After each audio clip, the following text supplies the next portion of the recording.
พี่อัดเขาเข้ามาแป๊บหนึ่งนะครับนี่เราบอกไปแล้วว่าเข้ายังไงได้บ้างเดี๋ยวต้องรอดูว่าจะเข้ามาตอนไหนแต่พี่อัดรู้แล้วแหละมันอยู่ในไลฟ์นี่แหละนะครับนี่ไงมาแล้ว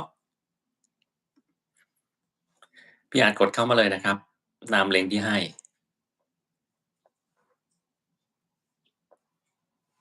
วันนี้ก็เดี๋ยวเราลองดูเราจะคุยเล่นๆกันนะครับเผื่อว่าพี่อาจจะตื่นเต้นนี่ตามสไตล์ของหัวหน้าชั้น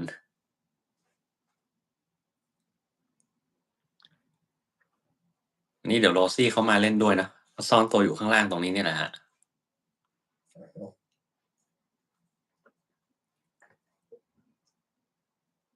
ซ่อนตัวอยู่ข้างล่างตรงนี้เนี่ยแหละครับพี่อัดเขาก็ดูตื่นเต้นไหมไม่รู้ เดี๋ยวรอดูแป๊บหนึ่งครับรอสักพักหนึ่งให้พี่อาจเขากดเข้ามาก่อนก็ได้เวลาพอดีนะครับวันนี้จริงๆก็คุยเล่นๆสบายๆนะไม่ได้มีอะไรที่เราแพลนไว้ว่าจะต้องคุยนะครับแล้วโดยทั่วไปปกติแล้วเนี่ยเวลาเอามาไลฟ์แต่ละครั้งที่มีการสัมภาษณ์คุยกับคนอื่นผมก็ไม่มีการตั้งไว้เลยว่าจะต้องถามคำถามอะไรบ้างนะถามไปแล้วแต่ว่าเราคุยกันเรื่องอะไรอยู่แล้วเดี๋ยวก็ยกมาถามไปเรื่อยๆนี่แหละนะครับ ซึ่งผมมองว่ามันเป็นส่วนที่ดีอย่างหนึ่งนะคือเราไม่ต้องมานั่งคิดมากแล้วก็สิ่งที่เราถามเนี่ยก็เป็นสิ่งที่เขารู้อยู่แล้วเป็นเรื่องของเจ้าตัวนะครับเวลาผมไปสัมภาษณ์ก็เหมือนกันมีคนส่งสคริปต์มาผมก็ไม่อ่านเลยขี้เกียจอ่านเพราะว่ายังไงมันก็คือสิ่งที่เรารู้อยู่แล้วอะถามไปก็เท่านั้นน่ะถ้าเรารู้นะครับ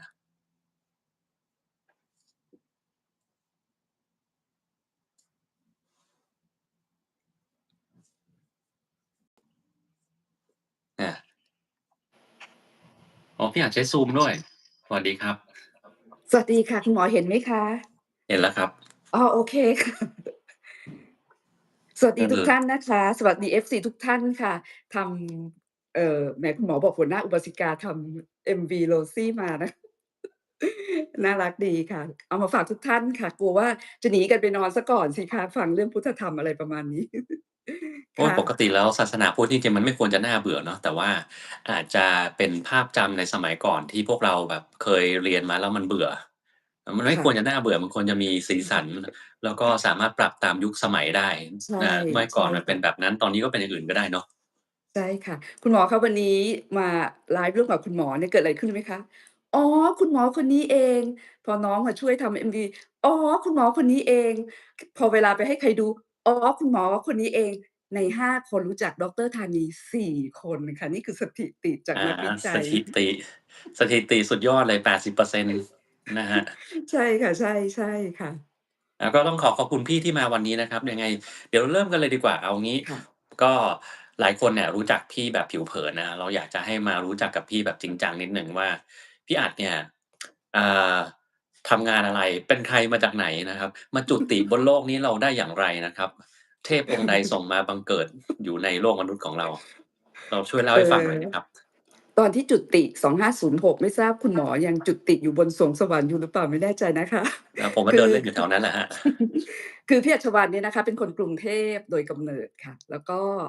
เอ่อเกิดปีพุทธศักราช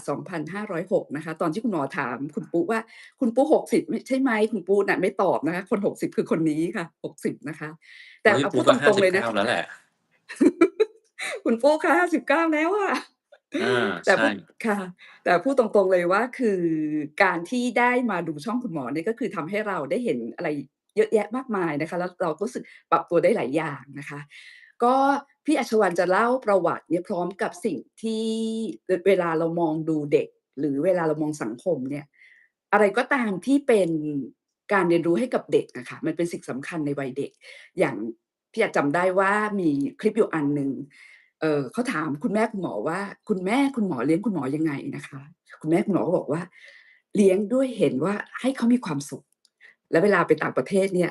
คือพี่อัดฟังรู้สึกสดชื่นขึ้นมาเลยนะคะแล้วเวลาไปต่างประเทศเนี่ยก็จะให้คุณหมอแทนเนี่ยตัวเล็กๆเนี่ยค่ะวางแผนเองว่าเขาจะไปที่ไหนจะขึ้นรถอะไรยังไง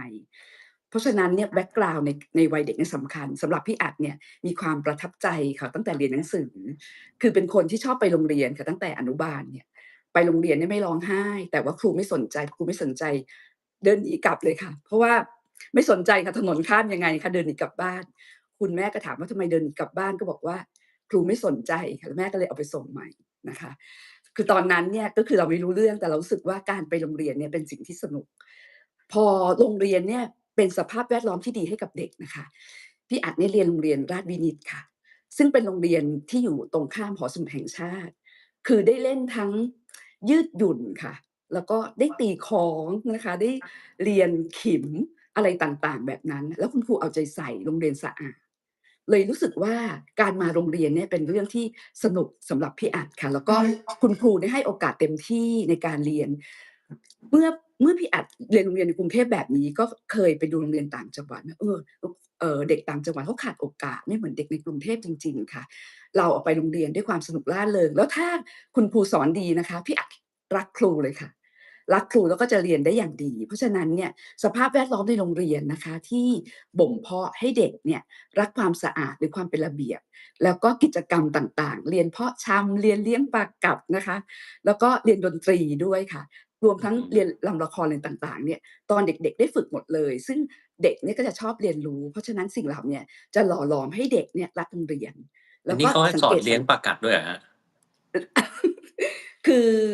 เรากำลังเรียนเกี่ยวกับเรื่องการตั้งท้องของปลาค่ะคุณหมออ๋อแล้วเราค่ะแล้วก็แบบมันเจอกันใช่ไหมคะเดี๋ยวมันก็ตั้งท้องอย่างเงี้ยเราก็จะเห็นพัฒนาการมันเพราะงั้นตอนเด็กๆก็จะมีขวดปลากัดเนี่ยอยู่บ้านค่ะแล้วอืก็มสอนเรื่องนั้นด้วยนะคะการเพาะชำนะคะก็จะไปแต่เช้าค่ะไปดูโรงเรียนเนี่ยเขาสอนให้เราเพาะชำเราก็จะไปดูพัฒนาการของต้นไม้ค่ะว่ามันงอกมายังไงอันนี้บอกได้เลยว่า แปลกดีนะปกติผมตอนเด็กๆไม่เคยเรียนเพาะปลากัดเลยนะคิดว่ามันเอามาแข่งกันหรือเปล่านะแล้วแต่ว่าสรุปว่าเรียนเรื่องปลาท้องไม่งั้นตอนแรกว่าจะถามว่าเฮ้ยถ้าเรียนเพาะปลากัดนี่เรียนเพาะไก่ชนด้วยหรือเปล่าโนโนค่ะไก่ชนอะไรเราไม่ได้ทำอะไรกันแบบนั้นนะคะอาไม่ได้เรียนขนายังดนั้นยังถือว่าแล้วก็ เป็นเด็กเรียบร้อยอยู่นะครับ แล้วก็อีกอันหนึ่งนะคะซึ่งถ้าเกิดว่าคุณพ่อคุณแม่ที่ดูแลลูกๆเนี่ยถ้าเกิดมีกิจกรรมในโรงเรียนนะคะอยากให้ลูกเขาทำก็คือคุณครูมีให้เด็กเล่นละครนะคะ Snow White กับคนแคระทั้ง7ตอนนั้นนะคะแล้วคุณครูก็คัดเลือกคนที่จะไปบรรยายเกี่ยวกับ Snow White ค่ะแล้วเพื่อนก็เล่นเป็นคนแคระค่ะคุณครูก็เลือกอาพี่อัดค่ะตัวโตนะคะแล้วก็คุณครูก็มาฝึกซ้อมเสียงภาษาอังกฤษซึ่งไม่น่าเชื่อค่ะตอนเรียนตอนป5เนี่ยการออกเสียง pronunciation ตอนนั้นนะคะทำให้เราเรียนปริญญาตรีปุ๊บนี่เราได้เอเลยค่ะวิชานี้ก็คือมันติดมาแล้วก็โรงเรียนก็ยังเอาครูที่เป็นสอนศาสนาคริสต์นะคะมาสอนภาษาอังกฤษเด็กๆตอนนั้นนะคะแล้วก็กิจกรรมพวกเนี้ยถ้าเมื่อไหร่ที่ลูกๆเขามาขอให้คุณแม่นะคะคุณพ่อว่าเขาอยากไปทำตรงนั้นตรงนี้ให้เขาทำเถอะค่ะ เพราะเป็นสิ่งที่เขาอะจะเรียนรู้แล้วก็มีความคิดสร้างสรรค์แล้วกล้าแสดงออกตอนนั้นจำได้ว่าขึ้นไปบนเวทีเนี่ยคือพูดตอนนั้นผู้ปกครองและนักเรียนฟังเป็นพันคนเลยนะคะที่จะให้เราเล่า Snow White กับคนแคระทั้ง7จากนั้นเนี่ยเราค่อยๆฝึกการพูดมาเรื่อยๆซึ่งเป็นสิ่งที่ดีค่ะพอจบราชวินิตปั๊บเนี่ยนะคะที่โรงเรียนราชวินิตคือพี่อัดไม่เหมือนคุณหมอนะคะไม่ต้องติวเลยพี่อัดต้องติวค่ะโรงเรียนพี่อัดก็ติวให้พี่อัดเนี่ยสอบเข้า ผู้ชายสวนกุหลาบนะคะผู้หญิงจะเป็นสตรีวิทย์อะไรต่ออะไรก็จะมีให้เลือกค่ะเราก็สอบเข้าสตรีวิทย์ได้ค่ะนี่ขนาดว่าชีวิตเนี่ยคือชอบการเรียนนะคะแต่ชีวิตพลิกผันค่ะคุณหมอมาพลิกผันตอนมศ2ไม่รู้ใครเป็นบ้างนะคะอยู่ๆพี่อัดก็มีอยู่วันหนึ่งหิ้วกระเป๋ารมาโรงเรียนค่ะแล้วก็พบว่าทำไมชีวิตคนเรามันน่าเบื่อค่ะก็คือว่าหิ้วกระเป๋ามาโรงเรียนเรียนหนังสือจบเข้ามหาวิทยาลัยเข้ามหาวิทยาลัยเสร็จหางานทำเสร็จแต่งงานมีลูกเลี้ยงลูกถึงวัยชราแก่ตายคิดแค่เนี้ยอยู่ๆมันก็ชีวิตทางเขียนคือมันเศร้าค่ะแล้วอืมมันก็แบบถามมันตัวเองเหมือนเห็นเป็นวันนี้เอ๊ะแบบแผนว่ามันจะต้องไปตามทางนี้แล้วสุดท้ายมันจบยังใช่ไงก็ๆใช่ไม่เห็นจะค่ะ มีอะไรที่น่าตื่นเต้นเลยใช่ค่ะคุณหมออาแล้วรู้สึกว่าทำไมคนเราเกิดมามันแค่จบชีวิตว่าแต่งงานมีลูกแล้วก็ตายค่ะก็ถามตัวเองแบบนี้นะคะจนเป็นเด็กที่แบบจากเรียนตั้งใจก็ไม่ตั้งใจอยู่หลังห้องก็เลยไม่ค่อยสนใจค่ะแต่มีอยู่วันหนึ่งเนี่ยก็คือว่าคือที่จะเล่าเพราะว่าบางครั้งกิจกรรมของโรงเรียนทางด้านพุทธศาสนาเนี่ยมันก็เป็นสิ่งกระตุ้นวัยรุ่นได้นะคะคือโรงเรียนพาไปนั่งสมาธิที่วัดบวรค่ะพอนั่งสมาธิที่วัดบวรเนี่ยจำได้เพื่อนบอกว่า จำได้ไหมจริงๆแล้วพระอาจารย์ที่สอนก็คือสมเด็จพระสังฆราชกรมหลวงวชิรยานวงศ์นะพระสังฆราชองค์กรสอนสมาธิเราอะตอนที่เราหนุ่มๆสมาธิที่สอนคล้ายๆที่คุณหมอบอกนะคะคือนับเลขง่ายๆค่ะหลับตาแล้วก็นับ1 2 1 2 3 1 2 3 4 1 2 3 4 5 1 2 3 4 6นับไปแบบเนี้ยค่ะภายในสัก15นาทีพอเราลืมตาขึ้นมา เฮ้ยใจเราสงบได้อะคือตอนนั้นอายุเท่าไรครับที่ได้ไปเรียนน่าจะสัก10 15หรือไงอะค่ะคุณหมอประมาณมศ2 มศ15-16 3เนาะประมาณนั้นเนาะประมาณนั้นค่ะประมาณอนั้นซึ่งาๆๆเข้าใจแล้วซึ่งจะค่ะซึ่งจริงๆแล้วเด็กวัยรุ่นเนี่ยคือมันจะหักเหตอนเนี้ยค่ะถ้าเกิดคุณพ่อคุณแม่เลี้ยงดูลูกๆนะคะให้ความเอาใจใส่กับเขาในสิ่งที่เขาอยากทำแล้วก็ลองให้เขาทำอะไรบางอย่างเนี่ยค่ะพอตอนนั้นก็คือรู้สึกว่าอ๋อใจสงบเป็นแบบนี้เองก็เริ่มแสวงหาแล้วว่าบอกกับเพื่อนว่าปิดเทอมเราไปบวชชีกันไหมเธอพูดอย่างงี้นะคะบอกว่าเธออืจะบ้าเหรออาจมบอกอ้าวก็เรามีเวลาว่างนี่ เรียนหนังสือเราก็เรียนมาเยอะแยะปรากฏว่าพ่อเพื่อนน่ะก็แบบว่าชวนมาวัดนะคะตอนนั้นน่ะพอชวนมาวัดปั๊บเนี่ยเรารู้วิธีแล้วไปหลายวัดทีเดียวค่ะเราก็รู้วิธีการนั่งสมาธิแล้วแล้วรู้สึกว่าอ๋อนี้เองไงว่าจริงๆแล้วชีวิตเนี่ยมันเหมือนจะสิ้นสุดการแต่งงานมีครอบครัวแล้วตายจริงๆไม่ใช่อย่างงั้นเราสามารถจะซึมซับสิ่งที่ดีๆไว้ในตัวเราแล้วก็สิ่งที่เราอยากจะทำให้คุณพ่อคุณแม่สิ่งที่เราอยากจะเรียนหนังสือให้ดีอยากหางานทำที่ดี คือคือชีวิตมันพลิกผันแล้วก็เป็นสิ่งที่คิดอะไรออกมาได้ด้วยการที่ใจสงบง่ายๆเนี่ยค่ะตอนนั้นนะคะอืมแล้วก็จำได้ว่าตอนนั้นเนี่ยก็เลยคือกล้าเหมือนกันนะคะที่ว่าเอาล่ะเราไม่จบสตรีวิทย์ก็ได้เราจะไปเรียนทางด้านสายอาชีวะคืออยากเรียนทางด้านอะไรล่ะคะภาษาญี่ปุ่นเพื่อจะได้ทำงานให้เร็วเพราะเรารู้ว่าไม่จำเป็นต้องเป็นคันลองให้จบมหาวิทยาลัยก็เลยไปเรียนบพิตรปีหนึ่งก็สอบเข้าได้นะคะในขณะเดียวกันเนี่ย คุณแม่ค่ะคุณแม่เห็นสมเด็จพระเทพรับปริญญาบอกว่าแม่ก็พูดเปรยๆว่าอยากมีลูกจบจุฬาสักคนค่ะคือกำลังจะบอกทุกท่านว่าเวลาเราต้องการอะไรเราอาจจะเปรยๆไม่ได้บอกบังคับเด็กนะคะเรานอนดูทีวีแล้วก็บอกว่าเนาะแม่อยากให้มีลูกจบจุฬาสักคนพูดง่ายๆแบบนี้ค่ะก็เลยไปสอือบเทียบมนะคะสอบเทียบได้มศ5แล้วก็เลือกคณะครุศาสตร์จุฬาค่ะเข้าไปเรียนอืเลือกคณะมเดียวค่ะเลือกคณะเดียวแล้วก็เลือกนึกว่าคุณแม่สาขา จะบอกว่าให้จบอักษรเหมือนสมเด็จพระเทพ อ๋อคุณแม่ก็แบบเปิดกว้างค่ะคุณหมอเปิอ๋อดกว้างก็แล้วไปเนาะ ใช่แต่จริงๆแล้วคือว่าก็ได้มีโอกาสไปสัมผัสเด็กอักษรนะคะแล้วก็พอเรียนที่จุฬาปั๊บเนี่ยก็เลยสนุกไงคะแบบว่าเปิดกว้างแล้วทำไมเลือกครุศาสตร์เพราะว่าเราเป็นคนชอบเล่าคิดแค่นี้ค่ะคิดง่ายๆคือไม่ได้โยนหัวโยนก้อยแบบคุณหมอนะคะก็คือ อื ก็มคือแบบว่าเราเป็นคนชอบอาเล่าแล้วก็เรียนคแต่คารุรุศาสตร์ไปเลนี่มันย แปลว่าหนักนะครับใช่ไหม ครุเหรอคะคารุผู้สมันแปลว่าอนก็ได้หนักนะ คารุใช่ค่ะครุเราแปลว่าหนักแต่ว่า เรียกว่าหนักศาสตร์นะ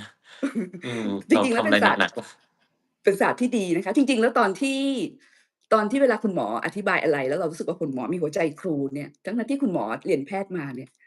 การอธิบายของคุณหมอที่ง่ายหรือการสอนและการอยากให้คนเรียนรู้เนี่ยอันนี้ขอพักโฆษณาว่าจนกระทั่งที่คุณหมอบอกว่าคุณหมออยากจะทำหลักสูตรการถ่ายปอดให้สร้างคนใหม่ขึ้นมาเนี่ย ลึกๆรู้สึกอัศจรรย์ค่ะอัศจรรย์กับคุณหมอว่าเรียนขึ้นมาเรื่อยๆจนเป็นอาจารย์แพทย์เนี่ยแล้วในท้ายที่สุดอาจารย์แพทย์คนหนึ่งที่กำลังจะทำหลักสูตรที่ยากคือหลักสูตรถ่ายปอดขึ้นมาเนี่ยจะสร้างแพทย์ฝึกใหม่เนี่ยไม่ธรรมดาคือคอืวามตั้งใจมของเขาเนี่ยไม่ธรรมดาตอนนั้นรู้สึกเลยนะคะว่าเป็นสิ่งที่ดีแล้วก็เก็บไว้อยู่คนเดียวจริงๆโพสต์นิดหน่อยอะนะคะเพราะงั้น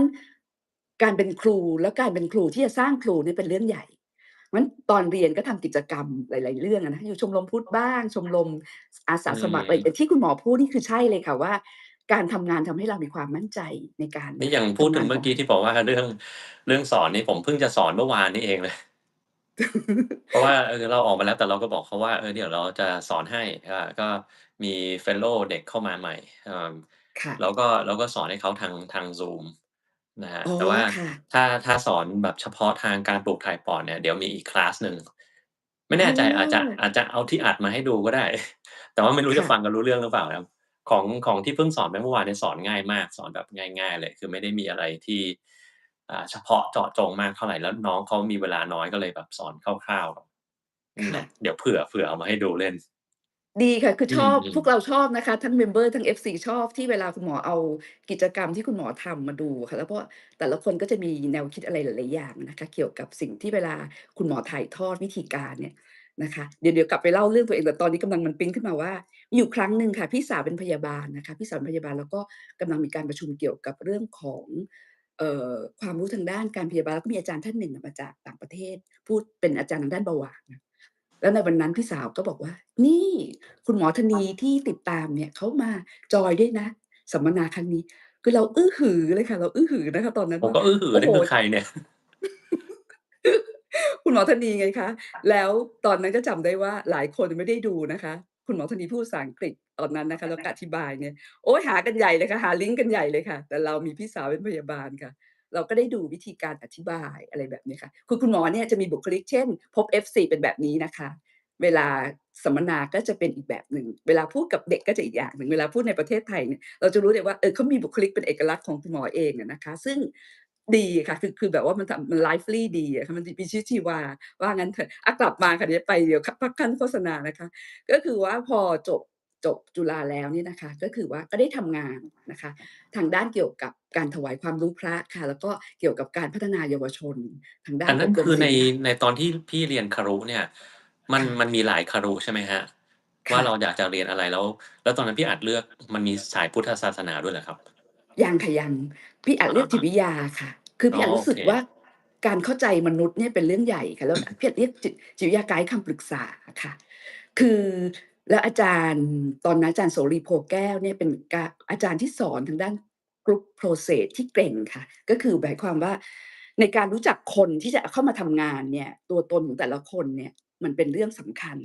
ไม่ใช่เฉพาะรู้จักทักษะเขาอะค่ะรู้จักความอืมต้องการรู้จักสิ่งที่ เป็นอะไรล่ะคะเป็นข้อด้อยของเขาหรือเป็นข้อเด่นของเขาแล้วการที่แชร์ประสบการณ์เหล่านี้ให้คนรู้จักเนี่ยจะทำให้ดีแล้วพี่อัดก็ฝึกงานที่โรงเรียนสตรีมหาพฤทธารามนะคะจำได้เขาให้พี่อัดดูเคสน้องคนหนึ่งที่แบบว่าเรียนไม่เก่งแล้วก็เก็บตัวอะค่ะเราก็ใช้วิธี counselling อะไรแบบเนี้ยค่ะกับเด็กๆที่สอนน่ะค่ะแล้วก็อีกวิชาหนึ่งคือพี่อัดเลือกเอกอังกฤษแล้วก็มันเอกคู่นะคะเอกอังกฤษกับจิตวิทยาแล้วพี่อัดก็ได้ สอนอืมนักเรียนเกี่ยวกับภาษาอังกฤษนะคะแล้วก็วันที่คุณหมอเล่าว่าคุณหมอออกมาจากโรงพยาบาลเก่าเนี่ยแล้วหลายๆคนไข้ร้องไห้พี่อะนึกออกเลยค่ะเพราะว่าตอนที่สอนนักเรียนเนี่ยเราก็ไม่รู้นะว่าเรามีกระบวนการยังไงที่ทำให้นักเรียนรู้สึกว่าน้ำตาไหลอะค่ะน้ำตาไหลแบบว่าจะไปแล้วเราก็นึกว่าเด็กก็คือเด็กอะนะรักครูก็แค่นั้นเปล่าค่ะหลังจากนั้นก็ส่งจดหมายกันมาเพราะงั้นความผูกพันของเด็กกับพ่อแม่ แล้วพอมาถึงโรงเรียนแล้วเนี่ยความผูกพันกับครูเนี่ยก็จะทำให้เด็กเขารักเรียนที่จะเรียนรู้วิชานั้นเพราะงั้นตัวครูในบทบาทของครูนี่สำคัญเหมือนอย่างที่คุณหมอมี Fellow ตั้งหลายคนอะนะคะมาเลี้ยงแล้วก็ความผูกพันที่คุณหมอบอกว่าเอานะผ่าน Zoom นะแล้วเดี๋ยวถ้าผมมีเวลาผมจะสอนคุณหมอรู้ไหมคะว่าสิ่งที่เราไม่รู้แล้วมีคนเสนอให้เราโดยที่ไม่คิดค่าบริการอย่างเงี้ยสำหรับคนที่ไม่รู้อย่างเราเนี่ยเรารู้สึกว่าสุดยอด เพราะว่าพี่อัดเรียนปริญญาเอกเนี่ยพี่รู้สึกเลยว่าอาจารย์ให้เราในสิ่งที่เราไม่รู้เนี่ยความยากเนี่ยอาจารย์คนนั้นสุดยอดแล้วอาจารย์คนนั้นอยู่ในใจเราตลอดก็เหมือนอย่างที่คุณหมอที่แบบว่ายังตามว่าถ้ามีเวลานะ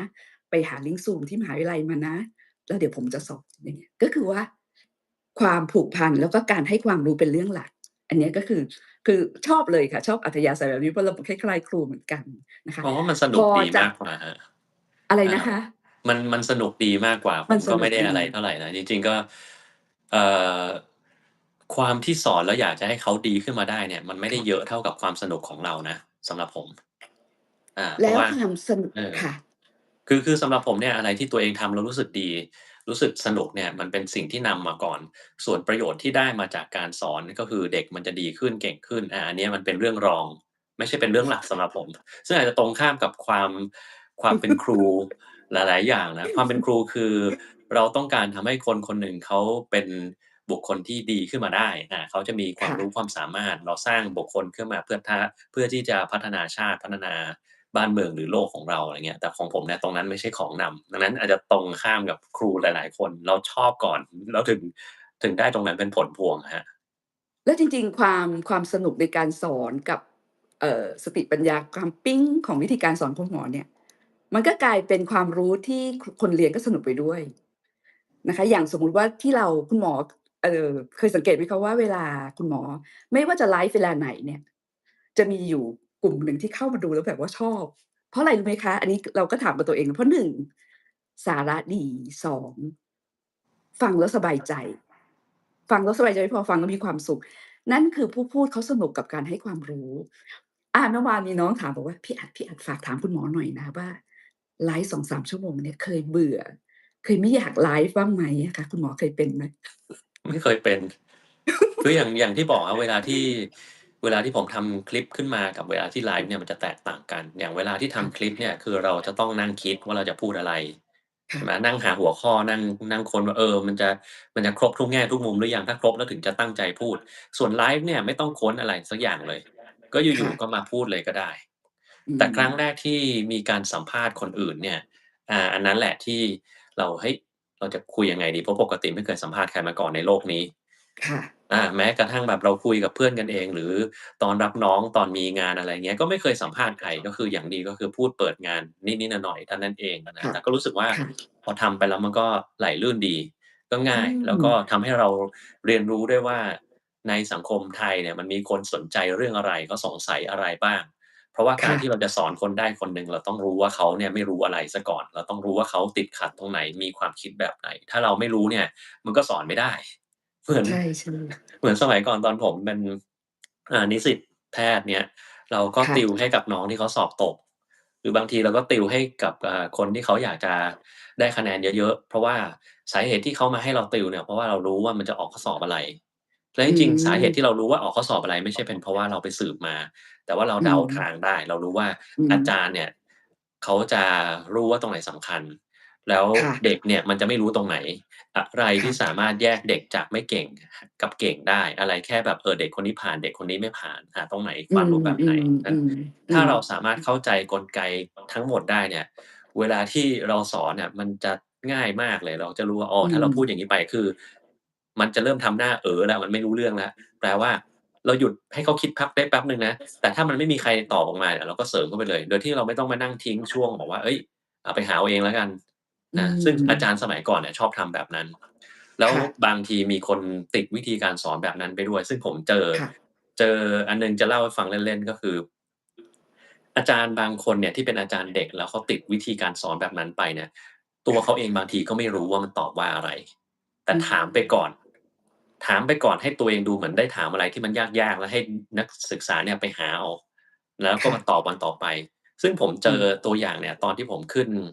ไปดูคนไข้จริงตอนนั้นอยู่ปี5แล้วก็มีอาอืจารย์พมยาบาลคนหนึ่งอืมมากับกลุ่มนักศึกษาพยาบาลเลยนะแล้วอาจารย์แกถามคำหนึ่งเนี่ยมันมีคนไข้คนหนึ่งได้รับยากดภูมิต้านทานตัวหนึ่งชื่อ ค่ะ Tacrolimus ซึ่งผมเนี่ยใช้ประจำนะอืตอนนั้นยังมยังไม่ได้ใช้นะเพราะยาตัวนั้นเป็นยาเฉพาะทางมากค่ะๆเลยที่คนอื่นเขาไม่ใช้แล้วเขาก็ถามพยาบาลว่าเนี่ยพวกคุณรู้ไหมว่าไอ้ยาตัวเนี้ย มันมีหน้าที่ยังไง มันทำงานยังไง ออกฤทธิ์ยังไง แล้วก็แบบพอืยาบาลมันต้องรู้มขนาดนั้นเลยเหรอไอ้ยาตัวนี้ไม่ใช่ยาง่ายเลยนะเนี่ยปกติมันไม่ควรจะต้องรู้ด้วยซ้ำไปเราก็แบบเออแปลกดีเฮ้ยเขาก็ถามกันอย่างงี้พยาบาลนี่เรียนยิ่งกว่าเราอีกเนาะสรุปหลังจากนั้นครูบอกไปหามาเป็นการบ้านแล้วกันแล้วครูก็เดินไปค่ะครูก็เดินไปส่วนเราก็อยู่แถวนั้นเราก็แบบอืมตลกดีเราก็เอาพยาบาลเนี่ยเราก็รู้ว่าน้องพยาบาลเนี่ยหาไม่ได้หรอกอืมคำตอบเนี่ยมันไม่ได้หาง่ายเลยเพราะว่ามันอืต้องไปค้นเยอะมนะ เราก็เลยในเมื่อเรารู้เราก็บอกให้เขาฟังค่ะบอกให้เขาฟังเฉลยไปเสร็จปุ๊บแล้วรู้ไหมครับว่าหลังจากนั้นผมไปเดินเล่นเนี่ยเจอครูคนนี้ครับแล้วครูคนนี้เขามาถามผมว่าหมอหมอดูเคสนี้อยู่ใช่ไหมครับๆเนี่ยพี่สงสัยว่าไอ้ยาตัวนี้มันทำงานยังไงเฮ้ยเดี๋ยวก็เมื่อกี้เพิ่งจะไปถามนิสิตพยาบาลอยู่ไม่ใช่เหรอนึกว่าตัวเองรู้แล้วไม่รู้อะไรอย่างเงี้ยอืมอืเราก็แบบมขำอยู่ในหัวแต่ก็บอกพี่เขาไปนะว่าเนี่ยมันเป็นอย่างงี้พี่เลย มันก็มีคนแบบนี้เหมือนกันนะครับที่แบบใช้ประโยชน์จากการที่แบบตัวเองไม่รู้แล้วไปถามคนอื่นแทนที่เราน่าจะศึกษาให้รู้ก่อนเนาะอานี่แหละครูแบบสมัยก่อนแต่เราไม่เป็นนะครับไม่เคยทำเพราะงั้นเรากำลังเวลาเราฟังไลฟ์คุณหมอพวกเราสมาชิกนะคะทั้ง FC ก็จะรู้สึกอย่างหนึ่งว่าฟังแล้วมันได้สาระแล้วก็มันก็จะมีความสนุกอยู่ในนั้นด้วยจะสังเกตว่าบางวันคุณหมอก็สาระจริงๆเลยนะคะแต่บางวันก็อืมคุยแบบสบายๆอะไรแบบเนี้ยก็ผ่อนคลายไปตามเรื่องราว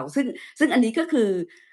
ใช่ไหมคะใครจะอยากมาฟังสาระทุกวันแต่ว่าบางวันก็จะเป็นเรื่องสบายๆแต่เรื่องสบายก็สอดแทรกด้วยเรื่องของการให้แรงบันดาลใจนะคะ อันนี้กลัวลืมค่ะ อีกอันหนึ่งค่ะที่ชอบก็คือว่าเล่าให้ FC ฟังว่าตอนที่มาเป็นดูคุณหมอใหม่ๆเนี่ยค่ะแล้วเราก็บอกตามตรงเลยว่าไม่เคยไปติดยูทูบเบอร์คนไหนอะนะคะแล้วตอนที่มาติดคุณหมอเนี่ยบางทียังจะแบบเปิดเจอหน้าคุณหมอกลัวว่ายายป้าคนนี้มาติดหมอหนุ่มค่ะ กลัวว่ามีคนบอกยายป้าคนนี้มาติดหมอหนุ่มนะคะก็คือแบบว่าพี่อาทำอะไรอะฟังคุณหมอคนนี้แปลกดีเนาะอยู่แบบว่ามาฟังคุณหมอคนนี้ซึ่งตอนนั้นที่เราฟังเนี่ยเรารู้สึกว่าเราได้ความรู้อะไรมากมายแล้วก็แต่มีอันหนึ่งค่ะที่ประทับใจซึ่งอันเนี้ยคิดว่าเป็นสิ่งที่ถ้าเกิดพวกเรามีเนี่ยจะดีมากเลยนะคะมีคนไข้อยู่คนหนึ่งค่ะเขาเป็นโรคซึมเศร้าค่ะเขาบอกว่าเขาโพสต์มานะคะหลังจากที่คุณหมออธิบายว่าเขาเองเนี่ยถูกที่บ้านเนี่ยละเลยแล้วก็ไม่ยอมรับตัวเขาค่ะแล้วเขาก็รู้สึกว่าเขาเศร้าทุกวันแล้วเขารู้สึกว่าไม่อยากมีชีวิตอยู่ค่ะเขาเขียนไปสัก3บรรทัดเขาบอกว่าขอโทษนะคะคุณหมอที่เขียนแล้วมันสับสนจริงๆก็จะบอกคุณหมอว่าสิ่งที่ฟังเนี่ยเป็นสิ่งที่เขาได้ประโยชน์แล้วเขาก็รู้สึกโทษตัวเองว่าเขาเขียนสับสนคุณหมอเขียนไม่กี่ประโยคเองค่ะคุณหมอบอกว่าดีใจครับที่ชอบเป็นกำลังใจให้นะครับ จริงๆประโยคแค่นี้นะคะสำหรับคนที่เขากำลังอยู่ในภวังค์แบบเนี้ยแล้วเขาได้อ่านแบบเนี้ยโอ๊ยเหมือนน้ำทิพย์โฉลมใจเพราะอืการสื่อมสารในโลกปัจจุบันนะคะแล้วก็ที่มีแล้วคุณหมอเขาอ่านหมดนะคะคุณหมออ่านหมดแล้วตอนนี้แอบอ่านภายใต้โพสต์แต่ละคนด้วยนะคะคือที่รู้เพอืราะว่าเราอะมถูกเชิญตอนภายใต้โพสต์บอกว่าวันศุกร์เป็นพี่ลูกช้างต่อไปเป็นพี่อั๋นนะนี่คือภายใต้โพสต์คือถ้าเราไม่ไปอ่านก็จะไม่รู้เพราะงั้น พี่อาจชอบสังเกตแบบนี้นะคะในเวลาที่คุณหมอเขียนแล้วก็อีกอันหนึ่งที่ชอบก็คือว่าเวลาคุณหมอไม่ละเลยกับการให้กำลังใจของนักศึกษาที่กำลังท้อถอยแล้วก็เหนื่อยในการเรียนค่ะคุณหมอจะให้เวลาในการตอบอันเนี้ยยาวมากนั่นก็คือกำลังสร้างคอืมนรุ่นใหม่ออกมาเนี่ยค่ะแล้วอีกอันหนึ่งที่พี่อาจสังเกตก็คือว่าเวลาโพสต์ของคนที่กำลังกังวลน่ะโดยที่เขาอาจจะเขียนไม่ครบ ถามเหมือนกันแต่เวลาคุณหมอตอบจะรู้ได้ยังไงนะว่าคนนี้เขากังวลถึงพ่อเขาอย่างมากคุณหมอก็จะตอบยาวเพื่อจะสุดท้ายก็คือเขาก็จะหายกังวลแต่เรื่องยาก็เป็นอีกเรื่องหนึ่งแต่บางโพสต์เนี่ยคุณหมอจะตอบสั้นเพราะว่าเหมือนกับทำเชิงมาถามอันนี้เป็นความยากนะคะที่มองโพสต์แล้วรู้ว่าเบื้องหลังภายใต้ที่เขาไม่ได้บอกเนี่ยแต่คุณหมอจับความรู้สึกเขาได้คือพี่อัญชวัลอ่านแล้วก็รู้สึกว่าเนาะ เก่งคือว่าชำนาญในการอ่านโพสต์แล้วก็ชำนาญในการให้ให้คำตอบที่ชัดเจนอันเนี้ยค่ะเป็นสิ่งที่เราคือเราชอบวิธีการใช้ภาษาแบบเนี้ยค่ะแล้วก็มาใช้กับตัวเออืม งนะคะนี่เล่าไปถึงไหนแล้วคะถึงผมว่าจริงสอบเข้าๆจริงๆพวกค่ะนี้คือเอ่อเราก็ต้องพยายามประเมินว่าอีกฝ่ายหนึ่งที่เขาถามเรามาหรือคุยมาเนี่ยเขามีความรู้สึกยังไงเขาเป็นใครใช้ภาษาอืมแบบไหนอืมคือของพวกเนี่ยผมมองว่าถ้าทุกคนละเอียดพอเนี่ยมันก็สามารถทำได้นะคือคนเราบางทีอ่านแค่ผ่านๆแล้วไม่ได้มีความละเอียดลออพอกับปัญหาที่เราเจอมันก็ไม่สามารถบอกอะไรได้แต่การที่เรามองสังเกตดีๆเนี่ยวิธีการใช้ภาษานี่เป็นภาษาของวัยรุ่นอันนี้เป็นภาษาของคนที่โตขึ้นมาอันนี้เป็นภาษาของคนที่โตขึ้นมาแต่ว่าการศึกษามันยังไม่ถึงแล้วอืปนด้วยความซึมเศร้าอยู่ข้างในคือแบบมันมสามารถตีได้อย่างงั้นเลยเวลาที่ผมอ่านอะไรนะอืแล้วเวลาที่ผมมให้คำแนะนำอะไรเข้าไปแต่ละอย่างเนี่ยขึ้นอยู่กับว่าคนคนนั้นเนี่ยเขาจะเป็นยังไงถ้าคนคนนั้นเขาอยู่ในภาวะที่ต้องการความช่วยเหลือแล้วพึ่งพิงจริงๆเนี่ย อันค่ะเนี้ยผมก็จะตอบแบบนั้นอย่างที่พี่อาจก็อืได้มอ่านเนาะแต่ถ้าค่ะมันเป็นการการที่เขาแบบอยู่ๆพิมพ์อะไรขึ้นมาก็ไม่รู้อะไรอย่างเงี้ยค่ะหรือสักแต่ว่าถามหรืออืจริงๆเรื่องมนี้เนี่ยมันไม่ควรต้องถามผมถามหมอที่เขารักษาตัวของเขาเองก็ได้มันไม่ได้ผมอืมไม่ได้มีหน้าที่ในการเติมเต็มความช่วยเหลือแบบนั้นอย่างเงี้ยผมก็จะแบบไม่ค่อยตอบแล้วก็จะบอกก็ไปถามหมอที่เขารักษาคุณสิอย่างงั้นน่ะตรงกว่าใช่ไหมครับอืมเพราะว่าส่วนที่คนที่ช่วยได้มากกว่าก็คือหมอที่เขารักษาอยู่ด้วยนี่แหละค่ะแต่คนที่เขาค่ะมาถามผมในอีกแง่มุมหนึ่งเนี่ยอืมเขาไม่มีคนจะให้ถามเขาไม่มีคนที่จะอืมแสดงออกความรู้สึกแบบนั้นได้หรือต่อให้เขาไปถามหมอมันก็ไม่น่าจะได้คำตอบอะไรทำนองนั้นถ้าถามผมอืม ก็จะตอบมันเยอะนิดหนึ่งนะครับนี่ค่ะคืออืเป็นมความละเอียดความสังเกตแล้วก็ภายใต้ตัวอักษรคุณหมอสามารถจะเข้าใจในความรู้สึกของคนถามอันเนี้ยคืออันนี้ทำให้พี่อัดเวลาเจอคนหรือเวลาจะฟังใครหรืออะไรพี่อัดละเอียดขึ้นเลยนะคะสิ่งเหล่าเนี้ยพี่อัดว่ามันดีเนาะอืม อันนี้ถึงไหนแล้วคะเล่าไปก็อันนี้ดีนะคะมานานแล้วเราเล่ามาถึงตรงนี้ก็สำหรับคนที่เพิ่งเข้ามาใหม่แล้วถ้าเป็นเมมเบอร์ค่ะเนี่ยแน่นอนหลายๆคนรู้จักพี่อัดอยู่แล้วถ้าสำหรับคนที่ไม่รู้จักพี่อัดนะครับนี่เราให้พี่อัดเป็นคนแนะนำตัวเองดีกว่าเพราะเรามีเมมเบอร์ระดับด็อกเตอร์ปกติไม่ได้มีกันง่ายๆนะครับระดับด็อกเตอร์เนี่ยพี่อัดลองเล่าสั้นๆนิดหนึ่งว่า ตัวเองเป็นใครเพื่อแนะนำให้กับคนที่เขายังไม่เคยเจอพี่อัดมาก่อนไม่เคยรู้จักอะครับค่ะพี่อัชวรรณนะคะก็คือว่าเอ่อเป็นรองประธานมูลนิธิส่งเสริมการศึกษาพุทธศาสตร์ค่ะมันเป็นองค์กรเล็กๆนะคะแล้วก็พี่อัดจบปริญญาเอกทางด้านบริหารการศึกษาค่ะวิทยานิพนธ์ของพี่อัดชำนาญวิจัยเชิงอนาคตนะคะ Ethnographic Delphi Future Research ถ้าเกิดว่าท่านใดที่กำลังเรียนปริญญาโทหรือเอกที่ทำงานวิจัยเชิงอนาคตเนี่ยพี่อัดสามารถให้คำแนะนำได้นะคะงานวิจัยของพี่อัดตอนนั้นเนี่ยก็คือว่าได้รับในรางวัลดีเด่นระดับประเทศค่ะ เมื่อวานน้องปุ๊กบอกอย่าลืมเล่าเรื่องนี้นะพี่อัดซึ่งเก็บข้อมูลถึง8ประเทศด้วยกันตอนนั้นน่ะนะคะแล้วก็มีทั้งหมด5คนที่ได้รับรางวัลดีเด่นทางด้านบริหารการศึกษาแล้วก็ได้รับเอ่อรางวัลจากสมเด็จพระกนิษฐาธิราชเจ้าค่ะปริญญาโทเนี่ยพี่อัดมาเรียนตอนที่คุณหมออยู่ปี1ค่ะหมอรหัส2543ใช่ไหมคะ2543หรือเปล่าคะใช่ตอนคุครับณหมอใช่ค่ะพี่อัดเรียนปริญญาโทตอน2543ค่ะแล้วตอนนั้นสาขาพุทธศาสตร์มันอยู่ที่จุฬาลงกรณ์ มหาวิทยาลัยตอนนั้นนะคะคณะศิลปศาสตร์ภาควิชาศิลปศาสตร์ค่ะแล้วก็อยู่คณะอักษรศาสตร์ที่ฝากกันเรียนเพราะงั้นตอนที่คุณหมอมีคำถามอะไรเกี่ยวกับทางด้านพุทธศาสนาเนี่ยเรียนมาค่ะแล้วก็อ๋อเข้าใจเลยนะว่าสิ่งที่เราเคยเรียนมาเนี่ยมันเป็นความสงสัยค่ะนี่คือจบปริญญาโทด้านนี้นะคะแล้วก็อืปริญญามตรีอย่างที่เมื่อกี้เล่าคือจบครุศาสตร์ค่ะประมาณนี้ไหมคะคุณหมอประมาณนั้นเลยนะครับค่ะ เฮ้ยเมื่อกี้เห็นพี่อัดพูดว่างานวิทยานิพนธ์ของพี่อัดเนี่ยเกี่ยวข้องกับการวิจัยในอนาคตคือไอ้นี่มันคืออะไรผมไม่เคยได้ยินคำนี้มาก่อนคือวิจัยเนี่ยถ้าพูดถึงวิจัยเชิงอนาคตพี่อาจขอเล่าตอนวิจัยตอนปโทก่อนได้ไหมคะพี่อาจได้อาจารย์ดีค่ะพี่อาจชอบวิจัยเชิงคุณภาพ qualitative research ใช่ไหมคะแล้วมันก็จะมีวิจัยเชิงปริมาณนะคะซึ่งตอนที่พี่อาจเรียนปโทเนี่ยพี่อาจไปเรียนวิจัยกับอาจารย์ศาสตราจารย์สุภางค์จันทวานิชอาจารย์เรียนมาจากที่ฝรั่งเศสค่ะแล้ววิจัยอันนี้มันเป็นเรื่องแปลกค่ะคุณหมอรู้ไหมคะว่า กระบวนการกลายไปเป็นมือปืนรับจ้างเป็นงานวิจัยได้กระบวนอืมการกลายไปเป็นพราหมณ์ราชสำนักก็เป็นงานวิจัยได้ค่ะด้วยวิจัยเขาเรียกว่าวิจัยเชิงชาติพันธุ์วรรณาก็คือวิจัยนี้เกิดจากการที่คนพื้นเมืองอพยพเข้ามาอยู่ในเมืองแล้วรัฐบาลกำลังจะดูแลคนเหล่านี้ก็เลยหาวิธีวิจัยด้วยการสัมภาษณ์สังเกตต่างๆเนี่ยของคนอพยพเข้ามาพวกเนี้ยค่ะ ถึงได้รู้ว่าคนพวกนี้เขาปรับตัวที่จะอยู่ชุมชนเมืองยังไงพื้นฐานคือเป็นงานวิจัยเชิงคุณภาพที่จะศึกษาเหล่านี้แล้วพี่อัดก็ไปอ่านว่าโอ๊ยมีวิจัยกระบวนการกลายไปเป็นมือปืนรับจ้างด้วยนะกระบวนการกลายไปเป็นคนชายขอบหรือขอทานกระบวนการอืมกลายไปเป็นพราหมณ์ราชสำนักนี่เป็นอีกวิจัยหนึ่งค่ะคุณหมอคะเชิงมนุษยศาสตร์เหมือนกับว่าคนเราเนี่ยมันกลายมาเป็นอีกกลุ่มหนึ่งอะได้ยังไงแล้วมันมีวิจัย เชิงคุณภาพที่เข้าไปสังเกตสัมภาษณ์ศึกษาเชิงประวัติศาสตร์ได้ด้วยค่ะจนสรุปออกมาว่าเป็นกระบวนการทีนี้วิจัยเชิงอนาคตเนี่ยค่ะ Futures Research เนี่ยเล่าให้คุณหมอฟังง่ายๆว่ามันเป็นงานวิจัยที่กำลังคาดการณ์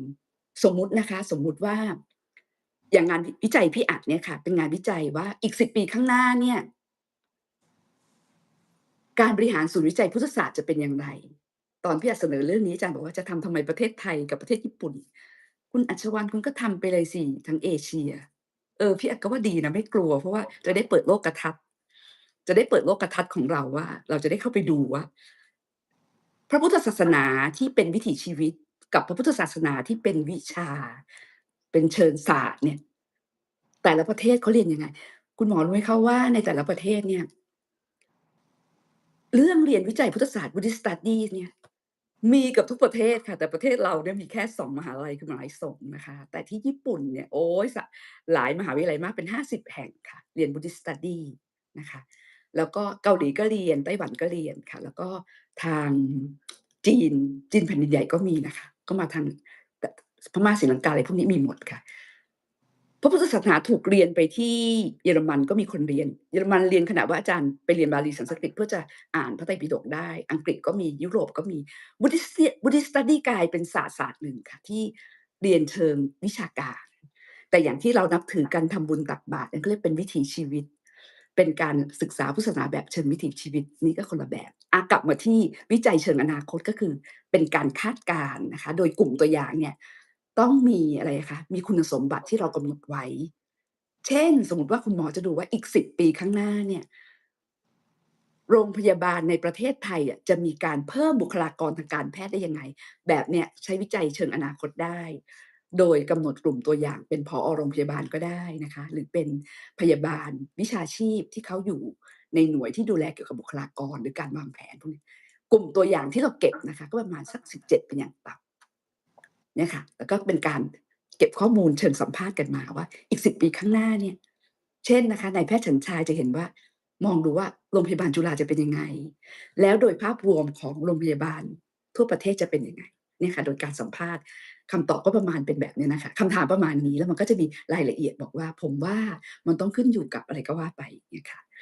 เมื่อการวิรวบรวมจัยแบบนี้ทำยากมากนะเพราะว่า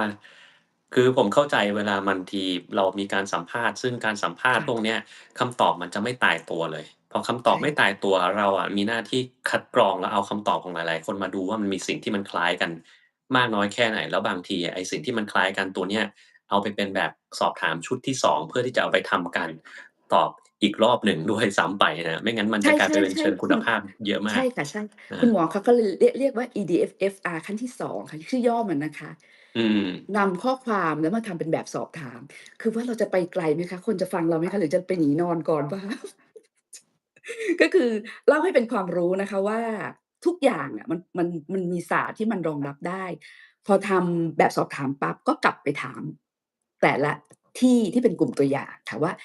ข้อไหนที่เขาเห็นเหมือนกันแล้วข้อไหนที่เขาเห็นต่างกันแล้วข้อที่เห็นต่างกันมันก็จะมีบริบทเช่นภูมิประเทศบุคลากรอะไรแบบเนี้ยมันก็จะมีเหตุผลประมาณนี้นะคะ แล้วก็สุดท้ายก็คือว่าอันที่เหมือนกันก็คือเป็นการคาดการณ์ในอนาคตค่ะซึ่งประมาณ10ปีนี่คือวิจัยเชิงอนาคตซึ่งสามารถทำอะไรได้หลายอย่างนะคะในการคาดการณ์เป็นการเตรียมพร้อมป้องกันแก้ไขปัญหาในอนาคตได้แล้วมีคนไทยที่เก่งทำงานด้านนี้ก็เยอะค่ะประมาณนี้ค่ะก็จะก็จะชอบแล้วก็ชำนาญด้านนี้นะคะอืมอืมแล้วอย่างพี่อาจคิดว่า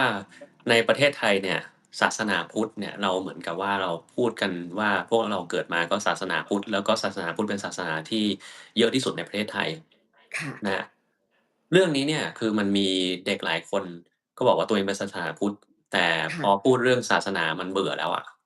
ค่ะไม่อยากคุยพ่อแม่พาเข้าวัดวัดคืออะไรไม่อยากจะไปไปทำไมน่าเบื่อมีแต่คนแก่พูดอะไรช้าๆเนิบๆคือเด็กไม่มีใครชอบเลยสักคนสมัยผมเด็กเนี่ยผมก็ไม่ชอบนะ ทำไมค่ะต้องมาสอนอะไรที่มันอืเนิบๆน่ามเบื่อแล้วบางทีพูดไม่รู้เรื่องอีกต่างหาก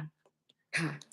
เราพูดแบบเป็นภาษาทางพุทธศาสนาที่เวลาเด็กฟังอะหรือคนทั่วไปแม้กระทั่งแบบจบมาแล้วเป็นผู้ใหญ่แล้วก็ตามฟังมันเบื่อนะค่ะพี่อาจมีความเห็นยังไงว่าทำไมพุทธศาสนาสมัยนั้นต้องทำให้มันน่าเบื่อด้วยเพราะว่าผมเคยถามอาจารย์สมัยที่เขาสอนผมว่าอาจารย์ครับที่อาจารย์สอนผมมาเนี่ย มันมันน่าเบื่อจริงๆ ค่ะ ทำไมพุทธศาสนาถึงต้องน่าเบื่อแบบนี้ด้วย แต่ผมจำคำตอบตอนนั้นไม่ได้เพียงแต่ว่าจำรู้ความรู้สึกว่าคำตอบที่เขาให้มาเนี่ยมันก็ยังไม่เป็นที่น่าพอใจสำหรับผมเขาบอกว่าอืทำนองว่ามพุทธศาสนาเนี่ยเนื้อแท้มันก็ต้องเป็นแบบนี้อะไรทำนองนั้นน่ะแต่ผมฟังแล้วก็ค่ะมันไม่น่าใช่นะมันน่าจะต้องมีวิธีที่มันดีกว่านี้แต่พอเราบอกให้มันมีวิธีที่น่าตื่นเต้นน่าสนใจกว่านี้เขาบอกว่ามันไม่ได้มันไม่สำรวม มันกริยามารยาทมันไม่ควรจะเป็นแบบนั้นพี่อาจมีความเห็นตรงนี้ยังไงผมอยากจะรู้จากคนในวงการนี้เลยคนในวงการนี้พี่อาจดูอะฮะว่าอย่างงี้ค่ะคุณหมอคะอย่างสมมุติว่าเราจะเลือกฟินแลนด์เนี่ยเขาเลือกครูที่เก่งเรียกว่ารองแพทย์เลยหรือว่าเก่งกว่าแพทย์ด้วยซ้ำสอนนักเรียนถูกไหมคะ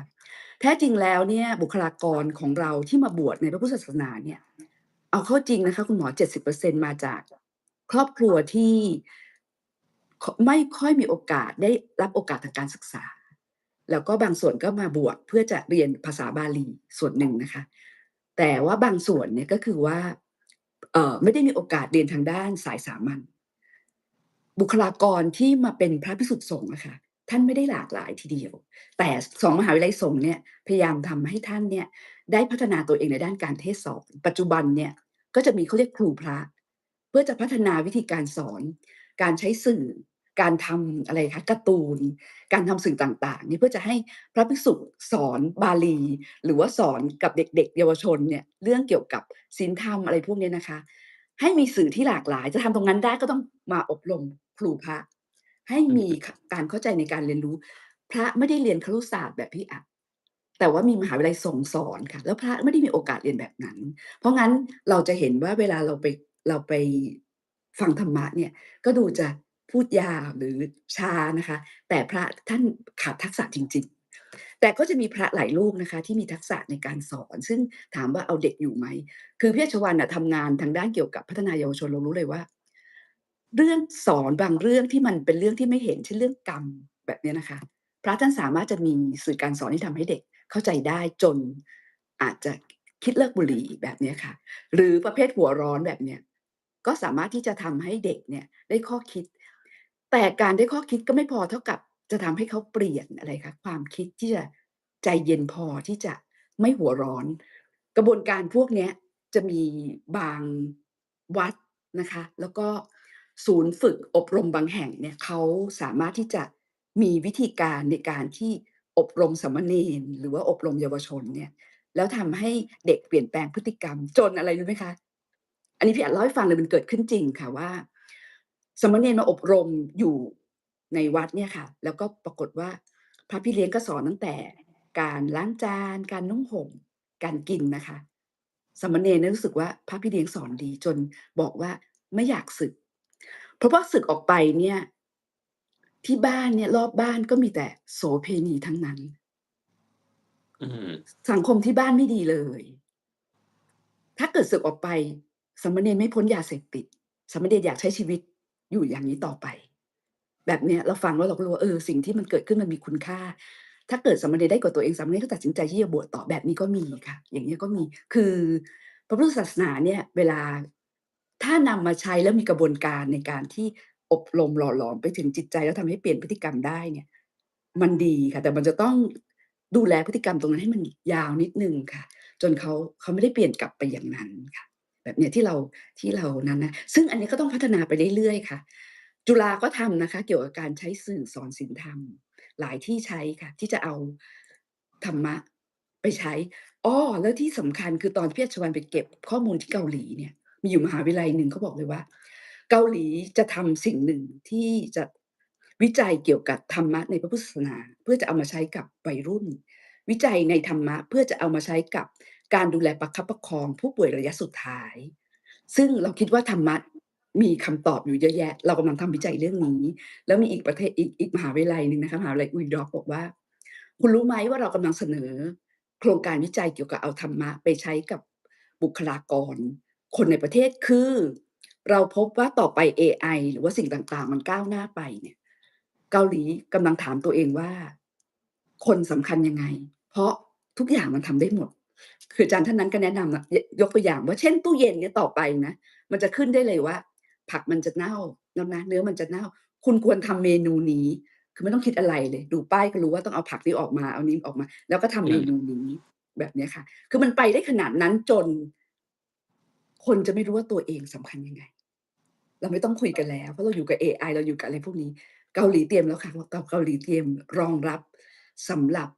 เอาธรรมะในพุทธศาสนามาปรับใช้ให้ว่าคนยังมีความสำคัญอยู่มิตรไมตรียังสัมพันธ์อยู่อย่างเงี้ยเกาหลีก็ทำแบบนี้ฟังแล้วเราก็โอ้โฮเลยนะคะว่าโอ้แล้วเขาก็ทำขนาดว่าประเทศเขาคนไทยเข้าไปเยอะเรากำลังดูว่าวัฒนธรรมพุทธของไทยเนี่ย แล้วจะมาปรับใช้อยู่ในประเทศเกาหลีทำยังไงให้คนพุทธเหล่าเนี้ยยังมีชีวิตที่มีความสุขไม่แปลกแยกไปกว่าพุทธเดิมที่เขามีอยู่งั้นเกาหลีก็จะมีงานวิสาขมาฆะยังมีวัดวาอารามให้เข้านี่คือเป็นส่วนหนึ่งอะนะคะที่แบบว่าไปมีประสบการณ์มาค่ะเท่าที่ผมอืมฟังดูนะพี่อาจมี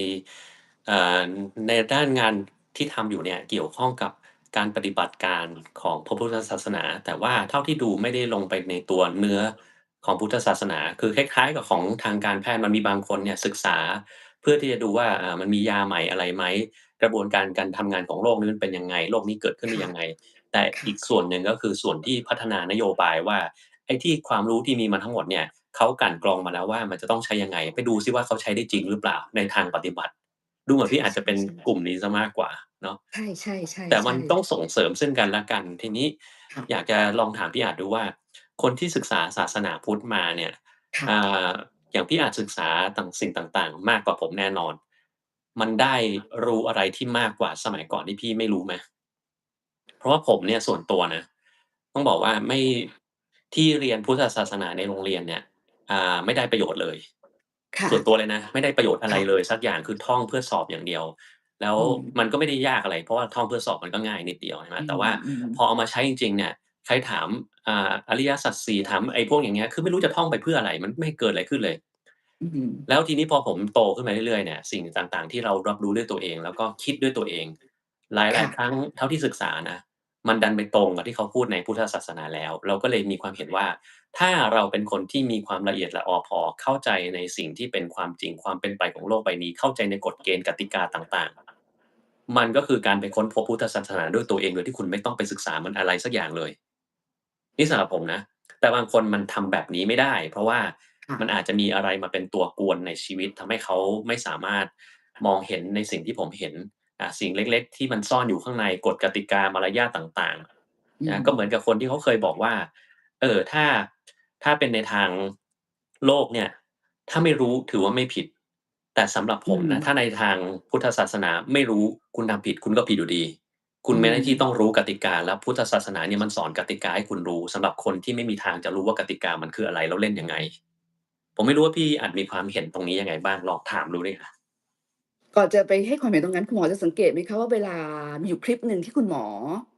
สอนทำใจให้สงบด้วยการดูต้นไม้ค่ะดูต้นไม้ดูใบของมันจับกลิ่นจำเสียงอะไรต่ออะไรเนี่ยตาหูจมูกกายใจแท้ๆเลยค่ะที่คุณหมอบอกว่าคุณหมอกำลังคิดว่าสิ่งที่คุณหมอได้จากประสบการณ์เนี่ยมันมีคำตอบในพระพุทธศาสนาพระพุทธศาสนาก็คือโลกของธรรมชาติที่เป็นความจริง พูดง่ายๆเลย เพราะงั้นบางคนเนี่ยก็อาจจะศึกษาจากคำสอนลงมานะคะแล้วก็มาหาความจริง แต่บางคนก็คือว่าเก็บรวบรวมสิ่งเหล่านี้ไปเนี่ยแล้วก็ลองไปดูซิว่ามันตรงกับพุทธศาสนาอันไหน แต่บางคนก็ไม่ได้สนใจนะคะอย่างเวลาคุณหมอพูดถึงเรื่องการทำใจให้มีสมาธิโดยที่ไม่ต้องนั่งหรือการที่คุณหมอรู้สึกปล่อยวางอะไรแบบเนี้ยมาเลยค่ะโพสต์มาเลยว่าคุณหมอไปวัดหรือเปล่าคุณหมอนั่งสมาธิหรือเปล่าเพราะมันเฉียดมันใกล้กันมาก คือมันเหมือนกับว่าคุณหมอเข้าไปตรงนั้นแต่หมอผมไม่ได้สนใจไม่ได้ทำอะไรตรงนั้นแต่ว่ามันมีโดยพระพุทธศาสนาใช่ไหมคะโดยพุทธศาสนาเนี่ยมีแบบนั้นอันนี้ก็คือสิ่งที่เห็นทีนี้เมื่อกี้คุณหมอถามว่าอะไรนะคะว่าความเห็นของพี่อัดในเรื่อง ในเรื่องว่าเราจำเป็นจะต้องศึกษาศาสนาพุทธหรือเปล่าอ๋อเอางี้ดีกว่าค่ะ ถ้าเราสามารถค้นหาความจริงอย่างงี้ได้ด้วยตัวเองการศึกษาศาสนาพุทธมันจะมีประโยชน์ยังไงค่ะก็คือว่าอามันขึ้นอยู่กับความเร็วนะคะส่วนตัวพี่อัดเนี่ยอย่างตอนที่อยู่สักป5ป6อะค่ะได้อ่านหนังสือศีลธรรมเนี่ยคนอื่นอาจจะรู้สึกพี่อัดได้อ่านประวัติพระพุทธเจ้าบอกได้เลยว่าอ่านตอนนั้นใจสงบเลยค่ะอ่านประวัติพุทธเจ้าใจสงบแต่บางคนบอกว่าอ่านไม่เห็นรู้เรื่องเลยพุทธเจ้ามีจริงเปล่าไม่รู้แต่ตอนนั้นอ่านใจสงบวัยรุ่นตอนนั้นน่ะอ่านใจสงบแล้วพอพี่อัดเริ่มได้นั่งสมาธินะคะจนบอกได้เลยว่า ความทุกข์ที่มารุมเร้าเนี่ยมันก็ไม่ได้มากเราสามารถที่จะทำให้มันน้อยได้แล้วโดยได้วิธีของคุณหมอว่าตอนนอนหลับสนิทอะไรพวกเนี้ยคือความรู้ในพุทธศาสนากับสิ่งที่เราได้ความรู้ทางสุขภาพเนี่ยพอมันมารวมกันปั๊บเนี่ยเรานี่แหละเป็นตัวบงการชีวิตเราอย่างดีเรานี่แหละเป็นตัวบงการชีวิตเราอย่างดีด้วยจิตใจของเราอะค่ะคือส่วนตัวเองอันนี้เล่าเป็นประสบการณ์ส่วนตัวเองอะนะคะพอได้นั่งสมาธิแล้วเนี่ย เรื่องยุ่งเหยิงที่มันขยุกขยุยอะค่ะมันดีนะเรารับได้อะเรารับได้แล้วเราก็ไม่จมปลักกันไปกับตอนนั้นมีผู้ปกครองคนหนึ่งนะคะคุณหมอเขามีลูกอายุสัก17มั้งลูกเขาถูกฟันแล้วตายค่ะเนื่องจากว่าแต่เขาเนี่ยพี่คนเนี้ยเขาเป็นคนนั่งสมาธิแล้วก็เขาก็เข้าใจเรื่องกรรมเรื่องวิบากอะไรพวกเนี้ย ลูกเขาอะแค่ดึง iPad ขึ้นมาแล้วก็มีโจรออกจากคุกนี่แหละมีมีดด้ามยาวเลยแบบว่าฟันตายตอนนั้นเลย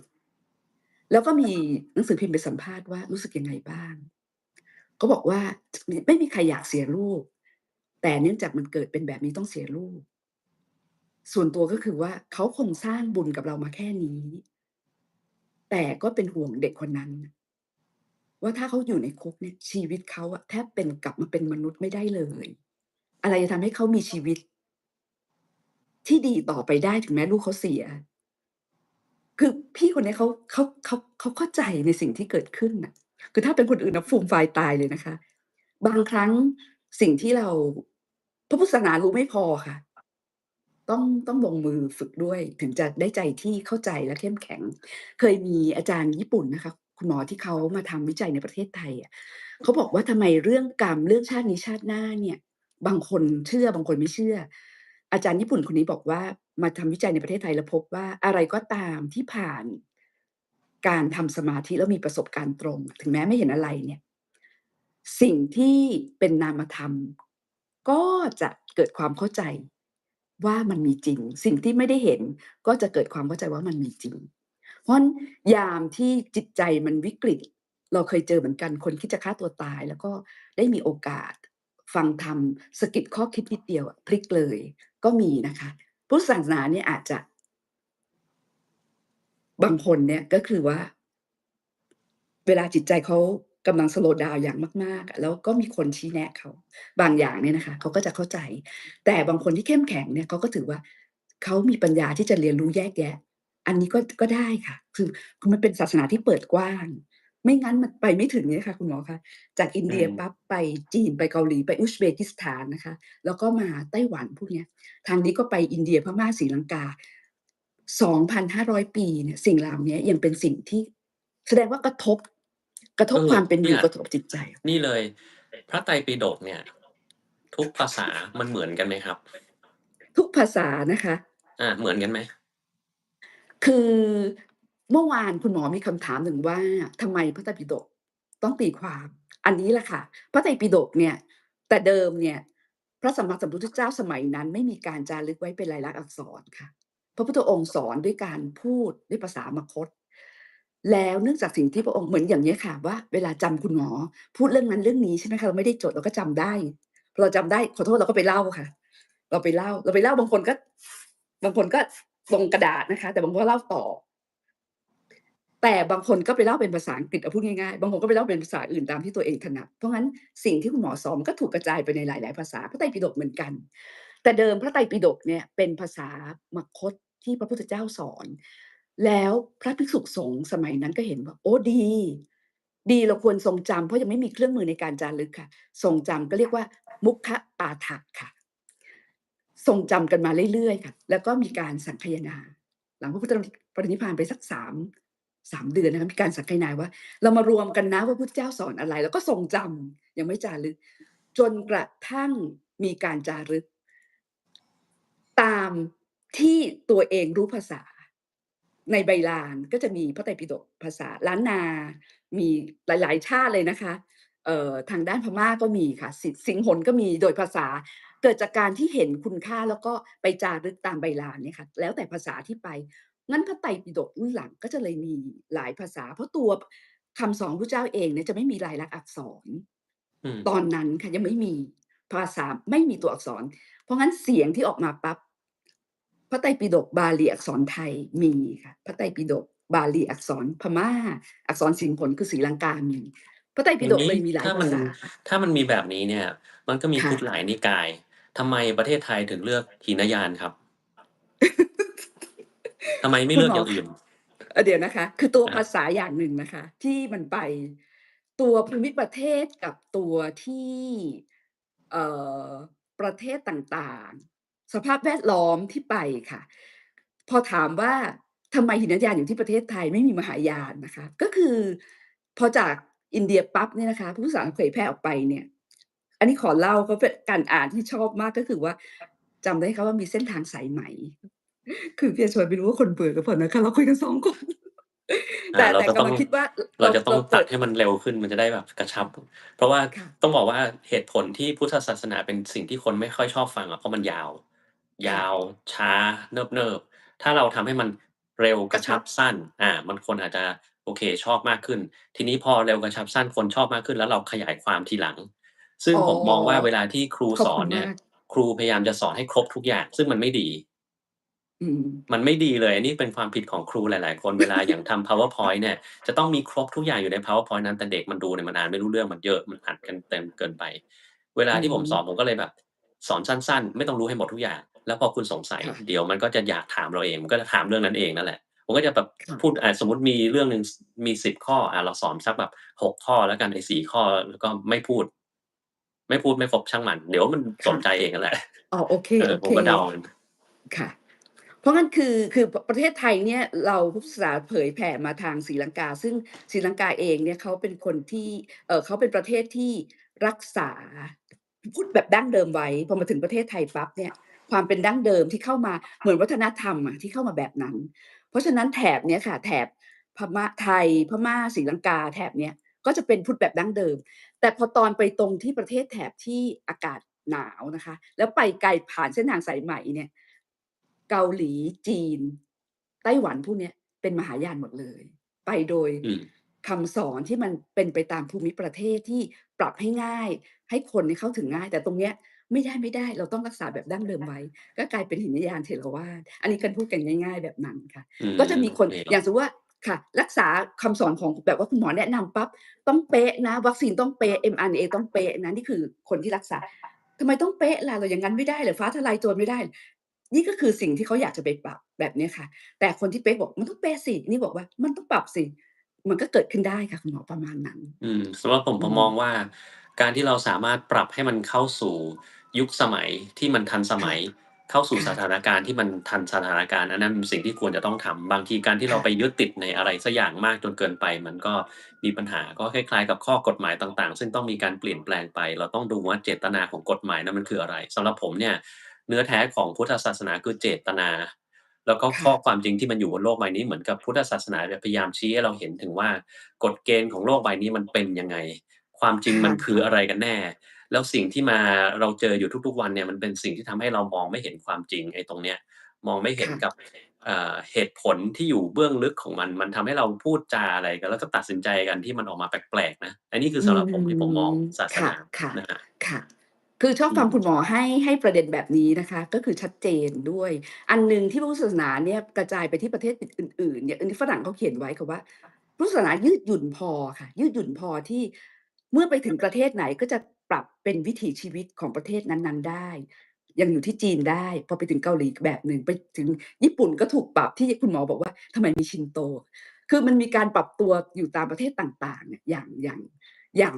เข้ากับวัฒนธรรมประเทศนั้นค่ะอืมซึ่งเราก็จะไปบอกไม่ได้ว่าทำไมต้องเป๊ะนะแต่ว่ามันปรับตัวไปแล้วเขาบอกเนี่ยเป็นความยืดหยุ่นของพุทธศาสนาที่เปิดกว้างค่ะ เลยมีหอันนี้ ลายหลายลัทธิหลายอะไรหลายแบบไงคะคุณหมออันนี้เห็นด้วยครับค่ะแล้วพี่อาจเห็นยังไงกับการอืที่มพุทธศาสนาเนี่ยมันมีคนทำนายไว้ว่ามันจะต้องมีจุดสิ้นสุดพี่อัดเคยถามคำถามนี้กับอาจารย์ที่ญี่ปุ่นนะคะว่าต่อไปจะมีคนเรียนพระพุทธศาสนาไหมหรือมันจะสิ้นสุดไหมอาจารย์ยืนยันอาจารย์ไม่ใช่คนพุทธด้วยค่ะแต่อาจารย์เนี่ยศึกษาไม่สิ่งที่ยืนยาวมา2,500ปียังมีคนสงสัยว่าพระพุทธเจ้าสอนอะไรแล้วสิ่งที่พระพุทธเจ้าสอนก็ยังกระทบกับจิตใจของคนอาจารย์บอกว่าไม่ค่ะ ยกเว้นว่าคุณหมอคะโลกแตกโลกทลายก็เป็นอีกเรื่องหนึ่งมันไปพร้อมโลกใช่ไหมคะแต่อาจาอืม รย์อาจารย์คนนี้บอกว่าไม่เลยเพราะว่าความยาวนานของมันทำให้คนสนใจว่าพุทธเจ้าสอนอะไรพูดอย่างงั้นค่ะสำหรับผมประมาณนี้ผมก็เห็นด้วยกับเรื่องนี้นะครับค่ะเพราะว่าตอนแรกที่ผมได้ยินคือเหมือนมีคนเล่ามาอีกทีหนึ่งว่าพระพุทธเจ้าท่านเคยทรงทำนายไว้ว่าศาสนาพุทธเนี่ยมันจะถึงการแตกสลายสักช่วอืมงหนึ่งซึ่งผมก็อืมคิดในหัวว่าอันนั้นใช่พระพุทธเจ้าพูดจริงหรือเปล่าไม่ใช่ อัน นี้อันดับไม่เคยไม่ใช่แรกเลยนะอันค่ะดับแรกเลยนะซึ่งผมมองว่าถ้าคนระดับพระพุทธเจ้าพูดเนี่ยแล้วพูดออกมาแบบเนี้ยไม่น่าใช่พระพุทธเจ้าพูดแล้วน่าค่ะจะเป็นคนอื่นนั่นแหละไปเติมเข้าไปเพราะว่าเท่าที่ผมสังเกตดู สิ่งหนึ่งซึ่งมันมา2,500ปีอย่างที่พี่อาจว่าแล้วมันมีค่ะการแตกหน่อออกไปมันเหมือนกับสิ่งหนึ่งที่มันแผ่ขยายกิ่งก้านสาขาไปตามที่ใช่ต่างใช่ๆคนที่อยู่ในช่วงเวลาต่างๆเนี่ยจะมีความรู้สึกกับพุทธศาสนาบางอย่างบางคนอาจจะบอกว่าโอ๊ยมันเสื่อมสลายอยู่เนี่ยเห็นไหมพระทำอะไรผิดศีลเยอะแยะไปหมดแทนที่จะเป็นที่น่าเคารพมันก็ไม่เคารพแล้วเดี๋ยวมันก็ต้องหายไปสักวันหนึ่งในอนาคตต้องเป็นแบบนี้แต่คุณอย่าลือืมว่ามไอ้คนที่รู้สึกแบบนี้เดี๋ยวมันก็ตายไปเหมือนกันนั่นแหละ ตายไปเหมือนกันเสร็จปุ๊บแล้วพุทธศาสนาคนที่เขามารับรู้ค่ะพุทธศาสนาใหม่ในช่วงนั้นก็เริ่มจากความรู้สึกที่เป็นศูนย์ใหม่มันก็เริ่มไปแล้วอย่างเงี้ยไปเรื่อยๆแล้วก็มีคนที่ต้องการศึกษาเพิ่มขึ้นอย่างงั้นถ้าถามผมนะไม่มีทางหายไปจากโลกนี้ตราบใช่ใดที่ยังมีค่ะใช่มนุษย์อยู่ยังมีคนที่ยังมีคนที่รู้ศาสนาพุทธอยู่มันก็อยู่แล้วค่ะก็สักวันหนึ่งเนี่ยสมมุติว่ามันจะจางไปมากๆสำหรับผมนะเนื่องจากศาสนาพุทธเนี่ยมันเป็นศาสนาทางวิทยาศาสตร์เกี่ยวกับเหตุอืมและผล ความจค่ะริงของสิ่งที่มันเป็นของมันอยู่อย่างนั้นอยู่แล้วเดี๋ยวมันก็ค่ะจะมีคนมาค้นเจอไอ้เนี่ยทั้งหมดแล้วก็ไปพ้องกับการที่แบบโอ้นี่ไงศาสนาพุทธเขาเคยพูดไว้แล้วเราแค่ไปค้นเจอในสิ่งที่มันเป็นของมันอย่างนั้นอยู่แล้วเราเรียนมาคนละทางเราเรียนมาทางวิทยาศาสตร์แต่คนนั้นเขาเรียนมาจากพุทธศาสนา2ทางนี้สุดท้ายความจริงในโลกมันก็มีอยู่หนึ่งเดียวยังไงมันก็ต้องมาเจอกันนั่นแหละเจอตรงเนี้ยแหละนะจริงนะคะที่วันเมื่อวานคุณเออหมอถามว่าจักรวาลเป็นยังไงอะไรอย่างเงี้ยค่ะก็ไปดูมีพระสูตรพูดถึงเรื่องนี้จริงๆค่ะว่ามีมีพี่อัดก็บอกว่าสิ่งเหล่านี้พระพุทธเจ้าพูดไว้ทั้งๆที่ตอนนั้นก็ไม่มีอะไรที่จะเป็นเครื่องมือในการที่จะไปดูของจริงนะคะเอ๊ะพระองค์รู้ได้ยังไงแต่ก็ถูกบันทึกไว้นะคะใช่ว่าพระอนุอันนั้นน่ะเป็นรุตตะเป็นอันแรกที่ผมอ่านในพระไตรปิฎกนะ ค่ะเพอืราะว่าบทอื่นผมมไม่สนใจเลยไม่ได้รู้จักว่าการพัฒนาตัวเองมันจะดียังไงนั่งสมาธิต้องนั่งแบบไหนกลไกอะไรเป็นยังไงคือไม่ได้สนใจแค่จักรวาลอย่างเดียวเพราะเราแบบอ่าดวงดาวมันสวยดีเด็กๆเราชอบรู้สึกรู้ไอ้ของพวกนี้ผมก็ไปหาก่อนเลยเพราะมีคนเคยพูดไว้แต่มันเขียนสั้นๆเองอะใช่ยังไม่รู้ค่ะสึกมันเลยรู้สึกว่าจริงๆมันต้องมีอะไรมากกว่านี้แล้วบางอย่างคือเราอาจจะไม่รู้อะไรเงี้ยแบบ1กับอะไรคือแปลว่าอะไรในเชิงปัจจุบันในทางวิทยาค่ะศาสตร์อะไรความเงี้ย ยาวนานอะไรพวกนี้เขาจะมีภาอาษาต่างๆค่ะพี่อชวรรณดูคุณหมอนะคะพี่อชวรรณไม่ได้ห่วงเลยว่าคุณหมอจะไม่นับถือคือไม่สนใจคุณหมอบอกว่าผมไม่ได้สนใจอะไรมากมายส่วนตัวพี่อะบอกไม่จริงหรอกเพราะสิ่งที่พูดมาสนใจหลายเรื่องคุณหมอสนใจหลายเรื่องแล้วก็แต่คุณหมอเป็นคนที่ต้องแสวงหาความรู้ด้วยตัวเองในเวลาที่เหมาะสมของคุณหมอเองแบบนั้นแต่ถึงแม้คุณหมอจะไม่สนคือสนใจแต่ว่ามีบางสิ่งคุณหมอสามารถจะขยายความเอามาใช้กับคนไข้หรือพวกเราได้นะคะ หลายๆเรื่องที่พี่อัชวรรณเห็นนะว่าดีอะค่ะโอ้มีคำถามเยอะแยะในอคัญญสูตรพูดถึงเรื่องจักรวาลวิทยาด้วยค่ะอือฮึอืมนั่นแหละค่ะแล้วเดี๋ยวผมคงต้องไปอ่านซ้ำอีกรอบหนึ่งว่าตอนนี้เขามีเขียนอะไรที่มันยาวกว่าค่ะนั้นไหมหรือว่าเราพลาดตรงไหนไปหรือเปล่าบางทีมันอาจจะมีเล็กๆน้อยๆที่ทำให้เรามองไม่เห็นก็ได้ค่ะคือผมเคยเล่าในไลฟ์ไปแล้วว่าในบรรดาที่ผมฟังเทศน์มาทั้งหมดเนี่ยผมมีชอบอยู่ครั้งเดียวในชีวิตที่เหลือคือค่ะไม่ชอบเลยอืมคือฟังก็ฟังได้ฟังเพลินๆสมัยก่อนเคยฟังตอนออกกำลังกายด้วยเวลาผมออกกำลังกาย ผมจะไม่ฟังเพลงเหมือนคนทั่วไปบางคนฟังเพลงเพื่อให้มันมีกำลังอยากจะไปวิ่งอยากไปอะไรเงี้ยผมจะฟังไอ้พวกเนี้ยแหละอืแล้วมีอยู่ช่วงหนึ่งสมัยมตอนผมอยู่พัทยาผมก็ฟังเทศน์ฟังเทศน์ค่ะตอนออกกำลังกายดูเหมือนไม่เข้ากันเลยเนาะแต่ก็อืก็ฟังมแล้วมีครั้งหนึ่งที่ผมจำรายละเอียดวิธีการพูดของพระรูปนั้นไม่ได้แต่ท่านเทศน์ว่าอ่าคนของเราคนเราเนี่ยในแต่ละช่วงเวลามันไม่ใช่คนคนเดียวกัน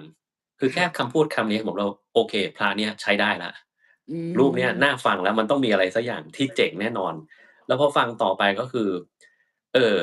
ที่องคุลิมานสามารถที่จะสำเร็จพระอรหันต์ได้ในชาตินั้นโดยที่แบบก็เพิ่งฆ่าคนมาโหยกๆเลยนี่หว่าฆ่าไปตั้งหลายศพแล้วทำไมมันถึงแบบมาถึงตรงนี้แล้วเป็นพระอรหันต์ได้วะเนี่ยไม่น่าจะเกิดขึ้นได้อะไรเงี้ยแล้วก็ฟังเพราะว่าแต่ละช่วงเวลาของคนเนี่ย แม้ว่าจะเป็นเสี้ยววินาทีที่มันมีความแตกต่างกันไปคนคนนั้นก็ไม่ใช่คนคนเดียวกันแล้วมันเหมือนอืเป็นการแบ่งมซึ่งในเนี้ยในทางวิทยาศาสตร์มันเจอแบบนั้นจริงๆนั่นแหละอืเพราะว่าการที่มคนเรามีอนาคตได้หลายรูปแบบค่ะใช่ไหมครับบางคนบอกว่าเนี่ยถ้าเราย้อนเวลากลับไปได้อะเราไปทำแบบเนี้ยแล้วอนาคตจะแตกต่างไปไหมแตกต่างไปครับแต่อนาคตเดิมก็ยังอยู่เหมือนเดิมนั่นแหละคือคนอืเราสามารถมีอนาคตได้มเป็นล้านอย่าง แล้วจากจุดๆเดียวมันก็แตกเป็นล้านอย่างแล้วพอล้านอย่างนี้มีค่ะจุดๆเดียวรวมกันก็แตกไปอีกล้านอย่างคือมันไม่มีทางสิ้นสุดและอย่างเงี้ยคือในอืมทางวิทยาศาสตร์มันมีจริงๆด้วยอือาความจมริงหลายอย่างแล้วก็มันเกี่ยวข้องกับการที่ถ้าใครเอ่ออ่านเรื่อง Quantum Physics เยอะๆเขาจะรู้จักไอ้เนี่ยแมว Schrödinger คือความจริงค่ะมีหลายอย่างแต่มันจะกลายไปเป็นอย่างเดียวก็ต่อเมื่อเราไปสังเกตการณ์มัน อืมเราไปเห็นเหตุการณ์นั้นจริงๆมันจะเหลืออยู่อย่างเดียวหรืออีกกรณีหนึ่งก็คือเป็นการทดลองของ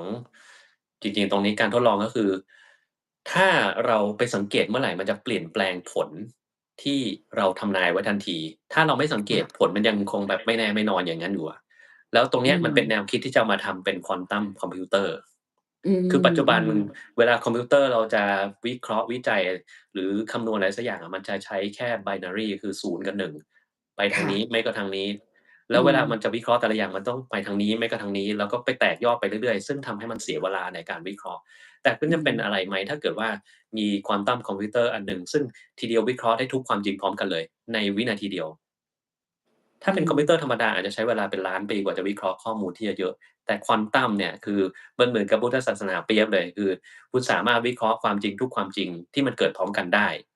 อืม ในวินาทีเดียวแล้วมันออกมาเลยได้คำตอบเลยก็เลยรู้สึกว่าเฮ้ยพระรูปนี้มันเจ๋งเว้ยเฮ้ยทำไม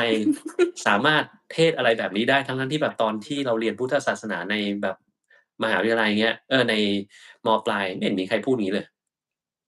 ถ้าเราไปพูดอย่างงี้กับครูที่สอนพุทธศาสนาเฮ้ยบ้าหรือเปล่าเนี่ยใครเขาเรียนกันแบบนั้นไม่มีแน่นอนเขาต้องเรียนนู่นพระสูตรพระอะไรอย่างเงี้ย พระสูตรพเราก็แบบระอภิธรรมพระวินัย เราก็เรียนแล้วมันน่าเบื่อจังเลยเนี่ยเป็นอย่างงี้แหละอืม นะครับจริงๆแล้วแล้วคุณหมออืมเองเนี่ยถ้าเกิดคือธรรมชาติเลยค่ะคุณหมอทำไมเราเขาเรียกเขาว่าสาวกหรืออะไรแบบนี้นะคะเวลาเราเจอครูบาอาจารย์ที่อธิบายแล้วตรงจริตกับเราเราก็ชอบฟังนั่นแหละค่ะก็คือเบื้องต้นในการศึกษาของเราแล้วส่วนที่เหลือเราก็ศึกษาเอง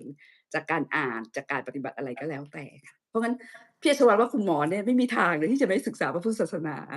เราไม่ค่อยแล้วให้ ศึกษาจริงๆไอ้ ของค่ะพวกนี้คือมันมาจากสิ่งที่ผมพูดอยากรู้ทั้งหมดเนี่ยใช่ไหมคะส่วนใหญ่มันจะมาจากตัวเองค่ะที่เราคิดเอาเองคิดแล้วก็วนไปวนมาว่ามันสมเหตุสมผลมันใช่แล้วนะแล้วอืมที่ผมมารู้ตัวอีกอย่างหนึ่งก็คือหลังจากที่ทำยูทูบมานานๆเนี่ยไอ้สิ่งค่ะที่ผมพูดไปเรื่อยๆเนี่ยซึ่งผมก็บอกว่าเนี่ยที่ผมพูดทั้งหมดเนี่ยมันคือประสบการณ์ตัวเองนะอืมันไม่ใช่ว่าผมมไปเราไปมันไม่ใช่ประสบการณ์ตัวเองเราก็กลัวเพราะว่าบางทีแล้วมันเป็นประสบการณ์ตัวเองมันอาจจะไม่ตค่ะรงกับคนอื่น เขาอาอืมจจะเอาไปใช้ไม่ได้ เพราะว่ามันอืมไม่ใช่มันไม่ใช่ของเขาใช่ไหมครับมันไม่ใช่เป็น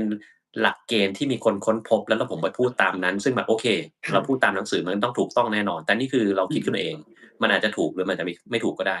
บังเอิญพอทำอย่างเงี้ยแล้วพูดบ่อยๆมันก็ดันมีคนมาทักอยู่เรื่อยๆว่าเฮ้ยเราไปอ่านพุทธศาสนาตรงนี้มาหรือเปล่าตรงนี้ไงเขามีคนพูดไว้แล้วตรงนั้นเขามีคนพูดไว้แล้วก็แบบเฮ้ยอย่างงี้เราก็เจ๋งเหมือนกันนี่หว่านะ ไอ้สิ่งที่เราคิดมันก็ไปตรงกับที่คนอื่นเคยคิดมาเหมือนกันโดยที่เราไม่ต้องเรียนเลยเว้ยเฮ้ยอะไรอย่างเงี้ยอันเนี้ยคือผมนะอือฮึกระบวนการคิดของคุณหมอไงคะแล้วตอบคำถามให้กับตัวเองแล้วจริงๆพระพุทธศาสนาก็คือสิ่งที่เป็นโลกและชีวิตตามความเป็นจริงเลยค่ะเพราะงั้นคนที่ได้ทดลองด้วยตัวเองเนี่ยมันก็จะมีผลลัพธ์ที่มันก็ใกล้เคียงกับที่พระพุทธศาสนาท่านบอกไว้สอนไว้อย่างเงี้ยค่ะอือืมมค่ะนั่นแหละคำถาม แล้วก็คำถามพวกนี้จริงๆไม่ได้ถามนะเขาก็คุยอะไรมาสักอย่างหนึ่งนี่แหละ ดีนะคะดีนะคะอืมอืมเดี๋ยวผมว่าอย่างงี้ดีกว่าเราจะกระโดดข้ามไปข้ามมาให้คนงงเล่นกันอ้าวแล้วกันทำไมคุณทำแบบนี้อาเราสามารถเปลี่ยนไปได้นะเพราะว่าค่ะอย่างพี่อัดตอนแรกที่ติดต่อมาเนี่ยอยากจะคุยเรื่องของการนอนหลับเพราะว่าพี่อ๋ออัดเองใก็เป็นช่คนไข้ที่มีโรคหยุดหายใจในขณะหลับๆใแล้วก็ช่ก็อยากจะรู้ว่าประสบการณ์ของพี่เนี่ยไปรู้ได้ยังไงว่าเป็นโรคนี้นะครับตั้งแต่แรกเลยๆจริงๆเวลาพี่อัดนึกถึงเรื่องนี้ทีไรเนี่ยพี่รู้สึกขอบคุณคุณหมอมากเลยนะคะเพราะว่าตอนที่พี่อัดจบปริญญาเอกเนี่ยร่างกายแบบโอ้โฮแบบทรุดโทรมหนักค่ะก็รู้สึกว่าเราเนี่ย60ใกล้60ก็คงจะไม่ไหวแล้วแล้วก็ดูแลคุณแม่ด้วยค่ะก็รู้สึกว่าเอ๊ะร่างกายเรามันเสื่อมโทรมไปเยอะค่ะการปกตินอนรวดเดียวแต่มันตื่นตี3ค่ะ แล้วก็พอตื่นตี3เสร็จพอตื่นเช้ามานะคะมีการง่วงนอนตอน9โมงบ่ายโมง4โมงเย็นเป็นประจำจนพี่อัดได้มาฟังคลิปคุณหมออะค่ะตอนฟังคลิปคุณหมอบอกว่าไม่ได้นอนกรนเสียหน่อยเนาะแต่ก็ไม่สดชื่นแต่พี่อัดก็สงสัยว่าเป็นไหมค่ะแต่ก็ทิ้งไว้นะคะคุณหมอทิ้งไว้ประมาณปีหนึ่งนี่เป็นความอะไรรู้ไหมคะเป็นความพลาดที่ว่าฟังแล้วไม่ฟังละเอียดฟังแล้วไม่สังเกตตัวเองละเอียด แล้วจริงๆคุณหมอมีคลิปเรื่องนี้เยอะเลยแต่พี่อันน่ะฟังเอาแต่เฉพาะหน้าจนมีอยู่วันหนึ่งเนี่ยก็สงสัยมาตลอดว่าเอ๊ะเราเป็นเปล่าเนาะก็เราไม่ได้นอนกรนเนาะแต่เราอะตื่นมาไม่สดชื่นจนร่างกายเหมือนกับว่าไม่อยากทำอะไรเลยนะคะอ้าวก็ฮอร์โมนตกนี่อายุ59แล้วอะไรแบบเนี้ยแต่ปรากฏว่าไปจุฬาแล้วไปเจอศูนย์นิทราเวชค่ะแล้วก็เข้าไปถามเขาซึ่งตอนนั้นเนี่ยกำลังคิดว่าไม่น่าจะเป็นมั้ง พี่สาวบอกโอ้ไปตรวจทำไมไม่เห็นน่าจะเป็นเลยแต่ส่วนตัวลึกๆว่าลองดูค่ะลองดูซึ่งตอนนั้นเนี่ยเรื่องของการสอบถามหยุดหายใจขณะหลับจากโพสต์พวกเนี้ยยังไม่เยอะแต่ตอนหลังที่มีคนถามเยอะขึ้นจะสังเกตว่าอาการหลายๆอย่างเนี่ยมันบอกมาหลายอย่างเลยนะคะที่คนถามแล้วคุณหมอบอกว่าอันเนี้ยต้องไปตรวจ sleep test แล้วครับอันเนี้ยต้องไปตรวจ sleep test แล้วครับพี่อัดที่มาพูดเรื่องนี้เพราะว่า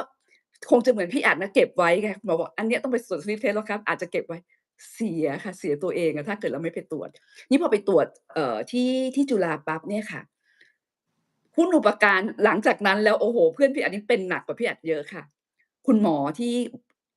เขาก็สัมภาษณ์พี่อัดนะคะว่าเป็นยังไงบ้างคือไม่ต้องห่วงเลยค่ะการคัดกรองของที่จุฬาหรือทุกที่เนี่ยจะต้องมีการคัดกรองเบื้องต้นเพราะงั้นถ้าเราสงสัยตรวจเลยแต่การคัดกรองมีแน่ค่ะว่าเราเป็นไหมการดูอวัยวะของเราว่ามีโอกาสเป็นไหมแล้วการสอบถามแบบสอบถามการคัดกรองมีตั้งแต่การถามที่พี่อัญชวัลเล่าละเอียดก็คือเพื่อว่า อืมเราไม่ต้องห่วงว่าเราเป็นไม่เป็นเราไปให้เขาคัดกรองนะคะแล้วก็มีแบบสอบถามแล้วก็ตรวจอวัยวะแบบนี้ค่ะสุดท้ายเนี่ยก็ทำ sleep test การทำ sleep test เราก็บอกโอ้โฮเกิดนอนไม่หลับทำไงก็ฟังคลิปคุณหมอไปเรื่อยๆนะคะว่าเราต้องปรับตัวให้นอนได้ไม่กินกาแฟไม่เขาจะบอกทุกอย่างค่ะแต่เอาเข้าจริงนะคะนอนเข้าจริงก็คือ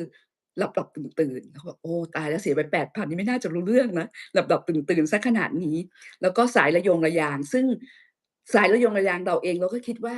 กลัวมันช็อตนะคะไม่กล้ากระดุกกระดิกตัวค่ะพอฟังคุณหมอแล้วเราก็รู้สึกว่าเอ๊ะมันไม่ใช่นะนี่เราน่าจะได้ฟังตรงนี้ก่อนนะก็คืออืสายระโยมงระยางไม่ต้องกลัวก็ติดอย่างดีเพราะงั้นเราขยับตัวได้เราปล่อยตัวตามสบายให้หลับได้ค่ะบางที่ที่ไปเพื่อนพี่อัดไปนะคะไปเจอห้องแอร์แต่เสียงดังเข้ามาอันนี้การ sleep test ก็ดูจะไม่ค่อยได้ผลนะคะ บริษัทคุณหมอมีแล้วนะคะทั้ง Home Sleep Test แล้วก็ Full Sleep Test เพราะงั้นสถานที่ที่สำหรับในการทำ Sleep Test เนี่ยสำคัญถ้าเราเป็นคนนอนไม่หลับเนี่ยเราจะต้องไปสังเกตสังกาให้ดีค่ะคือที่เล่าเพราะว่าส่วนตัวพี่อัดเองอะสังเกตสังกาไม่เก่งค่ะแล้วก็แบบแต่ว่าบอกได้เลยว่าทำตัวแล้วก็ปรับตัวได้ง่ายเพราะการฟังคลิปคุณหมอหลายๆคลิปก็เลยพอนอนลงไปปั๊บเนี่ยค่ะก็พบเลยค่ะว่าออกซิเจนตอนนอน80แล้วก็หยุดหายใจขณะหลับ24คุณหมอที่ตรวจอืมพี่อัดยังบอกเลยว่าโชคดีนะคุณอัชวรรณคุณเป็นคนมีความรู้ดีคันจะบอกว่าฟังจากดรธานีก็กระไรอยู่ค่ะเป็นหมอหนุ่มไงคะเราไม่กล้าเอ่ย ไม่ บแน่อก หรอกเพราะว่าเผลอๆคนที่ตรวจพี่อันเนี่ยผมจะรู้จักเสียด้วยซ้ำไปยกเว้นถ้าเป็น ใช่ Fellow ใหม่นะ Fellow ใหม่นี่ไม่รู้จักแล้วเราไม่เคยเจอเขาค่ะแล้วคุณหมอก็ชื่นชมค่ะว่าคือเป็นระดับกลางไงคะเพราะถ้าอะฮะเกิด0-5ปกติใช่ไหมคะไม่เกิน30นี่ระดับกลางมากกว่า30คือวิกฤตเนี่ยค่ะคุณหมอก็ยังชื่นชมเลยว่าดีนะที่คุณป้าเนี่ยสังเกตตัวเองค่ะแล้วก็บอกว่าแต่เราก็ไม่ได้บอกนะคะเราฟังคุณหมอธนีเราถึงกล้าเสี่ยงนะคะสุดท้ายก็เป็นค่ะทีนี้เป็นปั๊บเนี่ยก็คือว่าการใช้เครื่องเนี่ยเป็นเรื่องใหญ่เหมือนกันที่เขาให้ทดลองจุฬาให้ทดลองเนี่ย3ยี่ห้อนะคะ โอ้โฮพอของมาของจีนปุ๊บโอ้โฮซับซ้อนมากค่ะเราก็เลยเลือกของ ResMed อันนี้เป็นการลัดค่ะเพื่อนพี่อัดเนี่ยเลือกของฝรั่งเศสเลือกของเยอรมันแต่เราฟังคุณหมอนำมาเรารู้เลยอ๋อ ResMed แล้วเราก็เลือก ResMed ส่วนตัวคิดว่าโอ้โฮฟังคุณหมอขนาดนี้เนี่ยส่วนตัวนะคะเราน่าจะอุดหนุนคุณหมอนะอ๋อปรากฏว่า ResMed ที่จุฬาเนี่ยกับบริษัทคุณหมอเนี่ยเขาโคกันแล้วก็อือฮึยิ่งดีใหญ่เลยค่ะเราก็โทรหาน้องโบนะคะว่าอย่างงั้นอย่างงี้ใช้เครื่องแบบนั้นแบบนี้ แล้วพอคุณหมอเปิดทางปั๊บจำได้ว่า Meet Meet ครั้งแรกเนี่ยค่ะเราเนี่ยอ่านรายงานผลไม่รู้เรื่องนะคะอ่านไม่รู้เรื่องเลยแต่ว่าคุณหมอบอกว่าคุณหมอจะกลับประเทศบอกว่าสำหรับเมมเบอร์ใครมีอะไรที่อยากให้ผมช่วยเหลือบอกนะครับเข้าทางเลยค่ะก็เลยให้คุณหมออ่านผล Sleep Test ให้ซึ่งอืมเอาเข้าจริงแล้วเนี่ยเราดับนึกว่าเราไม่เห็นจะมีอะไรคุณหมอคงอ่านผ่านๆไม่ตอบอะไรเปล่าค่ะคุณหมออ่านแล้วคุณหมอก็บอกว่าไม่น่าเป็นห่วงนะครับ พวกเราคิดดูนะคะโอ้โฮหมอระดับ Harvard เนาะมาอ่านผล Sleep Test คนใดก็อ่านได้นะไม่ตอบก็ได้นะแต่บอกกับเมมเบอร์ว่ามีอะไรให้ผมช่วยบอกนะครับแล้วก็บอกว่าก็อ่านครับไม่มีอะไรน่าเป็นห่วงจบไหมคะเราจบนะคะจากนั้นเนี่ยของที่จุฬาเขาก็ฟอลโลว์พี่อัดค่ะจากที่มีอันหนึ่งค่ะที่พี่อัดเนี่ยแบบคือฮอร์โมนหรือก็ความกระตือรือร้นมันหายไปเลยค่ะแล้วก็เจอคุณหมอทางซูนะคะเขาบอกว่าพี่อาจจะใช้ฮอร์โมนเหรอคะบอกว่า พี่อาจไม่รู้ว่าควรใช้ไม่ควรใช้ค่ะแต่ก็ไม่อยากใช้แต่ตัวเองเป็นโรคหยุดหายใจขณะหลับเท่านั้นแหละค่ะคุณหมอที่เป็นหมอสูบอกพี่อาจพี่ใช้เครื่อง CPAP ไปก่อนสักพักหนึ่งเผลอๆพี่ไม่ต้องใช้ฮอร์โมนอืมแล้วจากวันนั้นถึงวันนี้พี่อาจก็ไม่ได้ใช้ฮอร์โมนค่ะก็คือความกระตือรือร้นสมองเรามันก็กลับมาแล้วก็การนอนหลับลึกเนี่ยประมาณปีหนึ่งนะคะที่คุณหมอณัฐวรรณเนี่ยได้ตรวจให้พี่อัดแล้วก็ดูกราฟดูสถิติอะไรเนี่ยคุณหมอคะดูสิคะก่อนที่จะใช้ CPAP นี่มันแทบจะแบบว่าชีวิตนี้เนี่ย มันกลายเป็น70อะคือมัน70การอะไรคะหายใจก็ไม่ดีการจำก็ไม่ดีนะคะเห็นเลยค่ะว่าการจำไม่ดีแล้วก็สิ่งที่มันกระทบกับตัวเองอย่างมากคือว่าต่อไปเนี่ยเราจะเลือกงานเราไม่ทำงานเต็มที่แล้วเราไม่ต้องขนาดนั้นคือแต่ว่า ในขณะเดียวกันตอนนั้นจำได้ว่าฟังคลิปคุณหมออยู่เรื่อยๆค่ะโอ้มันมีวิธีปรับตัวเยอะแยะมันมีการออกกำลังกายมันมีการกินอาหารหลากหลายมันมีการทำให้ใจไม่เครียดสิ่งที่คุณหมอพูดซ้ำๆ5ข้อเนี่ยมันคือหลักเลยนะคะ อืมมันคือไม่กี่อย่างอะแต่พอเราลงทำแล้วเรารู้เลยว่ามันดีแล้วพอเราออกกำลังกายปั๊บเนี่ยคุณหมอคะในชีวิตนะคะเรียนหนังสือมาไม่เคยออกกำลังกายเลยค่ะไม่เคยค่ะอย่างดีก็แค่เดินขึ้นเดินลงค่ะแต่พอดูคุณหมออธิบายแล้วยิ่งใครเป็น Member เนี่ยคือจะมีคลิปที่สำหรับผู้ใหญ่ด้วยนะคะผู้สูงอายุนั่งยังไงแล้วก็ประคองร่างกายยังไงเนี่ยการออกกำลังกายของพี่อาจบอกได้เลยว่าใช้คลิปของคุณหมอล้วนๆแล้วก็มีคลิปอื่นผสมด้วยแล้วก็นึกไม่ออกก็เอาเปิดคลิปนี่แหละแล้วก็ออกกำลังกายไปเรื่อยๆก็เกิดอืมการนอนหลับลึกที่คุณหมอเขาชื่นชมเลยว่าพี่อัชวัลนอนหลับลึกขึ้นคุณหมอดูจากอะไรเหรอคะนี่ไงคะกราฟบอกแล้วปัจจุบันนะคะก็รวดเดียวตื่นค่ะรวดเดียวตื่น อัน CPAP ยังนี้ใช้อยู่แสดงความยินดีด้วยแหละครับขอบพระแล้วจคุณค่ะ ริงๆต้องบอกอย่างงี้ครับว่าไอ้สิ่งที่ผมพูด5ข้อ6ข้อนั่นน่ะคือแบบกินอาหารให้มันสมดุลใช่ไหมนอนหลับพักผ่อนให้เพียงพออย่าไปเครียดอะไรค่ะนะครับออกกำลังกายสม่ำเสมอไปเจอธรรมชาติบ้างคุยกับคนอืมที่อยากจะที่ควรคุยด้วยอยู่กับคนที่ควรอยู่สารเสพติดก็อย่าไปใช้ไอ้ของพวกนี้เนี่ยคือเป็นวิอือฮึธีในทางปฏิบัติ แต่ค่ะไม่จำเป็นต้องรู้ก็ได้ถ้าเราฉลาดพอเพราะว่าเราต้องรู้ว่าสาเหตุอะไรที่ทำให้เรานอนไม่หลับตั้งแต่แรกต่างหากล่ะค่ะถ้าเรารู้ปุ๊บเราค่ะจะแก้มันได้เช่นถ้าเรานอนไม่หลับเนี่ยสิ่งที่มารบกวนทำให้เราหลับไม่ได้มันคืออะไรสิ่งอืมที่เป็นความคิดใช่ไหมครับค่ะความคิดเรานี่แหละที่มันจะทำให้เรานอนไม่หลับบางคนลงไปนอนแล้วนอนไม่หลับมันก็คิดว่าถ้านอนไม่หลับเนี่ยเดี๋ยวพรุ่งนี้เราจะตื่นไปทำงานทันได้ยังไงมันจะมีแรอืมงเหรออะไรอย่างเงี้ยอืมไอ้นี่แหละอืมที่เราทำให้เรานอนไม่หลับอันเนี้ยค่ะเรารู้อยู่แล้ว ปัจจัยภายนอกความร้อนแสงสีอืมเสียงอืต่างมๆใช่ไหมครับก็นอนไม่หลับอีกเหมือนกันปัจจัยภายในนอกเหนือจากสมองแล้วก็ถ้าเกิดว่าเราเพิ่งกินอะไรเข้าไปใหม่ๆโอ้โฮมันย่อยมันโครกครากอยู่ในท้องมันปวดท้องมันจุกมันเสียดมันอะไรเงี้ยก็นอนไม่หลับเหมือนกันหรือต่อให้นอนหลับมันก็นอนหลับไม่สนิทเดี๋ยวก็ไปฝันอยู่ข้างในเยอะแยะไปหมดอืไอ้พวกนี้แหละที่ทำมให้เรานอนไม่หลับแล้วถ้านอนไปค่ะแล้วเนี่ยสิ่งอะไรที่จะทำให้เราตื่นขึ้นมาได้ใช่ไหมครับก็ปัจจัยภายในอย่างอื่นเช่นสมมุติว่าเราค่ะมี อะไรที่ต้องปัสสาวะบ่อยๆแล้วก็อืมมีปัญหาแล้วเรานอนกรนเรานอนหลับแล้วลมหายใจมันเข้าไปไม่เพียงพอก็จะเป็นการนออืนหลับที่มันไม่มดีไอ้ของพวกเนี้ยคือความจริงที่มันซ่อนอยู่ข้างในทีนี้หลักปฏิบัติค่ะก็คือทำยังไงก็ได้ให้ไปแก้ของพวกนี้ให้ได้อะไรค่ะที่เราไม่เคยเห็นมาก่อนก็ตรวจให้เจอเสียอะไรออืย่างเงี้ยมนะอืมอ่าแต่ว่าการที่จะไปสอนคนทั่วไปให้สามารถเข้าใจในไอ้ของพวกนี้ได้ไม่ง่ายแล้วค่ะเขาก็ไม่ได้อยากจะฟังด้วยดังนั้นเลยต้องมีวิธีการพูดให้มันจบไปเลย ทำไอ้อื4-5อย่างมเนี่ยจบแล้วก็ไม่ต้องไปคิดอะไรเยอะแต่ถ้าเกิดคุณอยากจะรู้เหตุผลจริงๆเนี่ยก็มาศึกษาค่ะเอาเพิ่มเติมหรือถ้าอืเกิดคนไหนเก่งมพอก็สามารถคิดขึ้นมาได้ตัวเองได้ผมก็เลยมองว่าไอ้ค่ะเนี่ยก็เหมือนศาสนาพุทธนี่แหละที่เขาสอนค่ะต่างๆในมปลายมต้นหรือแม้แต่ประถมเนี่ยนะครับก็คือสอนไอ้พวกนี้แหละแต่เขาไม่ได้สอนเหตุผลและข้อค่ะความจริงที่อยู่เบื้องลึกข้างในถ้าอยากจะรู้ก็ต้องฉลาดเอาเองหรือไม่งั้นก็ต้องไปอืคิดตามมให้ได้หรือว่าบางทีเราต้อง มีความสนใจในแง่นั้นมากจริงๆถึงจะไปค่ะ ทำนั่นแหละมีคำถามหนึ่งค่ะคุณหมออันนี้น่าสนใจก็ถามว่าพี่อัดใส่ CPAP วันแรกอึดอัดไหมพี่อัดบอกได้เลยว่าอึดอัดมากแต่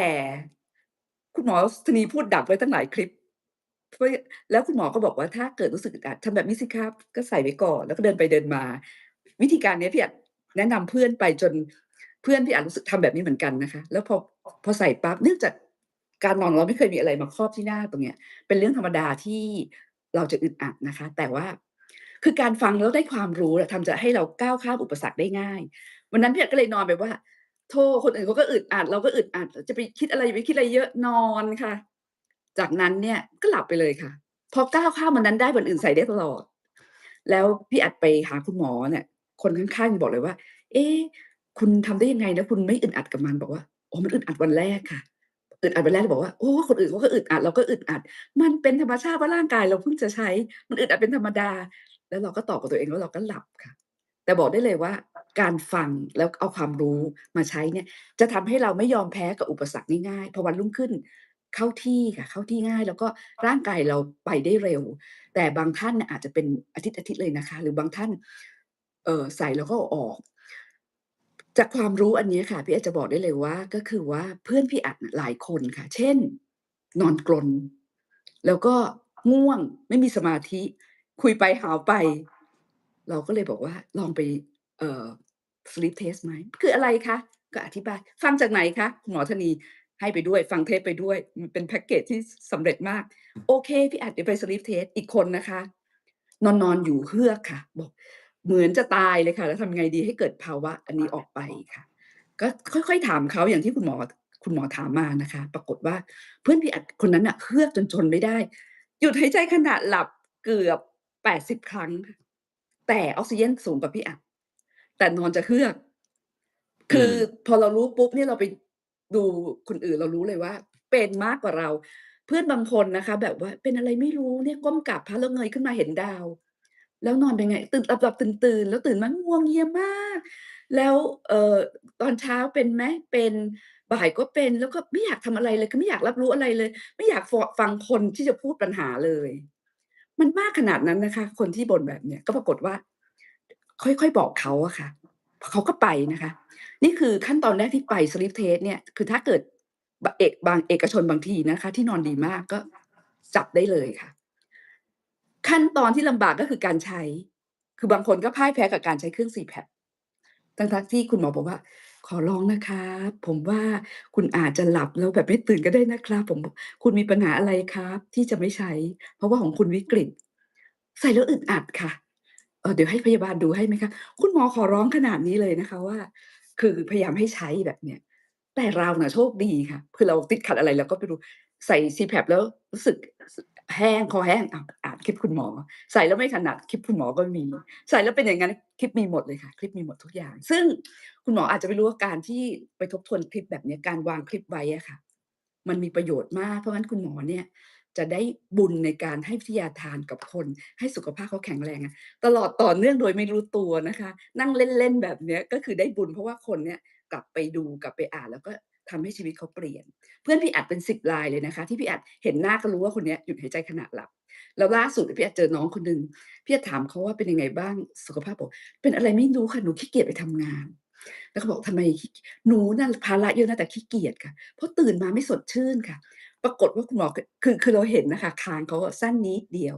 ก็เลยบอกว่าน้องง่วงนอนวันหนึ่งกี่ครั้งบอกแทบตลอดวันเลยค่ะพี่อัดแล้วก็ตื่นกลางดึกแล้วก็รู้สึกแบบไม่สดชื่นแล้วก็บางทีง่วงจนไม่สามารถจะทำงานได้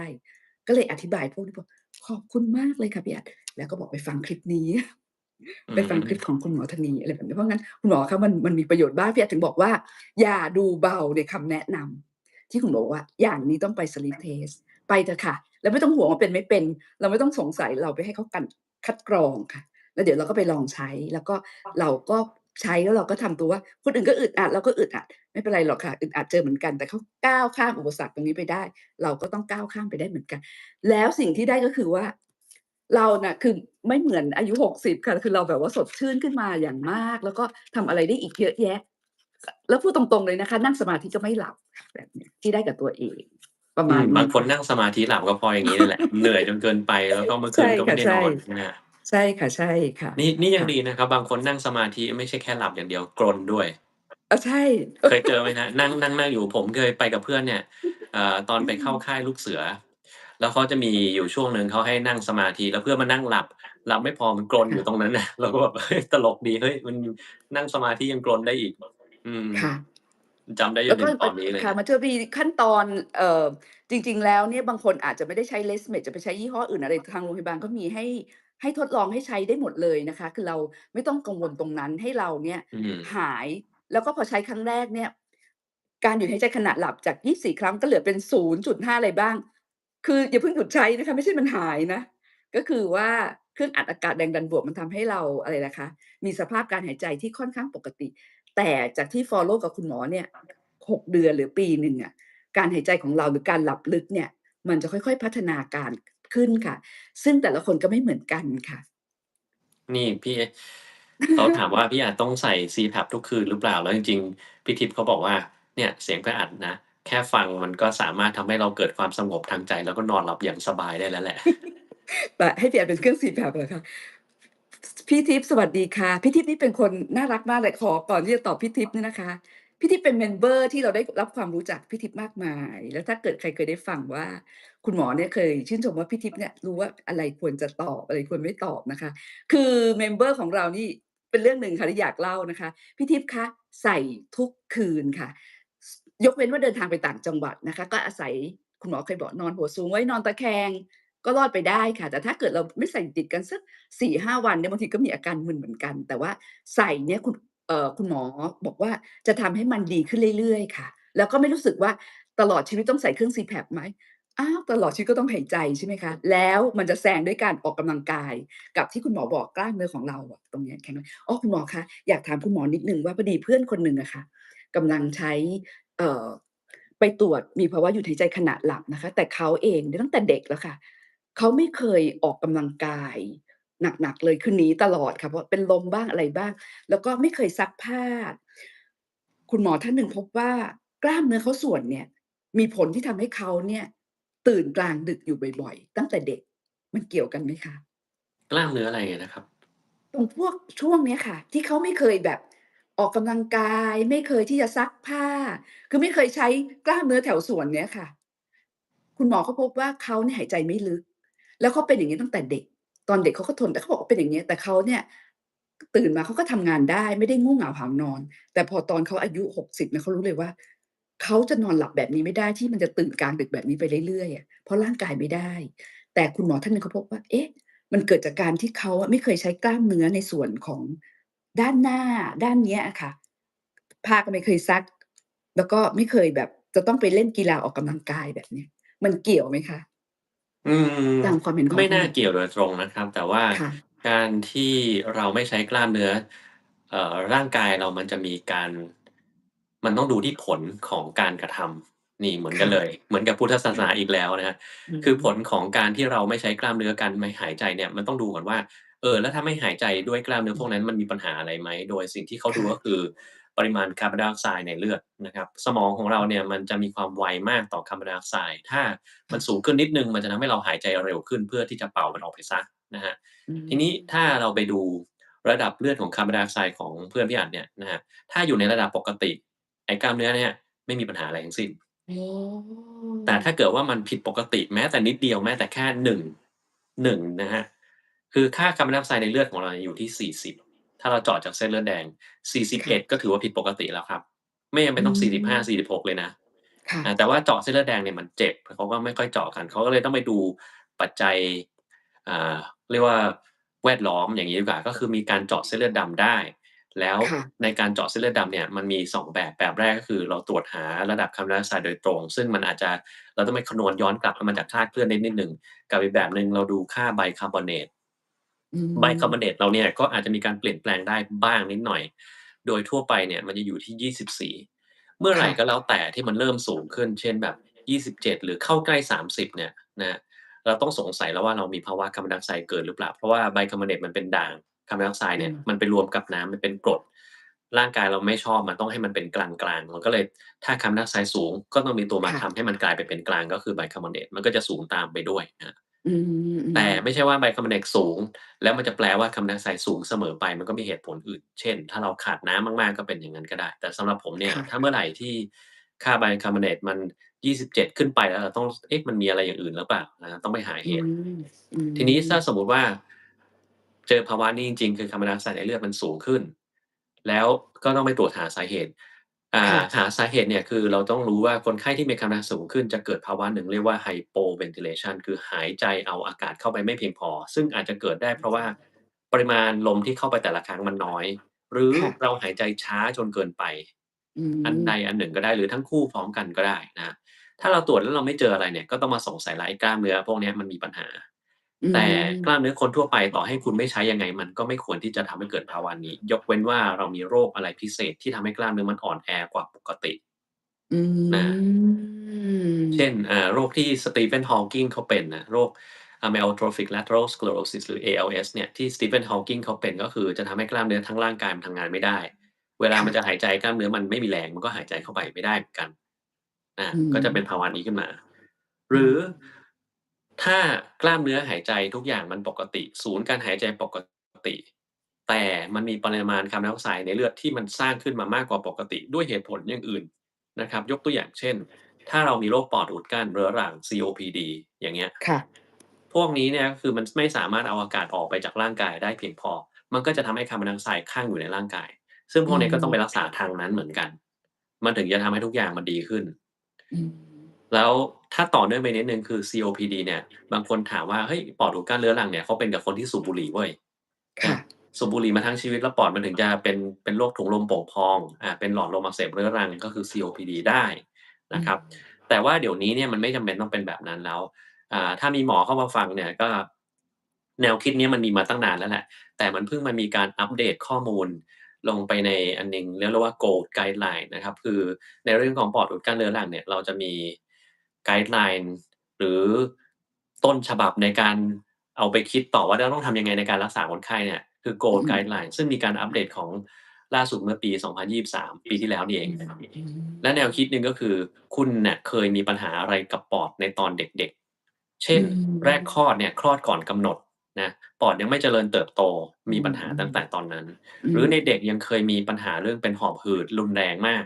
หรือเคค่ะยมีการติดเชื้อในปอดสักอย่างหนึ่งอืหรือเพีมยงภาวะทุพพจนาอืการที่ทำให้ร่างมกายไม่โตไอ้ปัญอืมหาพวกนี้ทั้งหมดเนี่ยมันจะทำให้ปอดของเขาอะไม่สามารถเจริญเติบโตจนเต็มที่ได้ อืมปอดของเราเนี่ยเจริญเติบโตเต็มที่แล้วก็มีฟังก์ชันหรือความสามารถเต็มที่อยู่ที่ประมาณอายุ25-30ปีแม็กซิค่ะมัมที่30ปีหลังจากอืมนั้นมันจะต่ำลงเรื่อยๆแล้วนะครับอืมสมมุติว่าฟังก์ชันเต็ม100%เนี่ยอายุ30นะแต่ไอ้คนที่มีปัญหาตั้งแต่เด็กตั้งแต่แรกเนี่ยมันอาจจะขึ้นไปถึงฟังก์ชันแค่80เท่านั้นเอง อืมใช่ไหมครับสมมุติว่าเราฟังก์ชันได้แค่80%ก็ต่ำกว่าคนอื่นเขาเพื่อนทีนี้เวค่ะลาเราอายุถึง30หลังจากนั้นเนี่ยฟังก์ชันของปอดเรามันจะลดลงทุกปีเลยค่ะปีละนิดปีละหน่อยใช่ไหมครับอืมถ้าเราเริ่มที่80มันลดลงนิดหน่อยเราก็แย่แล้วแต่ถ้าเราเริ่มที่100มันลดลงไปนิดหน่อยไม่เห็นเกิดอะไรอืขึ้นเลย มอืนี่แหละก็คือเป็นเหตุผลหนึ่งซึ่งเราเจอว่ามีภาวะ COPD ที่สมัยก่อนเขาไม่คิดว่ามันจะเป็นโรคนี้เพราะว่ามถ้าตรวจเอกซเรย์หรือ CT สแกนปอดมันก็ไม่เห็นเหมือน COPD เราตรวจอืมค่าเป่าปอดมันก็ไม่เห็นจะเหมือน COPD แต่มันคือ COPD เพราะว่าเหตุผลในวัยเด็กของเรานั่นเองดังนั้นอืมบางทีการที่เรามีปอดที่มันมีปัญหาตั้งแต่แรกฟังก์ชันไม่เต็มร้อยตั้งแต่แรกแล้วเรามามีกล้ามเนื้ออ่อนแรงจากอะไรก็ไม่รู้แค่เพียงเล็กน้อยค่าคาร์บอนไดออกไซด์ในเลือดเรามันก็ผิดปกติได้ อือ่ามคือในทางการแพทย์มันเป็นอย่างนี้แหละคือขึ้นอยู่กับเรารู้เยอะหรือเปล่าถ้าเรารู้เยอะคิดเยอะเข้าใจเยอะเนี่ยมันสามารถบอกเลยว่าไอ้คนที่ดูเหมือนจะปกติเนี่ยอืที่เขาหาอะไรมไม่เจอเนี่ยมันมีอือะไรสักอย่างมนี่แหละแต่แบบดันดันไปเจอหมอที่เขาอาจจะไม่ค่อยเข้าใจในเรื่องของความเกี่ยวโยงกันกับเรื่องพวกเนี้ยครับอืม นี่พูดให้ฟังใหม่สุดเลยนะเรื่องความรู้อันนี้คือหมอหลายคนก็ไม่รู้นะเพราะมันเป็นเรื่องที่ใหม่มากใหม่ตั้งแต่ปีที่แล้วแล้วก็มีการแบ่งชนิดของ COPD แบบใหม่เลยแต่ก่อนจะค่ะแบ่ง A B C D อะไรเงี้ยเดี๋ยวนี้ไม่ใช่แล้วเดี๋ยวนี้แบ่งใหม่แล้วนะยาตัวใหม่ก็มีแล้วมีตัวแปอืมลกๆออกมาอืมมีวิธีในการคิดว่ารักษาโรคนี้ยังไงซึ่งไม่เหมือนอืมสมัยก่อนแล้วไม่ค่ะเหมือนเลยนะครับ อืบางคนสมัยก่อนม ไม่อยากเรียนโรคนี้เพราะว่ามันน่าเบื่อมันมีแต่การรักษาเหมือนเดิมมันก็ทำยังไงก็เหมือนเดิมเดี๋ยวนี้ไม่แล้วมีของใหม่แล้ว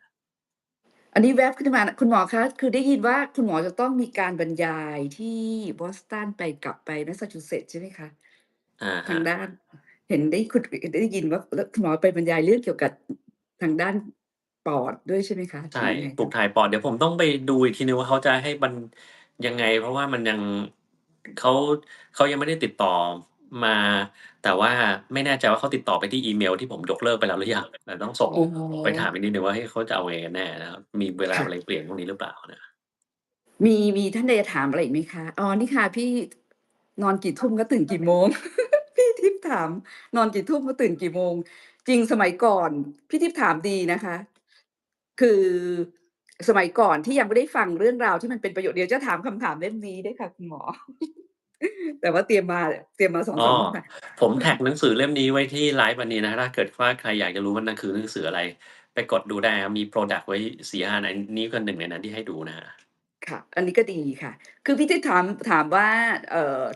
นอนกี่ทุ่มตื่นกี่โมงค่ะปกติอะค่ะประมาณเฉลี่ยนะคะอยู่ในช่วง4ทุ่มบ้าง5ทุ่มบ้างประมาณเนี้ยค่ะแล้วก็ตื่นเนี่ยประมาณตี5:30หรือ6โมงค่ะประมาณนั้นนะคะแต่ว่ามีอันหนึ่งที่จะเล่าให้คุณหมอฟังค่ะว่าร่างกายมันก็ปรับแต่มันก็ไม่ค่อยดีนะคือเผอิญในช่วงที่ผ่านมาเนี่ยค่ะ ประมาณเดือนที่แล้วอะค่ะได้มีโอกาสเอาบุญมาฝากทุกท่านนะคะได้มีโอกาสทำหนังสือถวายเอ่อพระเทพวชรธรรมพาณี2เล่มค่ะท่านได้เลื่อนสมณศักดิ์อะนะคะที่วัดเอ่อวัดไตรมิตรทีนี้ในระหว่างทำเนื่องจากว่าเราต้องใช้สมาธิแล้วก็ต้องใช้อะไรอย่างสูงปรากฏว่านอนไม่ได้นอนไม่ได้นอนเลยอะนะคะ อาทิตย์ละ2วันอาทิตย์ละวันอาทิตย์ละวันไม่ติดกันนะคะแต่เราก็รู้สึกว่าเฮ้ยร่างกายเรามันดีขึ้นมากเลยนะตั้งแต่ออกกำลังกายแล้วก็ใช้อันเนี้ยมาโดยตลอดก็คือว่าซึ่งมันอาจจะไม่ใช่ผลดีนะคะแต่ว่ามันฟื้นตัวได้เร็วคือเราไม่ได้นอนทำงานถึงเช้าเนี่ยแต่พออีกวันหนึ่งเราก็นอนพักค่ะแล้วพออีกวันหนึ่งเนี่ยออกกำลังกายแล้วก็ทานอาหารอะไรปกติเนี่ยมันก็เข้าที่เร็วค่ะแต่จริงๆแล้วอายุ60ไม่ควรทำแบบนี้นะคะแต่ว่า อัชวัลพี่อัดเองก็ประเมินตัวเองว่าแสดงว่าซึ่งสมัยก่อนทำแบบนี้ไม่ได้เลยคือขืนนอนแบบถึงเช้าเนี่ยเรียบร้อยอะค่ะร่างกายมันจะรวนหมดแต่ก็คราวเนี้ยจากการที่เราดูร่างกายมาในยามที่ร่างกายต้องใช้กำลังหนักๆเนี่ยมันก็ทำได้แล้วมันก็ฟื้นได้เร็วเหมือนกันค่ะเพร่างราะงั้นกายคนเราเนี่ยมันมีความยืดหยุ่นอยู่ครับหมายค่ะความว่าถ้าเรามีอะไรมากระทบเนี่ยมันสามารถที่จะดึงเข้าสู่ปกติได้แต่อืความยืดหยุ่นตรงมเนี้ยมันจะเสียไปตามอายุอืนะครับมเช่นสมัยเด็กๆเนี่ยบางคนอาจจะไม่นอนทั้งคืนเลยแล้วก็วันต่อไปไปโรงเรียนก็สามารถที่จะเรียนได้บางคนไปอืมเที่ยวผับเที่ยวบาร์มากินเหล้าทั้งคืนเลยตอนเช้าก็ไปเรียนได้เหมือนเดิมโดยที่เหมือนอืไม่เห็นเกิดอะไรมขึ้นเลยแต่พออือายุเยอะขึ้นมแล้วมันทำไม่ได้แล้วอืนะมถ้าเราอยากจะให้ความยืดหใยุ่นตรงเนี้ช่ยมันยังเหลืออยู่เนี่ย ๆก็ค่ะการที่เราดูแลตัวเองออกกำลังกายมันจะช่วยได้เยอะมากเลยอาหารค่ะก็สำคัญนะงั้นไอ้ของพวกนี้เนี่ยเด็กๆเรากินอะไรก็ไม่เห็นเป็นไรกินเท่าไรก็ไม่อ้วนพอโตขึ้นมาหายใจปุ๊บอ้วนเลยก็เป็นคำกล่าวที่แบบไม่ได้เกินจริงไปไหนนะมันก็เป็นเหตุผลเพราะว่าไอ้พวกนี้แหละความยืดหยุ่นทางด้านร่างกายในการปรับสมดุลมันเสียนะครับค่ะ ยิ่งแก่ก็ยิ่งเป็นนะครับพอดีเออช่วงที่อายุ60มาเจอฟังคุณหมอพอดีไงพี่อัดก็เลยแบบปรับร่างกายทันอันนี้คือเดี๋ยวคุณปุ๊ลูกช้างถามว่าพี่อัดฝึกสมาธิไปใช้งานอะไรแบบจริงๆแล้วมันใช้ได้เยอะมากนะคะคือมันกลายเป็นตัวตนแล้วก็บอกคุณหมอตรงๆว่าพี่อัชวรรณเนี่ยรักษาศีล8ทุกวันนะคะเพราะว่ารู้สึกว่าร่างกายมันเบาแล้วก็มันไม่ได้คิดอะไรเยอะดีค่ะอันนี้มันก็คือลดอะไรไปได้เยอะค่ะในเรื่องของการย่อยอาหารอะไรแบบเนี้ย อันที่2ก็คือว่าเวลามีเรื่องอะไรเยอะแยะอะค่ะเอ่อมันจะไม่ได้คิดซับซ้อนมากค่ะหรือว่าถ้ามีเรื่องมากๆก็นอนเลยค่ะคุณหมอบอกคุณหมอออกกำลังกายใช่ไหมคะพี่อัดเนี่ยอาจจะออกกำลังกายยังไม่ได้เก่งแบบนั้นแต่พี่อัดนอนเลยค่ะแล้วเพิ่งรู้อะค่ะจากอ่านจากเล่มนี้ว่าคือตอนฟังคุณหมอว่าขณะที่เราหลับสนิทเนี่ยคือกลไกในสมองของเรามันจะมีการเรียงลำดับ แล้วงานวิจัยมันก็บอกเหมือนกันค่ะก็อยากให้คุณหมอเล่ากลไกตรงนี้นะคะพี่อชวรรณว่าดีมากเลยที่เขาเขาเปรียบเทียบว่ากลุ่มวิจัยมี2กลุ่มค่ะกลุ่มหนึ่งเนี่ยให้ดูภาพที่ค่อนข้างโหดร้ายนะคะ2ครั้งก่อนนอนโดยไม่ได้ปลุกกลางดึกนะคะแต่อีกกลุ่มหนึ่งเนี่ยเขาให้ดูเหมือนกันแต่กลางดึกอะถูกปลุกให้ตื่น แล้วเขาก็มีการวัดขึ้นสมองนะคะแล้วก็ตอนเช้าทั้ง2กลุ่มมาดูภาพเหมือนกันปรากฏว่าการหลับรวดเดียวอะค่ะการรับรู้ถึงเอ่อความเศร้าหรือความโหดร้ายในภาพเนี่ยกลุ่มที่นอนรวดเดียวอะค่ะจะรับรู้ได้แบบว่าปกติแต่กลุ่มที่ถูกอุปสรรคในการนอนเนี่ยจะรับรู้ได้แบบมากขึ้นเนี่ยค่ะคุณหมออธิบายกลไกอันนี้ยังไงดีอืคะ มต้องบอกว่าจริงๆสมองของเราในเวลนอนหลับมันจะมีช่วงที่เราหลับลึกกับหลับที่ฝันเสียเป็นส่วนค่ะใหญ่นะหลับค่ะลึกเนี่ยก็คือช่วงที่เราเรียกว่า Non-REM เป็นช่วงที่เราไม่มีการกรอกตานะครับอืแล้วตมอนนี้นี่แหละสมองเรามันจะได้พักผ่อนคือมันไม่ค่อยคิดอะไรมากมันอยู่ของมันเฉยๆมีค่ะการฝันเหมือนกันแต่ฝันน้อยนะครับอืมแล้วในช่วงนี้เนี่ยร่างกายของเรามันจะยังสามารถขยับได้แต่อืพอมันเป็นช่วงมหลับฝันหรือช่วง REM sleep ที่ตาเรามันมีกรอกซ้ายกรอกขวาเนี่ยนะครับ ช่วงนี้นี่แหละที่สมองเรามันจะมีการจัดเรียงข้อมูลต่าค่ะงๆ ซึ่งมันก็จะเอาประสบการณ์ที่เราเจอมาในวันเนี้ยทั้งหมดเลยนะมาจัดเรียงเหมือนถ้าเราทำคอมพิวเตอร์ก็เป็น Defragmenter นะให้มันจัดเรียงข้อมูลทุกอย่างได้ดีตรงนี้ค่ะนี่แหละที่มันจะทำให้เรามีความจำที่ดีอืมมีความจำมีความคิดสร้างสรรค์สามารถคิดต่อยอดได้นะครับอืมซึ่งถ้านี่มันเสียไปเมื่อไรแล้วก็ความจำก็ไม่ดีคิดต่อยอดก็ไม่ได้ความสร้างสรรค์มันก็หายไปอือา มตรงนี้แหละที่มันจะค่อยๆหายไป นะครับอืแล้วอายุมเยอะขึ้นมันหายทั้งคู่เลยทั้งนอนลึกอืนอนหลับลึกกับนอนหลับตื่นมันหายเกลี้ยงหมดเลยนะอืก็จะทำมให้เรามีปัญหาได้นะครับ ค่ะทีนี้กลไกลึกๆเนี่ยมันเกี่ยวข้องกับระบบสมองหลายๆอย่างเลยคือสมองส่วนที่เราจะมาจัดเรียงความทรงจำพวกเนี้ยข้อแรกเป็นสมองเกี่ยวข้องกับเรื่องของความทรงจำแน่ๆแล้วก็จะเป็นพวกกลุ่มที่ค่ะเราเรียกว่า Hippocampus นะครับ ค่ะ Hippocampus Amygdala เหมือนใครดู ๆๆ Star Wars ก็ Queen Amygdala ก็ชื่อเดียวกันนั่นแหละนะไอ้ Amygdala เนี่ยอย่างที่ผมเคยเล่าไปเมื่อวานนี้ว่ามันเป็นส่วนที่เกี่ยวข้องกับอารมณ์ความรู้สึกแล้วก็ความทรงจำมันอยู่ใน loop นี้เลยเป็นการที่ถ้ามันทำงานมันจะเป็นการปกป้องไม่ให้เราสูญเสียอะไรสักอย่างที่ไม่ควรจะสูญเสีย ค่ะอืมถ้าเราได้มันเฉยๆแต่ถ้าเราสูญเสียมันไม่ได้แล้วมันต้องจัดการทำงานอะไรสักอย่างอย่างเมื่อวานพูดว่าเนี่ยถ้าเกิดคุณไม่ได้ไปฉีดวัคซีนโควิด19นะทางรัฐบาลจะไม่จ่ายเงินให้ถ้าเกิดเวลาคุณป่วยขึ้นมาอย่างเงี้ยมันอืเป็นการสูญเสียอะไรมสักอย่างทำให้คนต้องแบบเลือกที่จะไปฉีดวัคซีนนะอืก็มระบบความทรงจำอันนี้มันมีความเกี่ยวข้องกับการใช้ REM นี่แหละแล้วมันไม่ใช่ค่ะแค่นั้นมันต้องเอาไปเปรียบเทียบกับประสบการณ์เก่าที่เราเคยสะสมมา อืมแล้วก็มีการลิงก์กับระบบที่เกี่ยวข้องกับการควบคุมแล้วก็ตรรกะอาทำไมมันเกี่ยวข้องกับตรรกะแล้วลองคิดดูเวลาเราฝันเนี่ยบางทีเราฝันอะไรที่มันไม่น่าใช่เนาะทำไมเรากระโดดตึกอืมแล้วเราไม่ตายอย่างเงี้ยอืซึ่งตรรกะของมจริงมันไม่ได้อะใช่ไหมหรือว่าเราเห็นช้างๆบินได้ในฝันนะเหมือนลูกช้างมันอยู่ๆทำไมลูกช้างมันลอยได้วะอันเนี้ยคืออืมอันนั้นน่ะถ้าเราอยู่ในฝันเราจะเหมือนว่ามันก็เป็นเรื่องปกติเนาะเราก็ไม่ได้ถามว่าทำไมค่ะช้างมันถึงลอยได้ แต่ถ้าอืเกิดเป็นชีวิมตประจำวันแล้วเราเห็นช้างลอยได้เนี่ยเราจะตั้งคำถามแล้วคือสมอืองส่วนมตรรกะเนี่ยมันจะไม่ทำงานเวลาที่เราฝันอืมคือพอเราไม่มีตรรกะปุ๊บมันแปลว่าเรามีอะไรอะ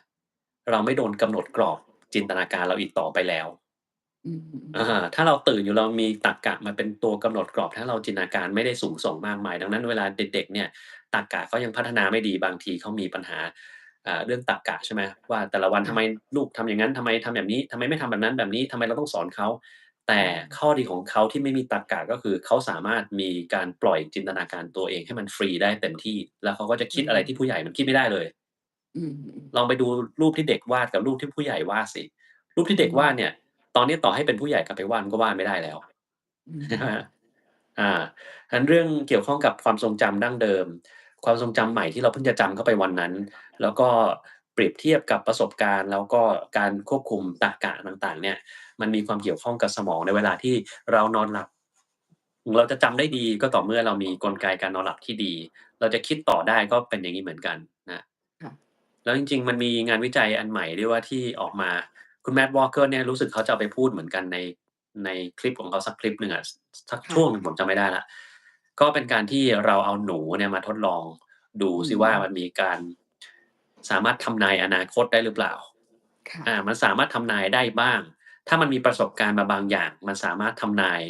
แล้วก็เตรียมพร้อมที่จะรับมือกับสิ่งที่จะเกิดขึ้นในอนาคตที่เป็นปัญหาที่เคยเจอมาแล้วถึงแม้ว่าปัญหาใหม่ที่จะเจอเนี่ยมันไม่เหมือนเดิมเลยก็ตามมันจะแก้ปัญหาตัวนั้นได้ดีขึ้นนี่เราเจอมาแล้ว อืมันก็เป็นการมที่แบบเราจะบอกว่าคนเราเนี่ยบางทีมันอาจจะมีการที่เราสามารถทำนายอนาคตสั้นๆได้ค่ะหรือเราอาจจะพอรู้ว่าเป็นอย่างงี้ต้องรับมือยังไง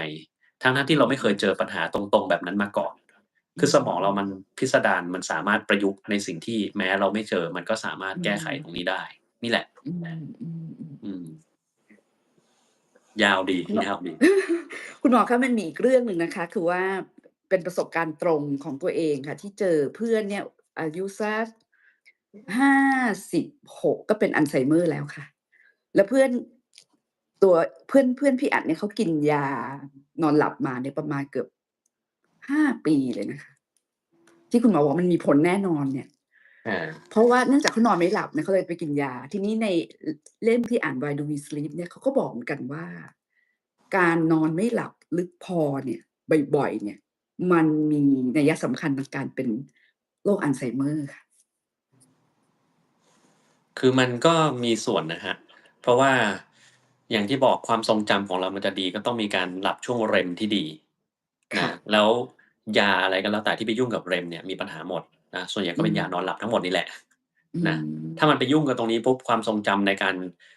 จำเรามันจะแย่การฟอร์มความทรงค่ะจำอันใหม่ก็จะจำไม่ค่อยได้อันอืนี้ด้วยตัวมันเอมงอยู่แล้วนะครับแต่อายุเยอะขึ้นโอกาสที่เซลล์สมองของเรามันจะเสื่อมก็มีอยู่แล้ว อืถ้าใครยิ่งมีมยีนผิดปกติที่แบบในครอบครัวมีแต่คนเป็นอัลไซเมอร์เต็มไปหมดเนี่ยก็ยิ่งแล้วใหญ่นะครับอืมดังนั้นบางทีเนี่ยการที่ความจำของคนอายุเยอะมันเสียไปมันไม่ใช่มีปัจจัยเดียวไม่ใช่แปลว่าต้องเป็นอัลไซเมอร์เสมอไปค่ะบางทีก็เกิดจากไอ้ยาพวกนี้ที่กินมาตั้งนานแล้วบางอืทีก็เป็นมเพราะว่าหยุดหายใจขณะหลับถ้าไม่นอนไม่เต็มอือิ่มมความจำมันก็อืมจะแย่อืมอืมนะครับบางอืมทีก็เกิดจากการเจ็บป่วยอะไรสักอย่าง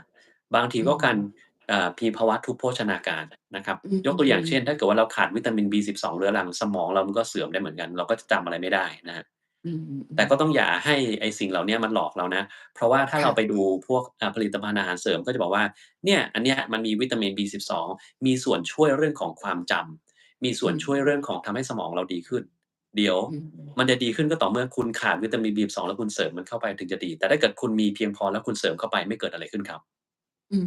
แต่ว่ามนี่คือการเล่นคำหรือที่เดี๋ยวนี้เขาชอบใช้ภาษาว่าเล่นบาลีใช่ไหมเลี่ยงบาลีเล่นบาลีในการที่จะเอาคำพวกเนี้ยมาบอกว่าเฮ้ยฉันไม่ได้โกหกนะมันมีข้อมูลจริงๆว่ามันทำให้เป็นแบบนั้นใช่แต่ว่าในบริบทที่ว่าคนคนนั้นขาดวิตามินตัวนั้นเท่านั้นเอง ดังนั้นคนอายุเยอะที่สมองมันมีปัญหาเนี่ยส่วนใหญ่แล้วต้องพยายามหาเหตุผลที่เราแก้ไขได้เช่นขาด B12 ทุพโภชนาการมีภาวะซึมเศร้าซ่อนอยู่ไหมนะครับหรือเป็นโรคไทรอยด์มันต่ำไปความจำเสียถ้าเกิดว่านอนหลับผิดปกติก็ต้องแก้ตรงนั้นเพราะว่าถ้ามันไม่มีอะไรสักอย่างแล้วมันเป็นอัลไซเมอร์เพียวๆเนี่ยมันแก้ไม่ได้อืมันทำได้มแค่ชะลอแต่แก้อืมไม่ได้นะอืด้วยมยาในปัจจุบันที่เรายังมีอยู่นะครับอืนั่นแหละ ม วันนี้พี่อาจขออนุญาตฉวยโอกาสนะคะมีคนมีคุณอ้นนะคะอยากให้พี่อาจเนี่ยได้ถามคำถามคุณหมอมีคุณหมอจะตอบคำถามใครก่อนไหมคะในเนี้ยค่ะ เลือกเลยครับคุณฟ้องมาว่าคัมภีร์ลูกช้างเปิดคัมภีร์ตอนสวดคัมภีร์อะไรคัมภีร์ช้างเหรอ อ๋อเมื่อกี้ศีล5จริงๆเมื่อกี้มีคนถามว่าทำไมพี่อาจถึงเลือกถือศีล8แล้วศีล8เนี่ยคือผมก็ไม่ได้ถือมันนะศีล5บางทียังถือไม่ได้เลยแล้วมีคำถามข้อแรกถ้าคำถามแบบตื้นๆคือทำไมต้องเป็นศีล8นี่คำถามตื้นมากมันมีคำตอบไม่น่ายากอยู่แล้วแหละแต่คำถามที่ลึกคือทำไมพี่อาจถึงไม่เลือกถือศีล9ข้อถือศีล 9ของคุณหมอคืออะไร ไม่ก็พี่อาจจะแบบทำไมผ่านทำไมต้องศีล211ข้อทำไมต้อง300กว่าข้อทำไมเราไม่แล้วทำไมต้องเป็นไอ้8ข้อนี้ด้วยอืทำไมไม่เอาแบบมสมมุติศีลมันเรียงกัน2,200ข้ออย่างเงี้ยเราบอกค่ะว่าข้อ1ถึงข้อ5นะเราทำหรือข้อ1ถึงข้อ8หรือศีล101ถึง10ทำไมเราไม่เอา10ถึง20ทำไมอ๋อทำไมไม่เอาศีลข้อที่50ถึง100ทำไมเราถึงต้องเลือกไอ้5ข้อแรกก่อนทำไมเราไม่เลือกไอ้ตรงนั้นก่อนถ้าเลือก5อืมข้อนั้นก่อนมันจะได้ผลเหมือนกับการเลือกศีล5ข้อแรกไหม ค่ะใช่ไหมหรือถ้าดูเหมือน สมมุติพี่อาจทำ8ข้ออย่างเงี้ย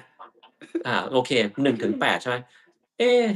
มันยังบุญไม่เพียงพอเว้ยรู้สึกชีวิตเรายังไม่ปกติเพียงพอมันจะปกติไปมากกว่านี้ได้ไหมถ้าอย่างงั้นเราลองเอาศีลข้อที่102กับ103มาบวกกับศีลข้อที่อื8ของเราทำให้กลายเป็นศีล10แบบมพิสดารของแบบนี่อัชวัลโปรโตคอลเลยทำไมไม่เป็นแบบนั้นน่ะครับคุณหมอกำลังมองศีลแบบเหมือนกับวิจัยเชิงปริมาณเลยนะคะ ผมว่ามันก็เป็นอย่าเรางนั้นจริงเราผมเคยเรากำลังเปิดดูแล้วมันแต่ละข้อมันเราไม่เหมือนกันด้วยดูศีลแบบจะอธิบายแบบเชิงคุณภาพ เออแล้วก็เหมือนกับว่าอะไรนะได้เป็นพวกอะไรนะมี Ordinal กับ Numeral ใช่ไหมคะคุณหมอผสมผสานกันคือพี่อัชวัลคิดว่าเป็นความพอใจอะนะคะจริงๆแล้วบอกตรงๆเลยค่ะคุณหมอพี่อัชวัลเนี่ยคุณฟังแล้วอาจจะแปลกนะคือไม่คิดจะแต่งงานค่ะตั้งแต่เรียนหนัอันนี้ไม่แปลกงสือแล้ว อันไม่แปลก เพราะว่าเหมือนคุณหมอใช่ไหมคะก็คือไม่คิดเปล่าจะแต่งงาน หรอกเพราะว่าพี่อ่านเนี่ยน่าจะเป็น Gen Z ที่มาเกิดผิดยุคอุ๊ยตาย อืม 60แล้ว Z คนนี้นะคะใช่ Z ที่เกิดก็คือผิดยุคค่ะแล้วก็มีอยู่ครั้งหนึ่งอะค่ะที่พี่อัชวัลไปวัดแล้วก็ได้มีโอกาสรักษาศีล8พี่เฮ้ยร่างกายมันเบาจริงๆเลยอะคือมันเบาสบายค่ะเพราะว่าการคือแรกๆก็รักษาศีล8วันพระนะคะเพราะว่าไปวัดกับคุณแม่แล้วก็บอกว่าที่วัดบอกให้รักษาศีล8อย่างเงี้ยค่ะพี่ก็รู้สึกว่าพอร่างกายมันเบาปั๊บเนี่ยพี่ก็รักษาศีล8ในวันพระอยู่ปีหนึ่งนะคะจน พอเข้ามหาวิทยาลัยรู้สึกว่ามันดีแฮะก็คือมันดีเนาะแล้วเราก็กิน2มื้อแล้วเราก็แข็งแรงอะเราก็เลยรักษาศีล8มาเรื่อยๆอันนี้คิดง่ายๆเลยค่ะแต่ศีล8ที่มันเพิ่มขึ้นมากับศีล5ข้อก็คือว่าในเรื่องของไม่นอนที่นอนอันสูงใหญ่ไม่นอนที่นอนอันสูงใหญ่มากเกินไปค่ะราวเนี้ยมันจะทำให้ พูดให้กับคุณหมอฟังง่ายๆคือว่าในตัวผู้หญิงมันก็จะมีกามใช่ไหมคะมันก็จะกามกำเริบง่ายแล้วก็จะไม่อะไรล่ะคะไม่รูปไร้ทัดทรงเครื่องหอมเครื่องย้อมเครื่องทาที่มันแบบว่าเกินกว่าที่เราต้องใช้อะค่ะเชื่อไหมคะวันนี้มาออกรายการคุณหมอนะคะน้องน้องอะไรนะคะน้องเอื้องมะลิอะนะคะบอกว่าพี่ชบาอย่าลืมทาลิปมันนะ ก็คือก็คืออาจจะแตกต่างนะคะแต่พี่ชวัลก็ชอบแบบนี้คือตอนรับปริญญาพูดง่ายๆพี่เพื่อนก็ถามว่าไม่แต่งหน้าเลยเหรอบอกว่าหน้าเราไม่ได้แต่งมานานแล้วคือเราแปะอะไรเข้าไปยุ่งแน่นอนค่ะยุ่งแน่นอนก็คือเหมือนแปะๆค่ะแต่ก็ชอบโดยธรรมชาตินะคะว่าเป็นแบบนั้นแล้วก็อันนี้ก็คือว่าจริตจักร้านมันจะหายไปค่ะคุณหมอคือตัวเราอะเวลาเราอยู่ใกล้อะไรพวกเนี้ยแล้วส่วนหนึ่งพี่ชมว่าดีนะอันนี้พูดตรงๆกับคุณหมอนะคะเวลาวันก่อนเนี่ยคุณหมอบอกว่า พี่อัดวันศุกร์คุณลูกช้างออกคลิปนะครับต่อไปเชิญพี่อัดแล้วพี่อัดก็บอกว่าคุณหมอน่ารักโอเคค่ะพี่อัดก็พูดกับตัวเองว่าเฮ้ยเรา60แล้วเราไม่ควรใช้คำนี้กับคุณหมออาจจะคิดมากเกินไปแต่พี่อัดรู้สึกคิดว่าโพสต์ตัวเองเลย เยอะๆใช้คิอะไรดเยอะคือก็ได้ครับ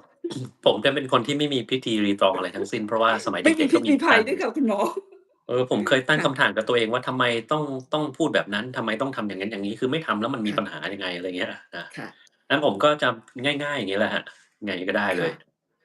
พี่อัดก็เลยเปลี่ยนข้อโอเคพี่อาจความนั้นนะค่ะพี่อาจบอกว่าโอเคศีล8มันทำให้ตัวเองรู้สึกสบายใจเป็นการส่วนตัวอย่างงี้ค่ะทำไมพี่อาจไม่เลือกศีลมาเพิ่มอีกสัก2-3ข้อเผื่อจะสบายมากกว่าเดิมอะครับก็คือว่าพี่อัดสบายใจก็เอาแค่8ไงคะพี่อัดจะไปเคยทดลองเอาศีลเอาอย่างอื่นสามเณร มาไหมครับ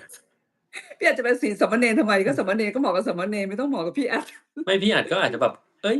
ศีล10เนี่ยมันสามเณรแต่ถ้าเกิดแบบข้อที่15เนี่ยแบบเราเอามาใช้มันจะเท่มากขึ้นมันจะทำให้เราสบายมากขึ้นอะไรงี้เปล่าพี่เคยแบบทดลองศีลพวกนั้นไหมครับไม่ต้องคือพี่อาจไม่ต้องเสียเวลากับเรื่องเหล่านั้นนะคะพี่อาจคิดว่าอามัน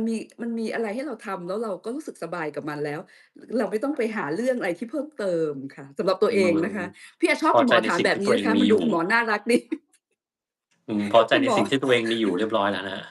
ใช่ๆๆคือแล้วเราก็อยู่ได้แบบนั้นค่ะอยู่ได้แบบนั้นเลยรู้สึกว่าคนโบราณอะเวลาเขาไปวัดเนี่ยในวันพระเขาก็จะไม่ล่วงเกินกันนะคะคุณหมอเขาจะไม่ล่วงเกินกันในวันเพราะเขาเหมือนกับบอกว่าคล้ายๆกับว่าทำใจให้สงบแล้วก็นั่งสมาธิเป็นบุญกุศลอะไรแบบเนี้ยคนโบราณเขาก็จะเป็นอย่างงั้นเนี่ยค่ะก็เป็นวิถีแบบหนึ่งก็ที่อาจจะแตกต่างจากผู้คนไปอะไรประมาณนั้น ขออนุญาตถามของคำถามของน้องอ้นได้ไหมคะฝากมาฉวยอาโอกาสค่ะเพราะเวลาถามในโพสต์เนี่ยจะได้ประมาณสัก200ตัวอักษรนะคะน้องอ้นกังวลเรื่องของคุณแม่ค่ะบอกว่าคุณแม่อายุ82ปีค่ะขอโทษนะคะที่อาจจะทำให้หน้าพี่อาจมันจะออกไปทางจอนิดหนึ่งนะคะเคยหกล้มไปราว20ปีก่อนค่ะหลังจากนั้นก็มีอาการปวดมาเป็นระยะนะคะ แล้วก็ไม่ได้ไปรักษาทันทีผ่านไปราว10ปีพบว่ามีอาการปวดมากขึ้นไปเอกซเรย์พบว่าเริ่มมีลักษณะโครงสร้างกระดูกที่คดเป็นตัว S ค่ะคือน้องอ้นน่ะเขาหาทางออกมาหลายทางเขาบอกว่าพี่อาจถามคุณหมอให้หน่อยและมีอาการกระดูกทับเส้นประสาทค่ะหมอแนะนำให้ผ่าตัดแต่คุณแม่กลัวค่ะไม่ยอมผ่าอาศัยไปรักษาแบบกายภาพบ้างและจัดกระดูกบ้างเป็นช่วงๆ และไม่ค่อยได้ออกกำลังกายสร้างกล้ามเนื้อเองแบบเป็นท่าๆนะคะแต่ชอบแนวทำงานทำสวนหลังบ้านแทนในระหว่างนั้นก็เห็นว่าคุณแม่มีอาการปวดตลอดมากบ้างน้อยบ้างและเดินทรงตัวเริ่มไม่ดีค่ะก็จะเดินทางไปไหนที่ต้องเดินเยอะก็จะใช้รถเข็นแทน จนมาอืมประมาณ5ปีหลังค่ะก็เห็นชัดมากว่า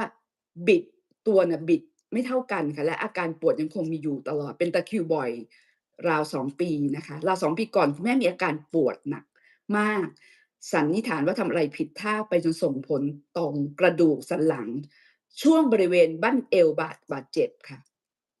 คุณหมอก็แนะนำให้ผ่าตัดแต่คุณแม่ก็กลัวไม่ยอมผ่าและอดทนค่ะกายภาพจนกระทั่งอาการเจ็บปวดรุนแรงค่อยๆดีขึ้น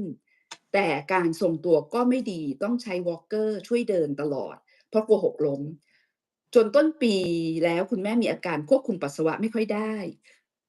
ต้องใส่ผ้าอ้อมผู้ใหญ่ไว้ตลอดและมีอาการกระเพาะปัสสาวะอักเสบเป็นช่วงๆไปรักษาทานยาฆ่าเชื้อก็หายไปได้แต่คุณหมอทางเดินปัสสาวะ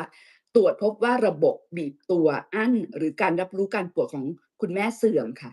ควรจะมาสวนปัสสาวะบ่อยๆหรือใส่สายค้างไว้ซึ่งคุณแม่ก็ไม่อยากทำก็อาศัยทานยาช่วยประทังมาตลอดเลยอะนะคะทีนี้เอ่อน้องอ้นก็บอกว่าอย่างงี้ค่ะบอกว่า การรับรู้การปวดของคุณแม่เนี่ยเสื่อมควรจะสวนปัสสาวะบ่อยๆหรือใส่สายค้างมาซึ่งแม่ก็ไม่อยากทำนะคะก็อาศัยการทานยาช่วยบีบตัวประทังอาการไปซึ่งอาการปวดสะโพกขาก็คงมีอยู่ตลอดและเป็นตะคริวบ่อยขากระตุกจนคุณแม่ทนไม่ไหวค่ะเมื่อเดือนที่แล้วคุณแม่มีอาการหนาวสั่นเป็นไข้จึงส่งโรงพยาบาลพบว่ากระเพาะปัสสาวะติดเชื้อนะคะเข้ากระแสเลือดจึงต้องเข้าไอซียูด่วนค่ะอยู่4วันแล้วออกมาอยู่ห้องธรรมดา เพื่อคุมเชื้อรวมทั้งสิ้นอยู่โรงพยาบาล21วัน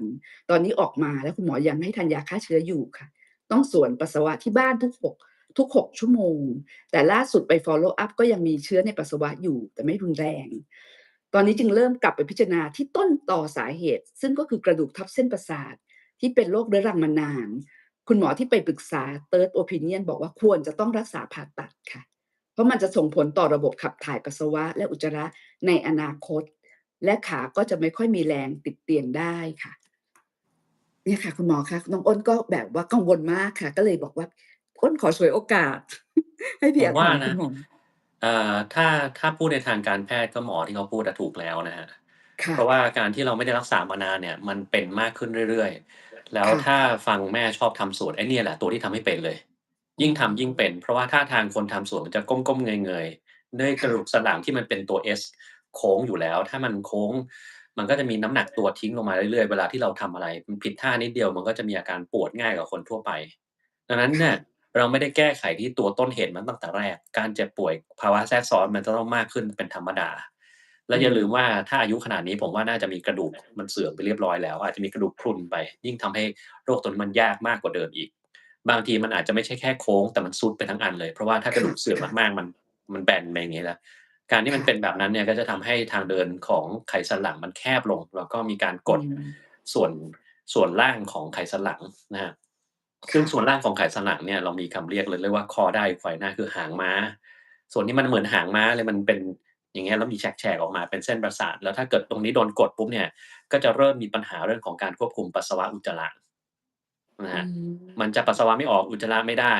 แล้วพออืเป็นอย่างงี้นานๆมันก็มคั่งอยู่ข้างในถ้าปัสสาวะคั่งก็จะเกิดการติดเชื้อตามมาต่อค่ะให้เราใช้ยาที่จะให้กล้ามเนื้อมันบีบมันก็ไม่เหมือนกับการที่กล้ามเนื้อมันบีบด้วยตัวมันเองทีนี้อืปัญหาคือมมันเป็นอย่างงี้มานานแล้วอะ อืถ้ามันเป็นมานานแล้วมการไปผ่าตัดไม่ได้การันตีว่ามันจะหายอืนะครับเพราะเส้นประสาทมเรามันเสียแล้วส่วนมากมักจะเสียเลยค่ะนะครับการผ่าตัดมันอาจจะช่วยเรื่องของการเจ็บปวดหรือป้องกันไม่ให้อนาคตมันมีอะไรอย่างอื่นตามมาแทรกซ้อนค่ะได้นี่ค่ะแหละอันนี้คือปัญหาอืมถ้าทำตามหมอที่เขาบอกเขาก็จะโอเคในเมื่อมันยามันเอาไม่อยู่แล้วมันต้องเป็นแบบค่ะนี้นี่แหละนะครับอืมทีนี้ก็ต้องมามองในมุมคนไข้บ้างเขาก็ไม่ได้อยากจะทำแน่นอนใช่ไหม ค่ะไม่อยากจะทำเพราะว่ามันกลัวว่าอายุเยอะผ่าตัดจะตายหรือเปล่าจะมีภาอืวะมติดเตียงจะมีภาวะอะไรแทรกซ้อนไหม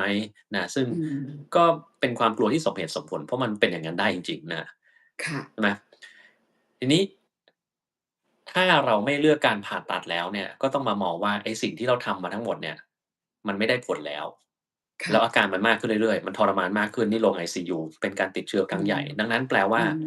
ถ้าเราจะไม่ผ่าตัดเราต้องทำอะไรที่ต่างไปจากเดิมแน่นอนเพราะถ้าเราทำเหมือนเดิมมันแก้ไม่ได้แล้ว มันค่ะจะมีแต่จะมากขึ้นนะครับแล้วอะไรอืที่เราทำมได้กายภาพหรือว่าสิ่งต่างๆที่เราออกกำลังกายมันทำเต็มที่แล้วหรือยังอันนี้คืออืคำถามที่ผมอยากจะมรู้นะว่ากายค่ะภาพนี่เขาทำอะไรอืมนะครับแล้วกลับมาบ้านทำเองหรือเปล่าเพราะกายภาพอืมเนี่ยมันแปลว่าเขาสอนให้คุณทำอะไรสักอย่างแต่ว่ามันเป็นหน้าที่ของคุณเองที่จะต้องกลับบ้านแล้วไปทำด้วยตัวเองเหมือนค่ะครูเราสอนแต่ว่าเราไปสอนให้เด็กไปหัดไม่ได้มันหัดแทนเด็กไม่ได้อะมันค่ะได้แค่สอนน่ะอันนี้คืออย่างเดียวกันกับกายภาพเราต้องไปทำเองที่บ้านแล้วก็ยิ่งทำเยอะยิ่งดี อืส่วนปัสสาวะมเนี่ยคิดว่าคงจะต้องเจอกันตรงกลางแล้วแหละถ้าค่ะเราไม่อยากใส่สายคาไว้ก็ต้องสอืวนให้มันมบ่อยอืๆนะครับมสวนให้บ่อยให้มันออกมาให้หมดนะครับเพราะไม่ฉะนั้นถ้ามันค้างอยู่มันก็ติดเชื้อเป็นธรรมอืมดาเลยค่ะนะครับแล้วถ้ายิ่งท้องผูกก็จะยิ่งทำให้ปัสสาวะไม่ออกอยู่ดีอืดังนั้นต้องมห้ามท้องผูกนะครับ ซึ่งมันก็ยิ่งยากเข้าไปใหญ่เพราะว่าคนอืที่เส้นประสาทมตรงนี้โดนกดมันจะท้องผูกค่ะหมายความว่าเราก็ต้องกินน้ำให้เยอะกินน้ำให้เยอะก็ต้องปัสสาวะเยอะก็ต้องสวดปัสสาวะอืมบ่อยอันนี้เป็นธรรมดานี่อันที่1คือมันเป็นวงจรอุบาทที่ยังไงวนไปวนมาแต่เราต้องยอมรับผลของมันคือน้ำต้องกินให้เยอะถ้าถ่ายไม่ออกต้องกินยาถ่ายอย่ากลัวยาถ่ายเด็ดขาดเพราะถ้ายาถ่ายอืมอืมเราไม่กินแล้วมันถ่ายไม่ออกมันทำให้เราปัสสาวะไม่ออกแล้วเกิดการติดเชื้อตามมาเป็นอย่างงี้เลย อืการท้องผูกในคนมอายุเยอะเนี่ยไม่ใช่แค่ปัสสาวะติดเชื้อหรือมันทรมานถ่ายไม่ออกเท่านั้นนะครับค่ะบางคนอืมน่ะพอถ่ายไม่ออกนานๆเนี่ยมีภาวะสับสนอืมเพ้อเห็นผีเห็นว่าค่ะค่ะบิดามารดาที่ล่วงอืลับไปมแล้วกำลังจะมารับตัวแล้วอะไรเงี้ยทำให้คนในบ้านเนี่ยกลัวไปด้วยเนี่ยเฮ้ยเราว่าเราก็รักษาศีล5ศีล8แล้วนะคุณอ้นน่าจะรักษาศีลอะไรสักอย่างทำไมในบ้านเรายังมีผีเข้ามาได้อีกนะมันไม่น่าอืจะเกี่ยวกันนะใช่ไหม มแต่ว่าก็ผีของคุณเนี่ยอาจจะเกิดจากการที่แม่ท้องผูกก็ได้นะครับไม่ได้เกี่ยวอะไรค่ะกับผีของจริงอืมันเป็นอย่างงี้ได้มเลยนะมันจะวนไปวนมาหลายอย่างนะดังนั้นนี่คือกรณีถ้าจะไม่รักษาด้วยการผ่าตัดต้องยอมรับก่อนค่ะว่า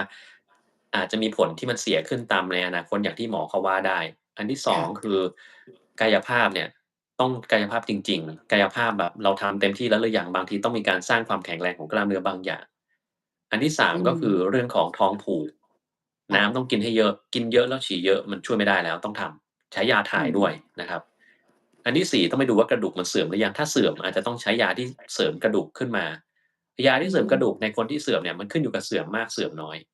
ถ้าเสื่อมน้อยโอเคใช้เป็นยาฉีดที่แบบ6เดือนฉีดครั้งได้แต่ถ้าเสื่อมมากแล้วมันอันตรายเนี่ยอาจจะต้องใช้ยาที่มันฉีดบ่อยขึ้นหน่อยเช่นบางทีอืแบบมเดือนละครั้งเดือนละ2ครั้งนะครับก็จะมีตัวอื่นให้ค่ะเลือกฉีดตรงนี้ต้องไปปรึกษาคุณหมอว่ามันพรุนไปแค่ไหนแล้วถ้าพรุนมากก็ต้องใช้ยากลุ่มนี้ยากิค่ะนบอกเลยว่าไม่ได้ผลอย่าไปอืกินเสียเวลามถ้าหมอเขาให้ยากินมาถามผมก่อนดีกว่าเพราะว่าผมบอกเลยว่ามันไม่ได้ผลมันช้าไปแล้ค่ะวในคนที่มีภาวะเนี้ยกินยาพวกยากินเนี่ยมันจะทำให้มีโรคแทรกซ้อนได้ง่ายมากกว่าเดิมอีกต่างหากใช้ยาฉีดจะปลอดภัยกว่าเยอะเลยนะครับอืมอย่างไรก็ตามเรารู้แค่ว่าอันนี้ข้อดีข้อเสียของการผ่าไม่ผ่าแต่ค่ะสุดท้ายต้องถามคุณแม่เขาด้วยว่าเขาอยากจะทำแบบไหน เราเล่าอืให้เขาฟังทุกอมย่างว่า2แบบนี้มันต่างกันยังไงข้อดีแบบแต่ละแบบเป็นแบบไหนข้อเสียของแต่ละแบบเป็นแบบไหนถ้าแม่เขายอมรับแบบไหนได้บ้างเนี่ยก็ให้ทำแบบนั้นนะแต่ถ้าเกิดว่ายังตัดสินใจไม่ได้เราอาจจะต้องพบกันตรงกลางคือแม่ยอมทำแม่อาจจะโอเคอาจจะต้องใส่สายสวนคาไว้ได้ไหมอะไรอย่างเงี้ยอาแบบนั้นได้หรือเปล่าเพราะว่าถ้าเรามาสวนตลอด6ชั่วโมงมันอาจจะไม่ไหวแล้วบางที6ชั่วโมงก็ยังไม่พอเลยอาจจะต้องบ่อยกว่านั้นเสียอีกเพราะว่าคุณลองคิดดูพี่อาจลองคิดดู ถ้าไม่อยากดื่มน้ำเยอะเนี่ยบางทีชั่วโมงเราก็ฉี่แล้วถูก2ค่ะชั่วโมงเราก็ฉี่แล้วจะไปใช่เราจะถ้าผมบอกพี่อาจกินกาแฟเข้าไป3แก้วนะแต่ห้ามฉี่จนกว่าจะ6ชั่วโมงแน่นะตาย เกิดอะไรขึ้น ตายแน่ก็เลยใช่ปวดตายแน่แน่ๆปวดแล้วก็แบบอาจจะมีติดเชื้อในทางเดินปัสสาวะก็ได้แล้วนี่ผมบอกว่าท้องผูกก็ต้องกินน้ำเยอะๆค่ะแล้วแม่จะไม่อืฉี่ในมเวลา6ชั่วโมงนั้นเหรออืแม่ก็อาจจะฉี่ก็มๆๆได้นะครับ ดังนั้นเราอาจจะต้องคุยกับแม่นิดหนึ่งว่าโอเคถ้าไม่ทำเนี่ยอาจจะต้องขอคาสายสวนไว้นะแต่ถ้าค่ะไม่คามีวิธีอื่นไหมมีแต่มันก็ไม่ดีเท่าคาก็คืออืถ้าปัสสาวะแล้วมเนี่ย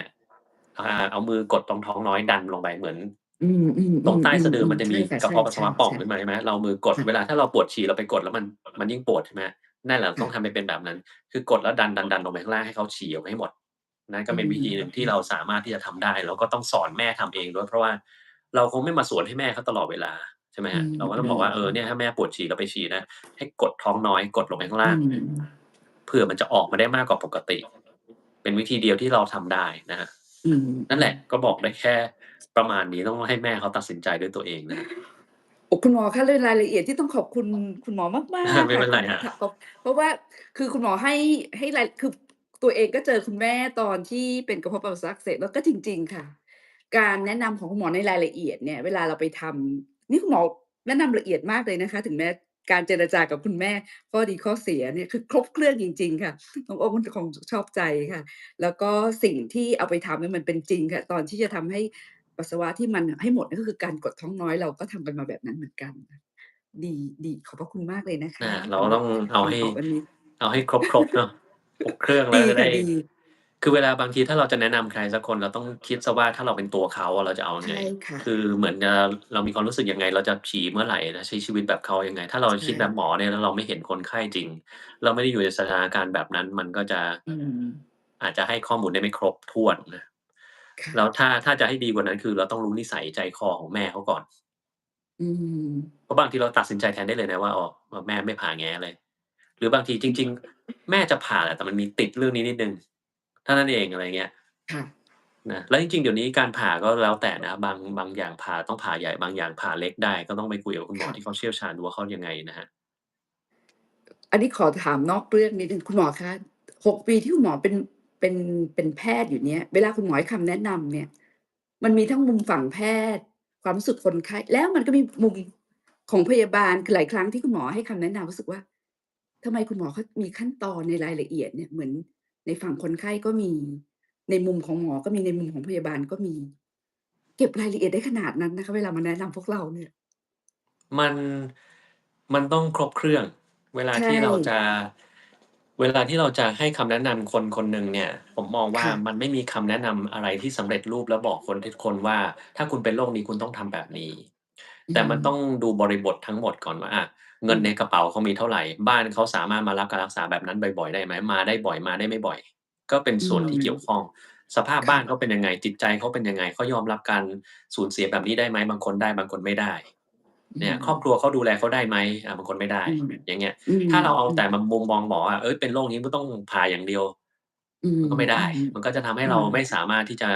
แก้ไขโรคของคนไข้นั้นๆได้โอเคอาจจะถูกต้องว่าถ้าเป็นโรคนั้นน่ะผ่าตัอืดคือดีที่มสุดในบรรดาค่ะเวลาถ้าหมอเขาทำการทดลองมาไอ้ผ่าตัดเนี่ยดีที่สุดแล้วไม่มีอะไรอย่างอื่นที่ดีเท่าผ่าตัดแล้วแต่อืมมันอาจจะไม่ใช่ดีที่สุดสำหรับคนไข้คนนั้นก็ได้ เนื่องค่ะด้วยข้อจำกัดหลาย ๆ ประการที่เราจำเป็อืมนจะต้องไปค้นมันออกมาแล้วก็หมอนี่แหละมีหน้าที่ไปค้นมันออกมาว่ามันคืออะไรบ้างเราจะได้ให้คำแนะนำที่เหมาะสมกับแต่ละคนอืมนั่นแหละอืผมก็เลยมพยายามคิดเรื่องพวกนี้เรื่อย ๆ นะครับอันนี้เป็นแบบว่าศิลปะจริงๆเลยนะคะของความเป็นดูคำถามไหมคะอาเราเราก็ต้องค่อย ๆ ไปนะครับคุณหมอเปิด MV ระหว่างไลฟ์ไม่ได้ใช่ไหมคะหรือยังไงคะเปิดไม่ได้เดี๋ยวต้องไปลองอ๋อให้คนเขาไม่เป็นไรค่ะเปิดเข้าไปเดี๋ยวดูนะค่อยตอนจบก็ได้ค่ะค่ะทีนี้อย่างหนึ่งอะนะคะแบบพี่อชวรขออนุญาตเล่ากลัวตัวเองจะลืมนะคะคุณหมอคะน้องอ้นบอกว่าคุณแม่ฟังด้วยค่ะคุณแม่ฟังคุณแม่ฟังอยู่ด้วยเดี๋ยวด้วยอ๋อสักครู่ คุณแม่ฟังอยู่ด้วยค่ะอันนี้เขียนมาทาง LINE นะคะแล้วก็ สวัสดีคุณแม่ด้วยนะครับ ได้คำแนะนำที่ยอดเยี่ยมเลยคือเราฉวยโอกาสเพราะว่าเราได้ถามละเอียดหมอก็ตอบละเอียดเลยนะคะทีนี้สิ่งหนึ่งที่มีท่านใดถามในส่วนที่เกี่ยวข้องสวนสายปคุณอามค่ะสวนสายปัสสาวะถ้าทำใจดับ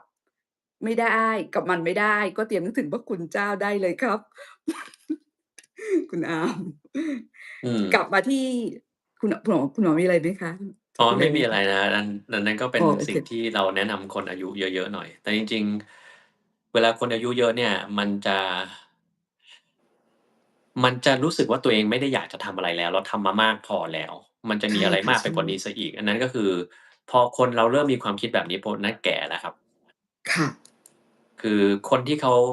หมดความต้องการในการจะมีชีวิตอยู่แบบ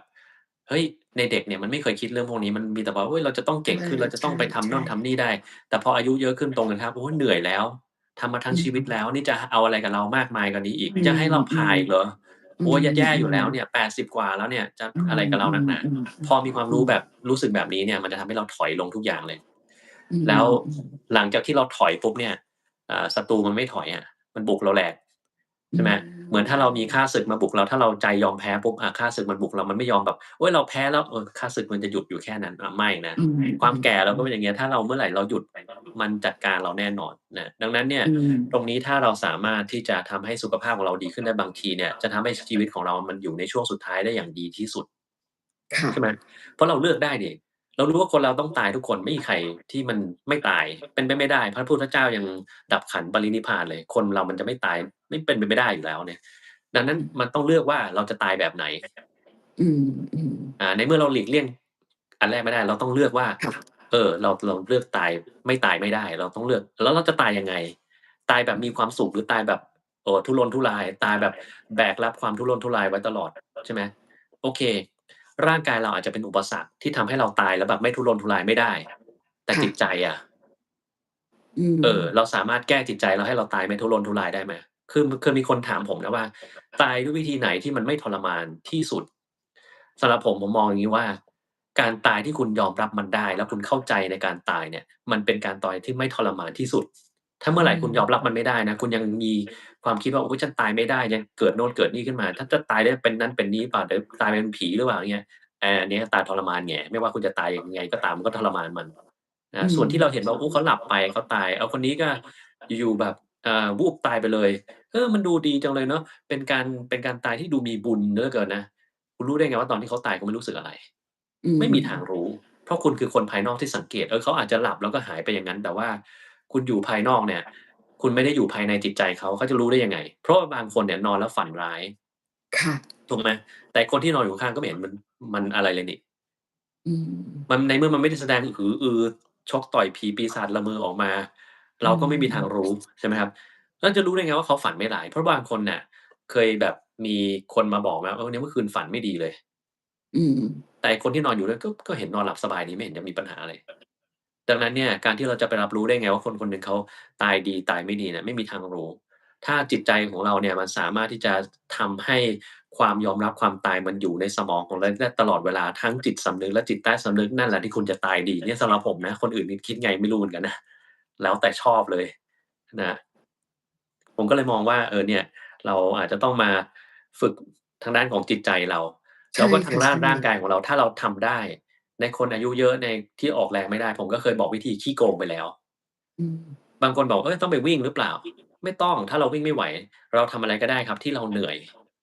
บางคนที่เหนื่อยเนี่ยอาจจะเป็นแค่การเอาเวตมายกเฉยๆอยู่กับที่เหนื่อยแล้วยค่ะกแข้งยกขาก็เหนื่อยแล้วไม่เป็นไรอืมก็แค่นั้นก็ทำแค่นั้นคือการออกกำลังกายแล้วอืหรือถ้าเรามปวดข้อตรงนั้นเดินไม่ได้ทำยังไงมันก็ไม่เหนื่อยเพราะว่ามันเดินไม่ได้ใช่ไหมก็ซาวนาเดี๋ยวนี้แบบมีค่ะวิธีขี้โกงเราเอามาชำที่บ้านใช่ไหมที่มันเป็นเต็นท์แล้วก็ที่เต็นท์อบสมุนไพรแล้วก็เอ่อ เปิดความร้อนให้มันร้อนพอเหมาะให้ร่างกายเราชินแล้วก็นั่งอย่างเงี้ยสักพักหนึ่งมันก็เป็นการเลียนแบบวิธีการออกกำลังกายอย่างหนึ่งอยู่แล้วซึ่งทำได้มันก็ราคาไม่เท่าไรไม่กี่ร้อยเองใช่ไหม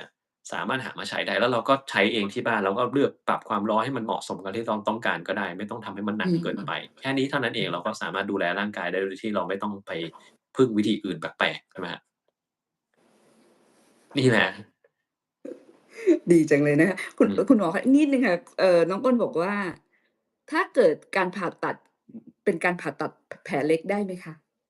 อันนั้นต้องที่หัวอย่างที่บอกไงครับว่าต้องไปถามคุณหมอเขาต้องฝากว่ามันเหมาะคุณหมอสมสำหรับการผ่าตัดวิธีนั้นหรือเปล่า ค่ะถ้ามันอืเป็นมบางที่เป็นบางจุดโอเคผ่า2กล้องผ่าแผลเล็กได้แต่บางอย่างมันทำไม่ได้ต้องไปค่ะ คุยกับคุณหมอเขาดูมีคนพูดถึงคุณหมอคะพี่อัดเคยดูแลดูไปเยี่ยมเพื่อนจนเป็นวินาทีที่เฮือกสุดท้ายเนี่ยค่ะคุณหมอเคยอยู่ในภาวะที่คนไข้กำลังจะหมดลมอะค่ะโดยหน้าที่ของคุณบ่อยหมอจะต้องเลยครับบ่อยคุณหมอแบบว่าปล่อยให้ไปเฉยๆคุณหมอต้องพูดอะไรไหมคะหรือว่าไม่พูดอะไรคะณวินาทีที่เขากำลังจะหมดลมสุดท้ายส่วนใหญ่แล้วเนี่ยจะเป็นญาติเขาอยู่กับเขาเสียมากกว่าวินาทีอ๋อสุดท้ายเนี่ยค่ะควรจะต้องเป็นคนที่คุ้นเคยอยู่กับเขาผมเนี่ยค่ะถึงเขาจะชอบมากแค่ไหนแต่ผมไม่ใช่คนที่เป็นครอบครัวเดียวกับเขาถูกไหมออืมายกเว้นว่าตอนช่วงโควิด19นะคือครอบครัวมาเยี่ยมไม่ได้ เขาอืต้องตายอย่างนั้นมนะคุณอยู่คนเดียวอย่างเงี้ยก็เราก็จะเปิด Zoom ให้เขาคุยกับญาติถึงแม้ว่าเขาจะไม่รู้เรื่องเราก็เปิดไว้ให้มีเสียงที่เขาอย่างงั้นอยู่ใกล้ๆนะครับอืมแต่สิ่งที่ผมจะเห็นคนไทยชอบพูดก็หลับให้สบายนะไม่ต้องห่วงอะไรทางนี้หรอกลูกหลานทุกอย่างก็ปกติดีก็คืออ่าไม่เป็นไรถ้าเหนื่อยก็พักนะครับค่ะไม่ต้องพยายามให้เพื่อลูกเพื่อหลานอะไรก็ได้เราอืสามารถอยู่รอดมได้อยู่แล้ว นั่นแปลว่าเรากำลังคิดว่าคนที่เขากำลังจะไปเนี่ยเขาห่วงอะไรสักอย่างอยู่ใช่ไหมเรา assume เลยเราสมมุติเราคิดไปอย่างนั้นว่าเขากำลังห่วงเรื่องอะไรสักอย่างอยู่มันอาจจะถูกต้องก็ได้นะที่เขาห่วงเรื่องอะไรสักอย่างอยู่แต่ผมมองว่าแบบโอเคถ้าเป็นครอบครัวเขาควรจะรู้ว่าเขาห่วงอะไรกันแน่ถ้าคุณพูดได้ถูกต้องโอเคเขาน่าจะแบบสบายใจขึ้นมาอย่างหนึ่งแต่บางคนก็ค่ะอาจจะไม่ได้ห่วงอะไรก็ได้นะ อืเขาอาจจะมแค่ไม่รู้สึกมันไม่สบายตัว มันรู้อืสึกอึดอัดมรู้สึกอะไรพวกเนี้ยเราจะสื่อค่ะสารกับเขายังไงพวกเนี้ยแหละคือแล้วมันต้องแล้วแต่คนซึ่งผมจะไม่ได้พูดอย่างเดียวกันหมดทุกคน มันก็ขึ้นอยู่กับประสบการณ์ที่ผมเคยเจอคนไข้คนนั้นมาตั้งแต่แรกจนถึงวินาทีนั้นน่ะมันเป็นยังไงเราต้องมีการออกแบบวิธีการพูดที่มันไม่เหมือนกันสักคนเพื่อให้เข้ากับสถานการณ์อันนั้นให้ได้อันนี้สำหรับผมนะอืม อืมแล้วคนพวกนี้บางทีเขาจะโต้ตอบกับเราไม่ได้ดังนั้นเราต้องอาศัยความเข้าใจในตัวคนไข้ตั้งแต่ที่เรารู้จักเขามาจนถึงปัจจุบันในการพูดอะไรค่ะออกไปสักอย่างหนึ่งอืบางคนมขอถามว่ามีคำพูดสำเร็จรูปมีอะไรที่เราพูดกับเขาประจำไหมไม่มี อืม เพราะมันเปลี่ยนไปเรื่อยๆนั่นแหละครับคือสังเกตบริบทโดยรอบของคนไข้กับประสบการณ์ของคุณหมอนะคะอืมใช่ผมก็จะแล้วแต่ หรือบางทีเนี่ยถ้าผมคิดอะไรไม่ออกใช่ไหมผมก็จะใช้วิธีเหมือนที่ผมสอนทุกคนไปเป็นการบอกว่าผมก็จะเข้าไปแล้วก็ไปจับมือคนไข้แล้วก็บอกว่านี่เรามาลองคิดอะไรกันสนุกๆไหมเพราะว่าถ้าเราพูดอย่างอื่นเนี่ยโอ้โฮมันหดหู่อะใช่ค่ะไหมมันหดหู่มันจะตายอยู่แล้วมันจะโอ้เจ็บปวดอะไปพักนะเหนื่อยก็พักอะไรเงี้ยเราก็บอกว่าเฮ้ยเรามาลองคิดอะไรกันสนุกๆไหมในภาวะที่เขากำลังจะตายแล้วนี่แหละแล้วผมก็จะบอกว่าอาเราลองจินตนาการตามที่ผมพูดนะขณะนี้เรากำลังไปเดินอยู่ที่ชายทะเลอืมกับคนที่เรารักมากที่สุดคนหนึ่งอืมอืให้จินตมนาการว่าคนคนนั้นคือใคร อืมหรือจะมีมากกว่า1คนก็ได้ มีพ่อแม่ค่ะมีลูกนะครับจะเป็นคนที่ล่วงลับไปแล้วก็ได้หรือคนที่ยังอยู่กับเราก็ได้คนค่ะที่เราอยากจะบอกอะไรเขาแล้วเราไม่ได้บอกอืลองจินตมนาการว่าเราไปเดินเล่นอยู่ที่ชายทะเลแบบนั้นเป็นยังไงบรรยากาศโอเคดีไหมเสียงคลื่นเสียงคลื่นมันฟังแล้วก็รู้สึกสบายใจใช่ไหมครับมีกลิ่นหอมๆของดอกไม้บริเวณนั้นโชยมาเราได้กลิ่นหรือเปล่าอืมถ้าไม่ได้กลิ่นลองดมอีกทีสิมันลอยมาตามลมเป็นไงตอนนี้อากาศมันค่อนข้างที่จะสบายเรารู้สึกสบายใจมากในตอนนี้เนี่ยเรารู้สึกว่าความหนักอกหนักใจของเรามันได้ถูกยกออกไปเรียบร้อยแล้วอืลองคิดแบบนั้นมดู อืมตอนนี้คุณมีอะไรอยากจะคุยกับคนที่อยากจะคุยไหมอืคนที่มอยู่ข้างๆอยากจะคุยอะไรลองจินตนาการดูแล้วเราก็จะเว้นช่วงอย่างเงี้ยเป็นช่วงๆให้เขาค่อยๆคิดตามไม่ใช่เราเล่ารวดเดียวต่อกันนะครับค่ะแล้วทำแบบนี้เรื่อยๆเนี่ยจนกระทั่งเขาไปอืม อืมแต่เราต้องรู้นะว่าเมื่อไหร่เขาจะไปไม่ใช่อยู่ๆแบบค่อยพูดอย่างงี้นะเราต้องมีวิธีเหมือนกันคือเวลาใครจะต้องไปต่อหน้าต่อตาแล้วผู้ที่กำลังพูดอยู่กับเขาเนี่ยอันนี้ก็ถือว่าถ้าเป็นเราเองหรือญาติเราเองเราก็ต้องใช้กำลังใจอย่างสูงนะคะแต่ถ้าเกิดเราได้ซักซ้อมหรือได้ฟังคำแนะนำแบบเนี้ยก็สามารถที่จะทำได้เพราะว่าเราเคยส่งเพื่อนเราในขณะที่เฮือกสุดท้ายเนี่ยรู้ว่าต้องใช้กำลังใจสูงมากแม้เสียงของความสะอื้นหรือความที่จะร้องไห้ก็ไม่อยากจะปล่อยให้เขาเนี่ยได้รับรู้ถึงเสียงเนี่ยเหล่านี้ค่ะแต่อย่างที่เมื่อกี้คุณหมออธิบายเนี่ยถ้าฟังดีๆเราจะเห็นภาพ เห็นภาพว่าเขาไปอยู่ในอีกมิติหนึ่งแล้วเขาก็เตรียมตัวที่จะไปอย่างสบายใจนี่ก็เป็นเรื่องสำคัญเหมือนกันค่ะอืมอืมแล้วเรื่องพวกนี้เราเลือกเองได้นะครับมันไม่ใช่ค่ะว่าผมก็จะเล่าเรื่องแบบเดินทะเลทุกวันนะบางทีเราก็บอกว่าไปป่าเราก็บอกว่าเนี่ย รู้ไหมว่าปลายทางของป่าเนี้ยมันไปที่ไหน ค่ะลองจินตนาการดูว่าปลายทางของป่านี้นะมันจะเป็นสถานที่ที่สวยงามมากมีทุ่งดอกไม้แบบค่ะยาวเลยไม่มีวันจบสิ้นเลยนะอืมีผีมเสื้อตัวเล็กๆโบยบินมีดอกไม้หลากหลายชนิดกลิ่นหอมอืตอนนี้เรากำลังมเดินทางไปที่สถานที่แห่งนั้นอยู่นะค่ะแล้วก็จะมีเพื่อนๆไปกับเราได้นี่แหละแต่ว่าเขาไปส่งเราได้แค่หน้าทางเข้าเท่านั้นเองเขายังอืมไม่ถึงเวลาที่เขาจะไปพร้อมกับเรานะ เราเข้าไปก่อนเพื่อที่เราจะไปสำรวจแล้วก็ไปอาจจะไปสร้างบ้านเพื่อให้เขามาในวันหลังก็ได้อันเนี้ยก็เป็นการพูดเหมือนกับว่าเป็นเชิงสัญลักษณ์ว่านั่นคือเส้นแบ่งของความเป็นกับความตายที่เขากำลังจะข้ามไปมันไม่มีอะไรที่น่ากลัวเลยแม้แต่น้อยเดียวมันมีแต่ความสวยงามที่รอเราอยู่ข้างหน้ามีแต่ความตื่นเต้นสิ่งที่เราอยากจะเจออยากจะค้นพบมันอยู่ข้างหน้าเราแล้วแหละให้เราเนี่ยเดินผ่านไปเฉยๆเท่านั้นเองไม่ได้มีอะไรที่น่ากลัวแต่อย่างใดมันไม่อืใช่แบบปรามสาทยักษ์มารมี ผู้คุมเป็นยักษ์วัดแจ้งถือตะบองเพชรอะไรมาตีหัวเราอะไรเงี้ยมันไม่ใช่ขนาดนั้นเราก็สามารถอย่างงี้ได้คุณหมอนี่แหละเคยเจอคนคุณหมอเคยเจอคนไข้ที่แบบว่าพูดออกมาว่าอยากตายแล้วอะอยากตายแล้วอืมแล้วคุณหมอจะตอบยังไงคะช่วยเหลืออย่างไรผมก็จะพูดกับเขาไปตรงๆว่าอืม ผมได้ยินแล้วแหละว่าอยากจะตายอืมแต่ช่วยบอกผมอีกนิดหนึ่งได้ไหมว่าทำไมคุณถึงอยากจะตายชีวิตนี้อืมันมไม่มีค่าสำหรับคุณแล้วเหรอค่ะเพราะบางทีเนี่ยเหตุผลที่เขาอยากจะตายเนี่ยมันมีหลากหลายนะบางทีหนี้สินท่วมหัว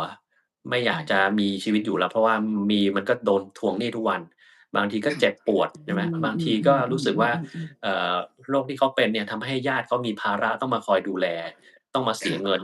ทำให้อืลูกหลานหมดเนื้อหมดตัวนะครับมการที่เราให้เขาได้แสดงความเห็นออกมา มันจะทำให้เราเข้าใจว่าทำไมเขาถึงอยากจะตาย เพราะว่าไอ้นี่อืมนี่แหละที่ทำให้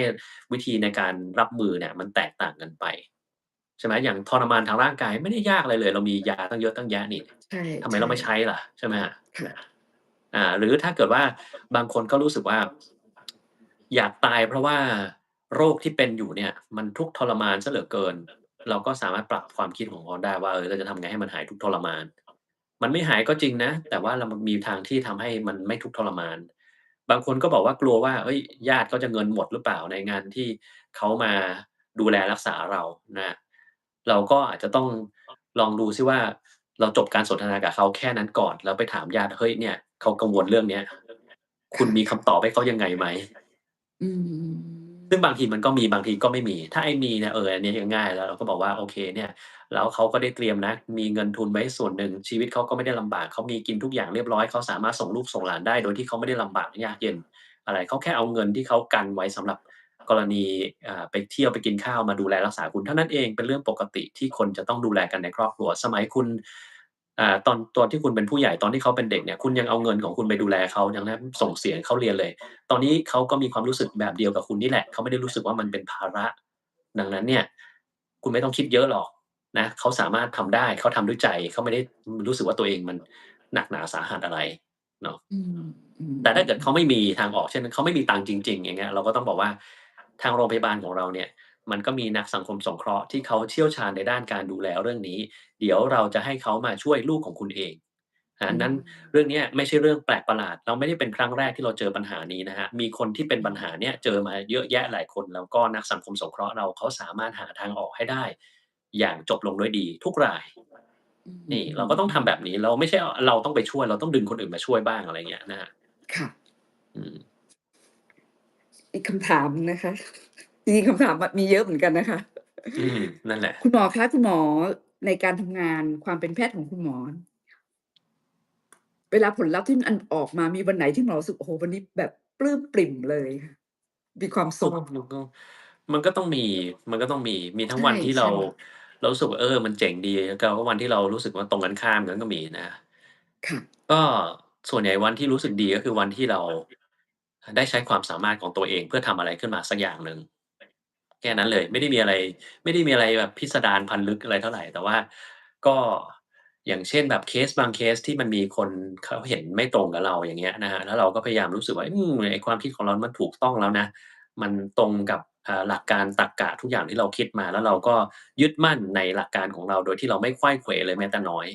แล้วสุดท้ายแล้วผค่ะลออกมาดีเนี่ยอันเนี้ยเราจะภูมิใจแล้วแต่ว่ามันจะต้องมีความระมัดระวังอย่างหนึ่งคือเราต้องเข้าใจว่าเขาคิดอะไรอยู่ด้วยบางทีเราพลาดในสิ่งที่เขามองเห็นแล้วเราอืยังไปยึมดมั่นถือมั่นในตัวเองมันทำให้เราเนี่ยอืผลออกมาไม่มดีก็ได้แต่ที่น่ากลัวไปกว่านั้นมีอีกครับคือโอเค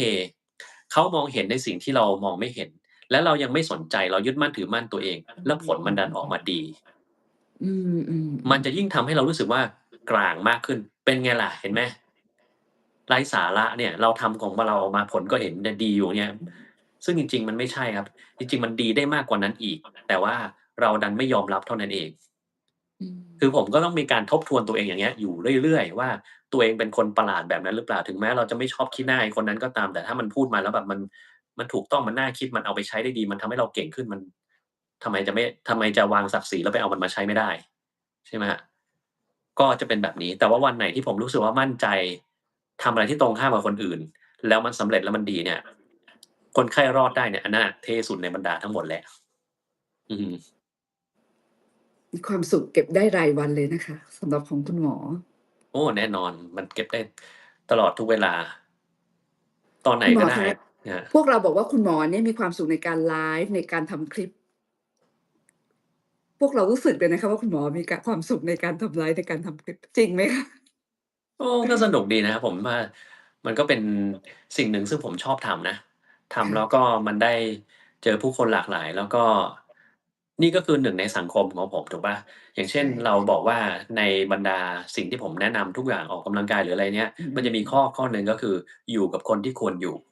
มีสังคอืมมด้วยไม่ใช่ว่าอืมอยู่กับตัวเองอย่างเดียวแล้วไม่มีสังคมอะไรเลยไอ้คนพวกเนี้ยเฉาตายตอนแก่นะครับสมองก็จะเสื่อมง่ายเพราะว่ามันไม่มีการมีปฏิสัมพันธ์กับคนอื่น ซึ่งอย่างที่ผมเคยเล่าว่าสมัยก่อนเนี่ยการมีปฏิสัมพันธ์กับคนอื่นคือต้องออกไปเจอถูกไหมครับ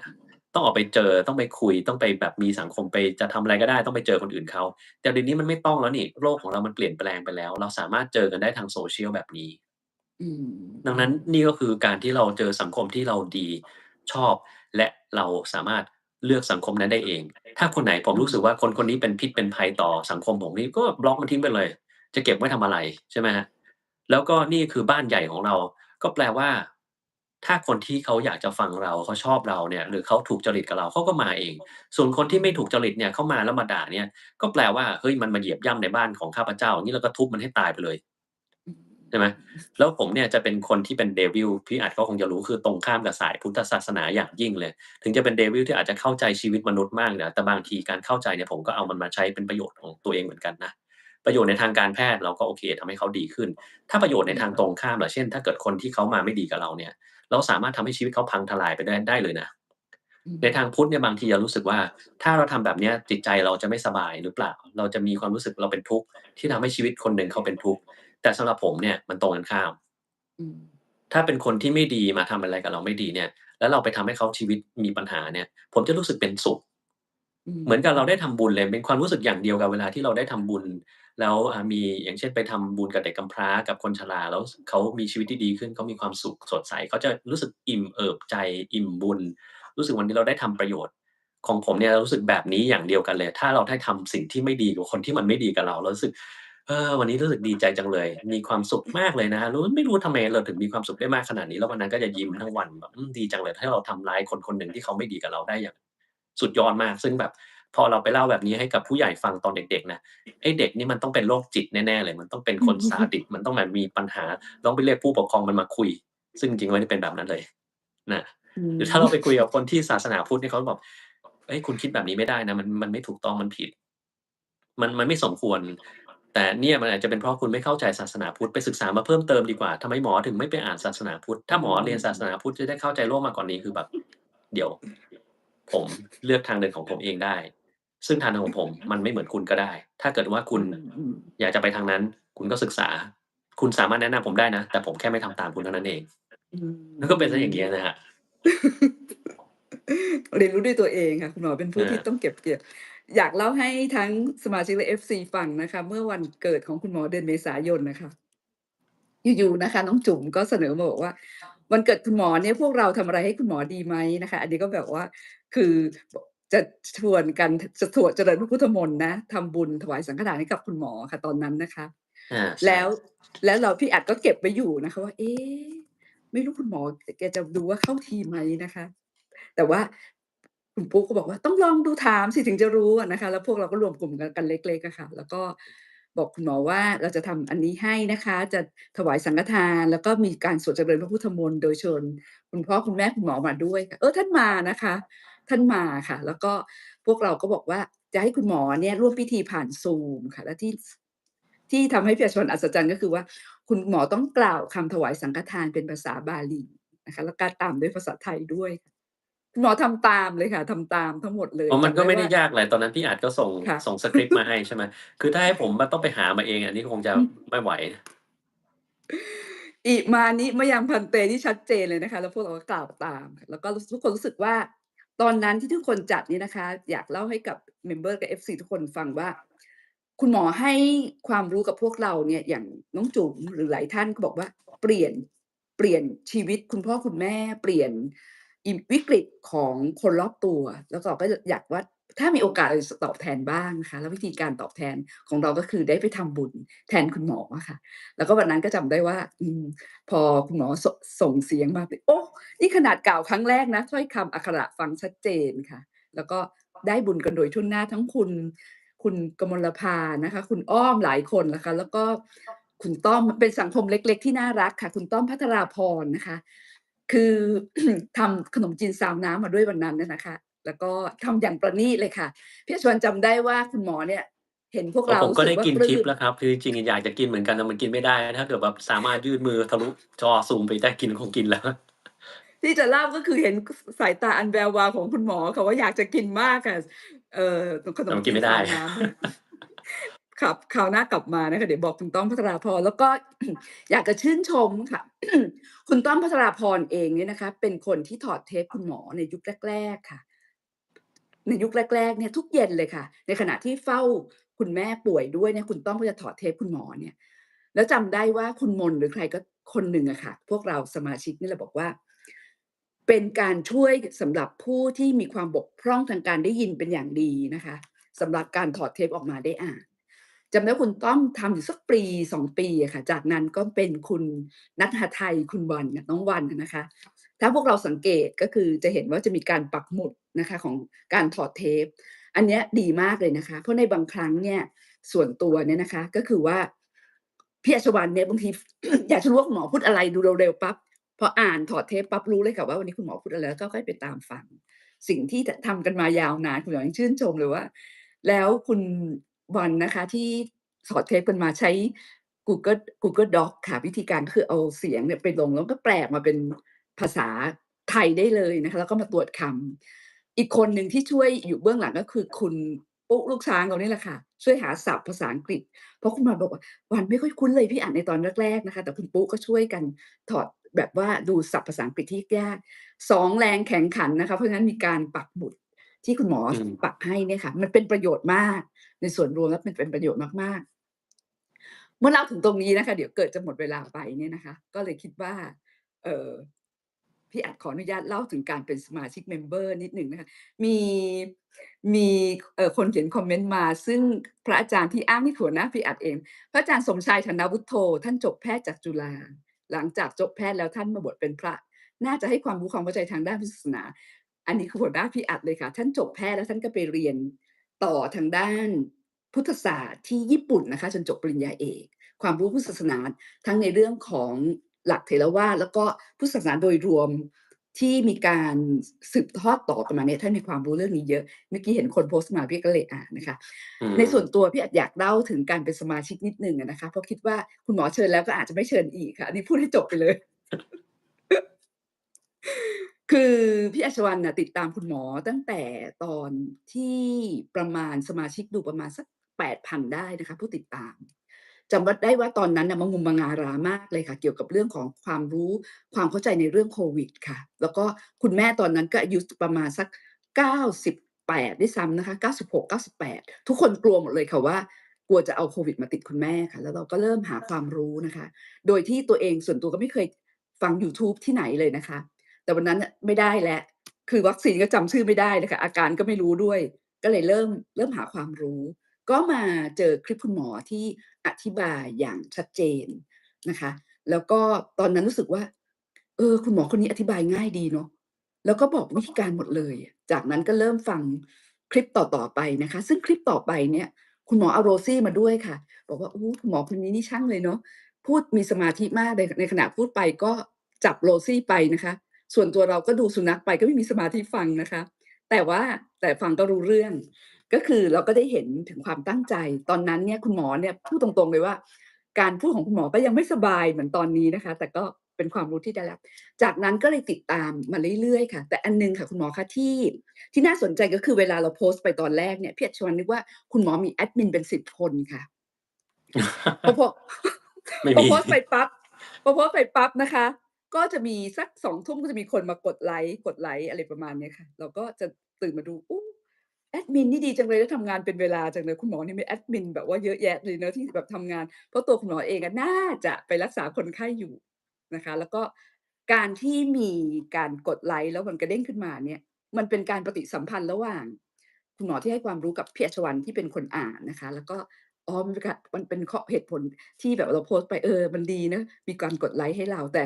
ส่วนตัวไม่ได้คิดว่าเป็นคนอื่นเลยนะคิดว่าเป็นแอดมินเป็น10ซึ่งตรงนั้นก็เลยทำให้แบบว่าติดตามมันเป็นฟีดแบ็กที่ดีนะคะแล้วสมัยก่อนคุณหมอเนี่ยให้ดวงใจยากมาก คุณหมอประหยัดมากอะไอ้ดวงใจอะตอนหลังเนี่ยดวงใจที่คุณหมอให้ก็คือวิธีการอ่านจากนั้นเนี่ยความรู้โควิดฉับพลันมากค่ะแล้วก็เมื่อต้นปีอะได้ไปเจอคุณแม่คุณหมอนะคะพูดถึงเรื่องของช่วงโควิดที่มันเกิดวิกฤตเนี่ยคุณหมอทำสรุปมาเป็นเปเปอร์เลยนะคะส่งให้กับคุณหมอไทยอะได้รู้เหตุการณ์ได้ทันกันในการรักษาคนไข้ต่างๆเนี่ยค่ะ อันเนี้ยเป็นต้องขอบพระคุณคุณหมอเลยค่ะว่ายา Molnupiravir ที่คุณหมอแนะนำอะนะคะช่วงที่แบบเป็นโควิดตอนนั้นเนี่ยไม่สามารถจะแบบเลือกยาได้แต่รู้สึกว่ายาตัวเนี้ยที่คุณหมอบอกว่ามันได้ผลแน่นอนก็เลยพี่สาวก็เลยส่งมาให้เชื่อไหมคะว่าวันเดียวอะอาการดีขึ้นเขียนสรุปวิทยานิพนธ์ที่ส่งประกวดได้เสร็จน่ะค่ะโดอืยพละกำลังมมาเลยค่ะคือเป็นเราก็รู้สึกว่าความรู้เนี่ยสำคัญ แล้วก็การที่เอาความรู้มาใช้ให้เหมาะสมเนี่ยสำคัญฟื้นกับร่างกายฟื้นในขณะเพื่อนพี่อัดเนี่ยค่ะข้างๆห้องเนี่ยไม่ได้ใช้ยา Molnupiravir ใช้ยาฟ้าทะลายโจรและยารักษาไอตลอด7วันค่ะแล้วก็ฟื้นยากเพราะงั้นก็เลยรู้สึกว่าโอ้โฮนี่แบบจะรู้บ้างไหมนะคะว่าเวลาคนได้เอาความรู้ไปใช้เนี่ยมันเปลี่ยนแปลงถึงผลงานณวันนั้นเป็นช่วงที่หน้าสิวหน้าขวานมาก อาจารย์บอกว่าจะส่งคุณอัชวรรณเนี่ยเป็นวิทยานิพนธ์ที่จะไปประกวดกับเขาเราเป็นโควิดอยู่แท้ๆกักตัวค่ะแต่ฟื้นได้เนี่ยเพราะยา Molnupiravir จากนั้นก็เลยสมองโปร่งใสก็เลยทำงานหมอโปร่งใสเสร็จส่งอาเลยจารย์ได้ดีเลยครับใช่ค่ะประมาณนั้นต้องอนุโมทนาคุณหมอโอ๊ยนะคะ ขอบคุณครับ ทีนี่ผมนี้เรื่องที่ก็มีเรื่อง2ค่ะอยากจะถามเรื่องพี่อัดเหมือนกันค่ะวันนั้นอะที่สวดเจริญพระพุทธมนต์ให้ผมอะอะค่ะ ไรคือเจริญพระพุทธมนต์ครับเพราะมันคือมนต์ของพุทธเหรอครับก็คือว่าท่านพระราชเมธีได้บอกคุณหมอในบทสวดแต่ละบทเลยค่ะว่าบทนี้ป้องกันภัยพาลท่านพูดนะคะแล้วก็มันอาจะมีบทหนึ่งเป็นบทที่พระพุทธเจ้าชนะชนะมารตั้งแต่ช้างนาราคิริงที่จะมาทำร้ายพระพุทธองค์เนี่ยท่านก็สวดค่ะก็จะมีแล้วก็ต่อมันมีบทนั้นเนี่ยเป็นบทที่ชนะพญามารชนะช้างที่กำลังจะมาทำร้าย แต่มันเป็นภาษาบาลีหมดเลยค่ะซึ่งอ๋อคือตรงค่ะนั้นมันก็ผมก็เคยสวดพาหุงอยู่แล้วอะมันจะเป็นบทค่ะที่เป็นวรรคที่3ใช่ใช่อาค่ะ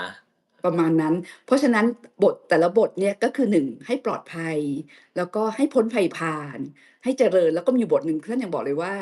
อันเนี้ยจะทำให้คุณหมอเนี่ยเจริญรุ่งเรืองในหน้าที่การงานคือเสียงมันอาจจะไม่ได้เข้าไปที่ Zoom นะคะแต่ละบทเนี่ยท่านบอกว่าเรียนท่านว่าแต่ละบทที่พระเดชพระคุณสวดเนี่ยนะคะอยากให้บอกด้วยว่าบทนี้สวดไปทำไมอะไรแบบเนี้ยค่ะใช่เพราะงั้นเพราะว่าผมจะพยายามอยากจะแปลว่าที่แต่ละท่านสวดมามันแต่บทสวดว่าอะไรค่ะสวดแปลว่าอะไรเพราะว่าผมมีความเชื่ออย่างหนึ่งว่าไอ้สิ่งที่เราฟังพระสวดเนี่ยคือจริงๆเขาต้องการสอนอะไรสักอย่างหรือว่ายกตัวอย่างใช่บางอย่างให้เราเห็นเพียงแต่ว่าเราแปลไม่ออกเราก็ไม่รู้ว่ามันคืออะไรแล้วถ้าเราเข้าค่ะใจมันเนี่ยประโยชน์ที่เราจะได้จากการสวดมนต์มันน่าจะมากกว่าแค่แบบเสียงเฉยๆซึ่งแบบมันก็ทำให้เรามีสมาธิเสียงมัน monotone มันทำให้เราใช่แบบจิตใจใช่สงบแต่ถ้าเราเข้าใจความหมายด้วยมันน่าจะเจ๋งดีผมก็เลยแบบเวลาสวดอะไรสักอย่างก็จะไปอ่านความหมายมันก่อนว่าความหมายแปลว่าอะไรเนี่ยนั่นก็1อย่างอีกอันหนึ่งที่อยากถามพี่อัดก็คือเวลาเราถวายภัตตาหารอะไรเงี้ยค่ะทำไมแต่ละครั้งที่ถวายอะมันถึงอ่านไม่เหมือนกันเพราะว่าอย่างเช่นผมอ๋อเนี่ยก็เวลาอย่างเราอิมานิมะยังพะเดมันจะมีตรงภัตตาหารเนี่ยจะมีบางคนเติมคำอะไรสักอย่างไว้ข้างหน้าเพราะผมเคยสังเกตแล้วเวลาผมไปประเทศไทยอะแล้วเขาก็จะให้ผมอ่านตามซึ่งอ่า แต่ละที่เนี่ยบางทีมันมีคำอยู่ข้างหน้าที่ไม่เหมือนกันเลยแล้วอย่างมาที่อเมริกาอย่างเมื่อวานผมไปถวายสังฆทานพระท่านก็เป็นคนนำสวดแล้วก็พูดคำหนึ่งผมจำไม่ได้ว่าอะไรแต่คำคนนี้ไม่เคยได้ยินเลยแล้วก็รู้สึกเฮ้ยประหลาดทำไมแบบถวายมันก็ถวายของคล้ายๆกันทำไมมันไม่เหมือนกันเลยสักที่หนึ่งคือมีใครเอาอะไรมาเติมหรืองี้เหรอครับก็อย่างภัตตาหารที่คุณหมออย่างวันนั้นที่คุณหมอถวายพระแล้วก็อุทิศไม่ใช่อุทิศส่วนตนเป็นบุญที่ให้คุณหมอนะคะก็คือเป็นอะไรคะพอิมานิมะยังพันเตภัตตานิบังสุกุรจิวรานิใช่ไหมคะภิกขุสังฆอาสะแต่ถ้าเป็นผู้ตายเนี่ยจะเป็นมัตตกะภัตตานิค่ะก็คือเราทำบุญอันนี้ให้กับผู้ตายแต่คุณหมออะวันนั้นคือเราทำบุญให้กับผู้เป็นค่ะอ๋อเพราะฉะนั้นถ้ามัตตกะคำข้างหน้าใช่อ๋อมัตตค่ะกะคือผู้ตายอ๋อเข้าใจแล้วใช่แสดงว่าเมื่อวานสวดๆๆ มัตตกะแน่นอนเลยค่ะก็ถ้าเป็นอุทิศส่วนกุศลก็จะเป็นมัตตกะพัตตานิมันก็แปลอย่างนั้นค่ะแล้วก็ ถ้าเป็นยาก็จะเป็นคิลานะเภสัชชานินะคะก็จะเป็นเรื่องยาก็ถวายคุณอ้อมถวายยาอืคำกล่าวก็จะไม่มใช่เป็นภัตตาหารแต่ว่าเป็นเภสัชก็คือคิลานะเภสัชชานิอันนี้เป็นคำถวายโดยภาษาบาลีค่ะและปกติแล้วก็จะมีภาษาไทยตามจ้ะข้าแต่พระภิกษุสงฆ์ผู้เจริญข้าพใช่ครับเจ้าทั้งหลาย แต่ภาษาไทยเนี่ยมันเหมือนกันทุกครั้งเลค่ะยชแต่ว่าถ้าเกิดเป็นขอน้อมถวายภัตตาหารแด่ผู้ล่วงลับไปแล้วก็จะมีคำพวกนี้ค่ะอืถ้าเกิดเป็นผู้มตายมัตตกะนี่คือผู้ที่ล่วงลับไปแล้วประมาณอืนั้นมอันนี้ก็น่าคุณหมออือนี่คือพี่อะชอบมากเลยนะคะช่างสังเกตบางทีบางคนกล่าวไม่ได้สังเกตแบบนี้แต่จริงๆก็คือจะมีคำที่แตกต่างกันตอนถใช่อย่างเวลาวายของผมสวดอะไรให้ค่ะตัวเองเนี่ยผมจะลงท้ายว่าเมไว้เสมอเลยว่ามันคือตัวเองเมใช่ไว้ให้แน่ใจว่าตัวเองคือเราไปอ่านในบทสวดเนี่ยมันจะลงท้ายด้วยเตซึ่งมันเป็นการสวดให้คนอื่นถ้าพระสวดให้เตเราโอเคเข้าใจได้แต่ถ้าเกิดว่าค่ะเราก็จะคอยฟังแล้วถ้ามีใครสวดให้เราแล้วมันแบบเมนี่คือมันไม่ได้สวดให้เราแล้วมันสวดให้ตนเองเราต้องสวดให้เราเองผมก็จะแบบรู้ก็จะเอาแบบเนี้ยมาใช้FC ทราบไหมคะคุณหมอสวดชินบัญชรนะคะตอนเคยเล่าว่าตอนอาบน้ำใช่ไหมคะตอนนี้ยังสวดใช่ครับอยู่ไหมคะ สวดครับชินบัญชรพาหุง ค่ะผมก็เนี่ยค่ะผมก็ถึงรู้ไงว่าแต่ละคำมันแปลว่าอะไรกันบ้างแล้วบางใช่ทีแบบใช่พอเรารู้แล้วดีอะไรเงี้ยมันจะได้เข้าใจส่วนแล้วก็เวลาพระสวดเราก็จะได้เข้าใจว่าท่านกำลังจะสวดอะไรหรือเล่าอะไรให้เราฟังค่ะอยู่มันจะรู้แบบค่ะนะไม่ถ้าเราไม่รู้ไม่เข้าใจมันจะแบบเฮ้ยไม่อินไปกับมันแล้วมันสงสัยเบื่อได้มันก็จะสงสัยว่าภาษาแบบนี้มันจะทำให้เราเจริญขึ้นมาได้ยังไงเราไม่รู้ว่ามันแปลว่าอะไรใช่ไหมครับแต่พอรู้แล้วอ๋อเข้าใจแล้ว จะให้ฟังว่าอย่างถ้าเรารู้ว่าอ่าพระพุทธเจ้าเอาชนะช้างนาราคิรีได้ด้วยอะไรค่ะใช่ไหมเราก็ต้องอืมถ้าเราเจอสิ่งที่มันดุร้ายเนี่ยเราให้เอาอันเนี้ยไปเป็นตัวแก้มันจะแก้ได้ถูกทางมากกว่าค่ะอืมนั่นแหละผมก็เลยแบบใช้ของพวกเนี้ย เริ่มเข้าสู่โลกของพระพุทธศาสนานะคะเนี่ยโดยไม่รู้ตัวของคุณหมอเนี่ยค่ะเพราะฉะนั้นพี่อัชวรรณส่วนตัวเวลาคุณหมอบอกเป็น Devil นะพี่อ่านว่า Devil ปลอมค่ะ อาจจะทั้งคู่อะผมว่าไม่แน่ไม่นอนหรอกครับแต่อันหนึ่งพี่อาจเคยสังเกตไหมเวลาสมมุติมีพระอยู่หลายๆรูปเนี่ยเขาสวดมนต์ด้วยกันใช่ไหมครับ ค่ะอ่าเวลาพระนำสวดเนี่ยพอมันจะมีจังหวะพักแล้วก็เปลี่ยนเป็นอีกบทหนึ่งค่ะใช่ไหมครับผมจะสังเกตว่าบางทีอะเป็นพระรูปเดิมที่คิดว่าบทถัดไปจะสวดอะไรแต่บางทีอะสค่ะลับรูปกันไปเรื่อยๆมีอย่างเมื่อวานที่ผมไปสวดเนี่ยมีพระทั้งหมดประมาณ8รูป8หรืออะไรเงี้ยสักอย่าง8-9รูปค่ะเนี่ยแหละรูปแรกตอนแรกเป็นเจ้าอาวาสก็ตั้งสวดมาก่อนสวดค่ะจบบทนี้จะเป็นพระรูปที่2จะเป็นคนตั้งสวดคนที่3คนที่4แล้วก็อ๋วนไปจนครบ ออาทีนี้ผมก็เลยสงสัยว่าในการการวนสวดแต่ละครั้งเนี่ยเท่าที่ผมฟังมานะมันไม่ใช่บทเดียวกันแล้วก็เปลี่ยนรูปพอขึ้นบทใหม่ก็จะเป็นอีกองค์หนึ่งขึ้นใช่ไหมคะใช่ขึ้นแล้วก็พอสถานการณ์แตกต่างกันก็เป็นการสวดที่ไม่เหมือนกันเลยอันนี้อาจจะเอาบทสวด4-5บทมารวมกันแต่พอเป็นอีกงานหนึ่งก็จะเป็น4-5บทแต่เป็นบทอย่างอื่นบางทีก็มีบทเดิมค่ะซ้ำกันอย่างงี้ก็แปลว่าถ้าเกิดพระรูปไหนได้มาถึงคิวของข้าพเจ้าในการเลือกบทสวดเราก็เลือกอะไรก็ได้สิหรือจริงๆมันต้องมีการเตรียมกับพระรูปอื่นมาก่อนแล้วมีพระรูปอื่นก็ต้องก็รับตกลงกันค่ะคุณหมอคะต้ออ๋องตกลงกันเพราะไม่คือสงฆ์อะต้องตกลงกันว่าวันนี้ที่เราไปบ้านเจ้าภาพรับถวายภัตตาหารอันเนี้ยการสวดเจริญพระพุทธมนต์เนี่ยที่มีอีกบทเราจะเลือกบทใดค่ะอืแม้มการให้พอันนี้เจ๋ง รก็ค่ะแม้การให้พรก็จะมีการเลือกบทที่มาให้พรกันค่ะแต่เพราะทีนี้ว่าเมื่อวานสุที่ผมสวดมาเนี่ยมันเจ๋งมากตรงที่ว่าเขาเชิญพระมาจาก2วัดค่ะอ๋อแสดงว่าพระ2วัดไม่มีโอกาสได้คุยกันเลยยกเว้นแบบมือถือโทรคุยกันเลยอันนี้ไม่รู้เหมือนกันนะแต่ไม่แล้วก็น่าจะมี2วัด2วัดก็ได้นำทั้ง2วัดไหมคะได้นำสวดบทต่อไปทั้ง2วัดไหมคะได้นำครบทุกคนครับอ๋อโอเคคือโอเคมีคนโอเค ขึ้นมาก็ส่งไปเรื่อยๆวนๆไปเรื่อยๆจนครบวงซึ่งค่ะผมคิดว่า2วัดเนี้ยไม่น่าจะได้คุยกันในระหว่างที่นั่งรถมาจากทั้ง2ที่แล้วมาเจอตรงกอ๋ลางอแสดงว่าเขาต้องแบบอ่านใจของอีกฝ่ายได้ว่าเฮ้ยเราจะสวดอะไรต่อดีนะ เพราะว่าถ้าเกิดบเพราะมันทสวดที่เราเตรียมมาแล้วเขาสวดไปแล้วเราก็ต้องคิดบทใหม่ขึ้นมา ก็จะมีแพ็กเกจเลยนะคะว่ามันจะมีบทสวดอะไรบ้างในเรื่องของการเจริญพระพุทธมนต์หรือว่าในเรื่องของการอุทิศส่วนกุศอาลนี่ค่ะงานมงคลกับอาวหมงคลคืองานที่เป็นมงคลหรืองานที่สวดอุทิศส่วนกุศลก็จะมีเซตของบทสวดไว้ซึ่งท่านน่ะจะเลือกกันเวลาเราไปงานที่ สวดอุทิศส่วนกุศลน่ะบางวัดเองอะสวดภาษาไทยด้วยซ้ำบางวัดเองก็สวดภาษาบาลีก็แตกต่างกันไปขึ้นอยู่กับว่าวัดนั้นตกลงกันอย่างไรค่ะประมาณนั้นช่างสังเกตค่ะคุณหมอคะอืมแปลกดีครับผมก็บางทีบางทีก็ชอบรู้ชอบเห็นนะส่วนบางทีเราก็รู้สึกว่าอะไรที่มันเป็นสิ่งที่ซ่อนอยู่แล้วเขาทำมาอยู่แล้วเราก็ไปเอามันมาใช้เลยอย่างเช่นแบบพาหุงอย่างเงี้ยเขาก็สอนเราอยู่แล้วนี่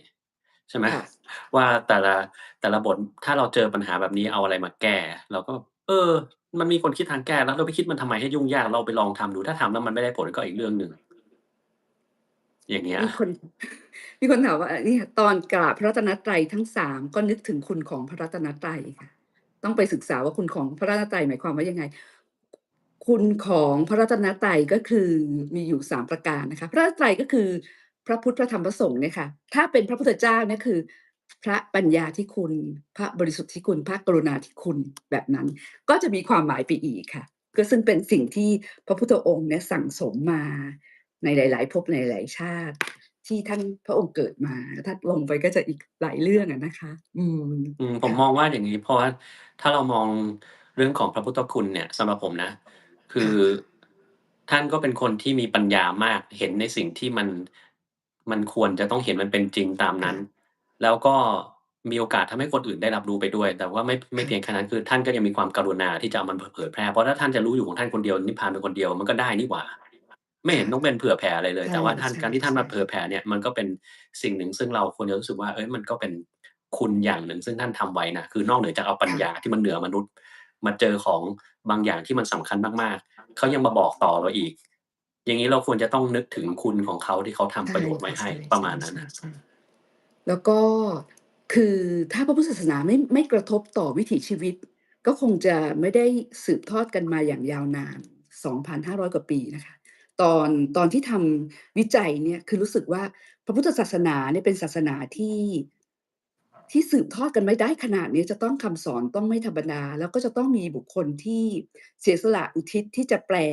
สิ่งที่พระพุทธองค์สอนเนี่ยมาเป็นใบลานมาจารึกอยู่ในหินจนกระทั่งมาเป็นรูปเล่มในถึงปัจจุบันและปัจจุบันนะคะ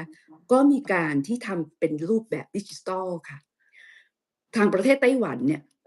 เขาก็ใช้ดิจิทัลเนี่ยนะคะเพื่อจะทำให้ภาษาที่อ่านยากบาลีสันสกฤตพวกเนี้ย เปลี่ยนแปลงกลายเป็นภาษาประจำประเทศนั้นๆอันเนี้ยค่ะก็คือทุ่มเทกันขนาดนั้นเพื่อจะรักษาคำสอนของพระพุทธองค์อะค่ะเพราะงั้นทางไต้หวันเนี่ยวัดโฝวัดหนึ่งอะค่ะเขาทำหน้าที่นี้ส่วนของญี่ปุ่นเองเขาก็แปลพระไตรปิฎกจากจีนเนี่ยเป็นภาษาญี่ปุ่นด้วยนะคะแล้วก็ทางเกาหลีเองก็ทำเป็นพระไตรปิฎกภาษาตัวเองเพราะฉะนั้นทุกประเทศแถบเนี่ยค่ะ เอาสิ่งที่พระพุทธองค์สอนน่ะจากการใบลานจารึกลงในหิน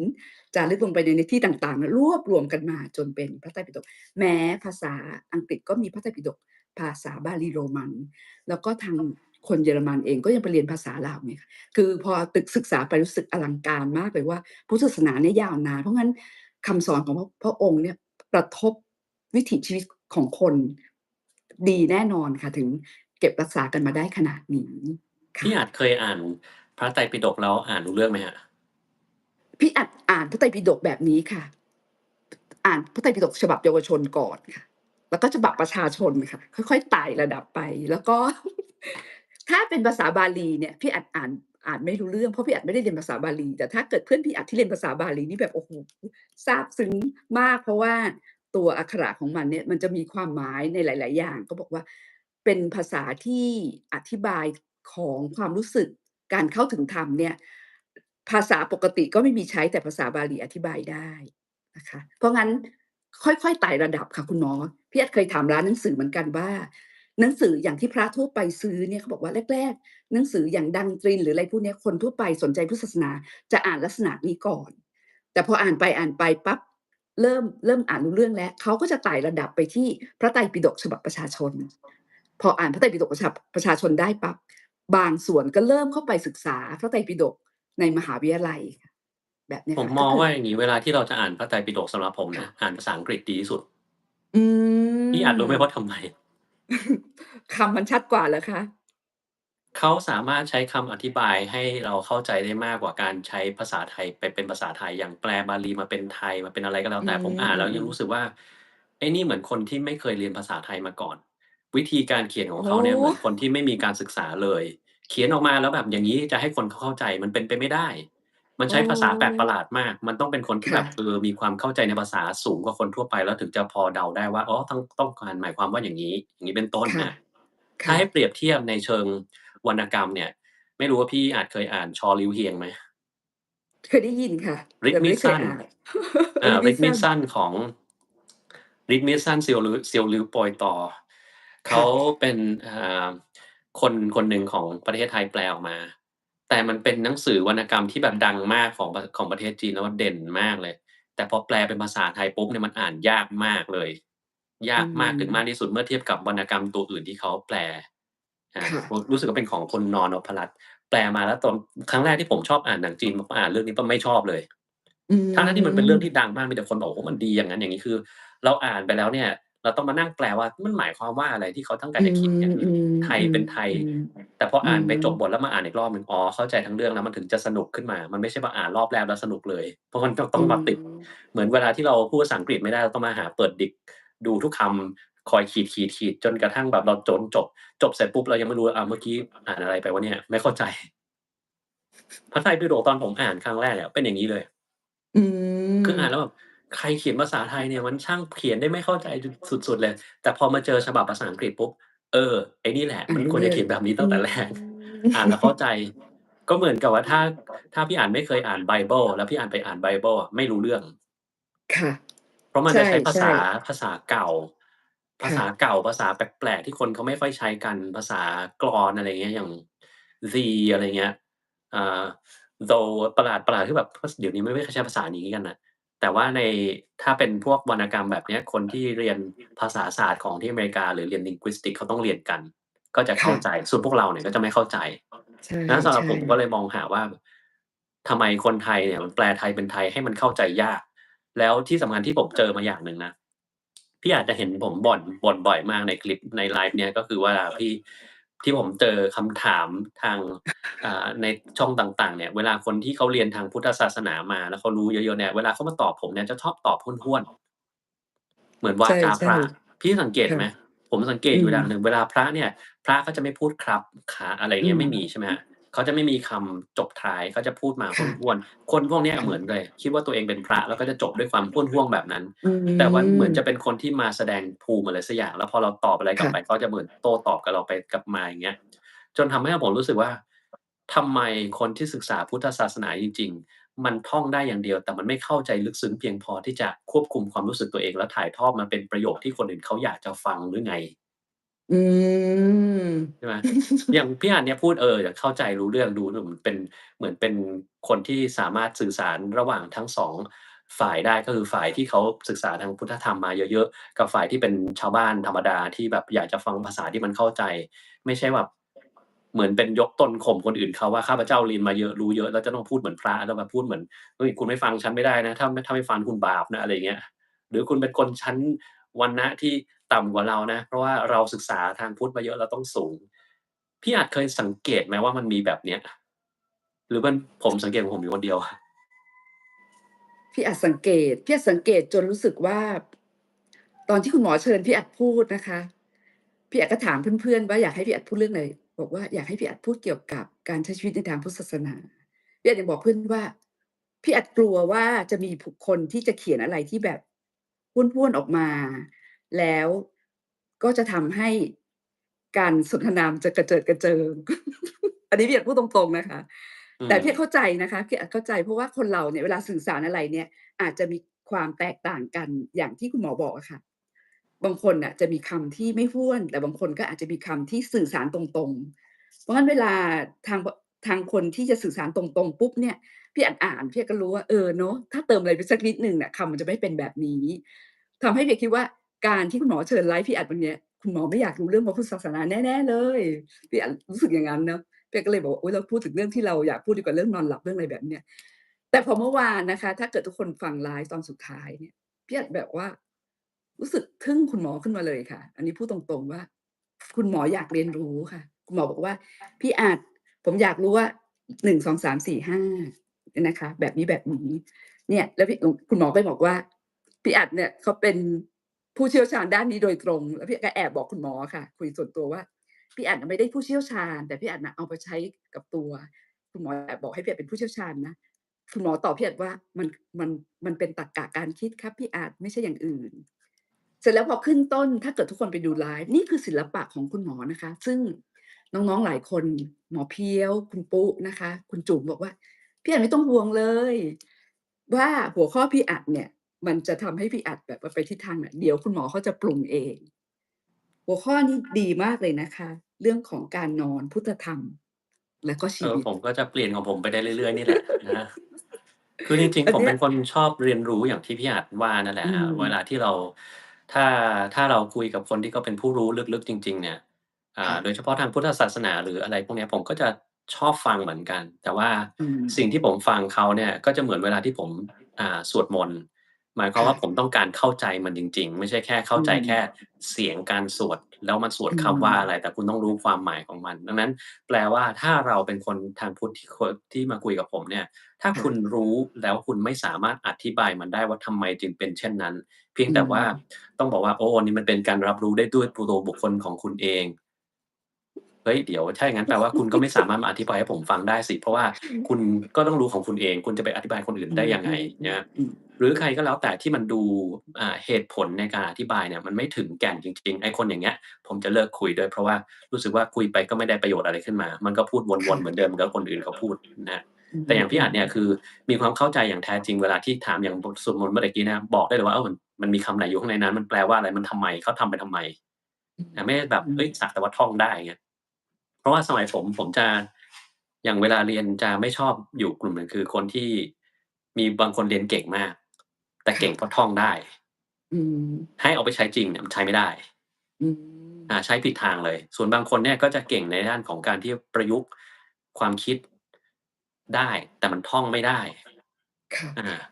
พอืมวกนี้เนี่ยคือมันไม่ค่อยเก่งตอนแรกแต่มันจะเก่งตอนหลังส่วนไอ้พวกแรกเนี่ยมันเก่งตอนแรกตอนหลังมันก็ไปได้แค่ตันๆแค่เนี้ยมันก็เก่งเหมือนกันนะแต่มันไม่สุดผมต้องการคนที่แบบสามารถคิดประยุกต์เข้าใจเหตุผลได้ไม่ใช่ว่าท่องอย่างเดียวนั่นแหละเออมีมีคำหนึ่งที่เมื่อคืนพี่อัดนึกอยู่นะคะว่าพี่อัดเคยได้ยินคนอินเดียนะคะประเทศอินเดียเนี่ยเขาสวดมนต์น่ะค่ะเขาสวดอืมมนต์แบบคนไทยพุทธังสรณังคัจฉามินะคะแต่แต่อินเดียเขาสวดแบบนี้บุตดังสรณังคัจฉามิอ๋อใช่เรารู้สึกว่า ผมดูหนังอินเดียมามันเป็นอย่างงั้นแหละครับ เรารู้สึกว่าโอ้โฮคือพอเวลาคำนี้ในประเทศแผ่นดินแม่พุทธศาสนาเกิดเนี่ยเวลาสวดนี่มันดูขลังมากเลยค่ะแต่ของเราจะเป็นภาษาเราใช่ไหมพุทธังสรณังคัจฉามิแหมพี่ธัมมังอันมันก็เหมือนกับพระตอนสวดนั่นแหละพระนี่ท่านก็ใช่ ต้องมีมีเอื้อนให้ยาวๆหน่อยใช่ไหมของเราก็เปิดภาษาธรรมดาเราจะทำแบบพระก็ได้นะแต่มันช้าเราค่ะก็เลยไม่เอาอย่าใงผมสวดช่แบบพาๆหุงอย่างเงี้ยมันก็จะเป็นพาหุงสัมอะไรอย่างเงี้ยแต่ ไม่เราจะพาหุสมะสมะพิธีปิตาสามุทันตังคือให้เร็วๆให้จบๆไปอะไรอย่างเงี้ย นี่มันก็คือคุณหมอแล้วแต่คน เร่งสปีดมากเลยค่ะพาหุงคุณหมอนี่แล้วทันนึกเหรอคะว่ารบชนะมารตอนไหนก็ถ้าเรารู้ความหมายของมันเราจะพูดเร็วพูดช้าเราก็เข้าใจมันอยู่ดีแต่ถ้าเราไม่เข้าใจความหมายค่ะมันตอนแรกต่อให้ท่องช้าค่ะ ยังไงก็ไม่รู้อยู่ดีอืมแล้วก็อืมจำได้ว่าตอนเด็กๆโรงเรียนคุณหมออาจจะไม่มีมั้งคะคุณหมอโรงเรียน St. Dominic พวกเราที่เป็นรุ่น Baby Boom เนี่ยทุกวันศุกร์อะค่ะเราก็จะสวดมนต์แบบว่าภาษาไทยอ๋อใช่องครับใค์ใดช่ๆพระสัมพุทธมีชอบมาตอนผมไปกเลยนะคะมีตอนผมไปค่ะเรียนที่เตรียมอุดมครับตอนค่ะม4-5-6คือตอนอยู่ที่ St. Dominic เนี่ยมันไม่มีนะครับค่ะพอไปพอไปเนี่ยม4ปุ๊บครั้งแรกที่เข้าไปวันศุกร์ตอนบ่ายเขาก็จะมีสวดไอ้อย่างงี้กันตอนอืมที่เขาจะเลิกเรียนค่ะแล้วผมก็งงว่าทำไมเพื่อนทั้งห้องมันสวดกันได้ทำไมข้าพเจ้าเหมือนไม่เคยได้ยินไอ้บทพวกนี้มาก่อนเลย มันไปเอามาจากไหนเอาเวลาที่ไหนไปท่องแล้วมันก็มีหนังสือซ่อนอยู่ข้างใต้โต๊ะหรือเปล่าปรากฏไม่มีใครเลยแล้วทำอืมไมมันอยู่ๆมันท่องกันได้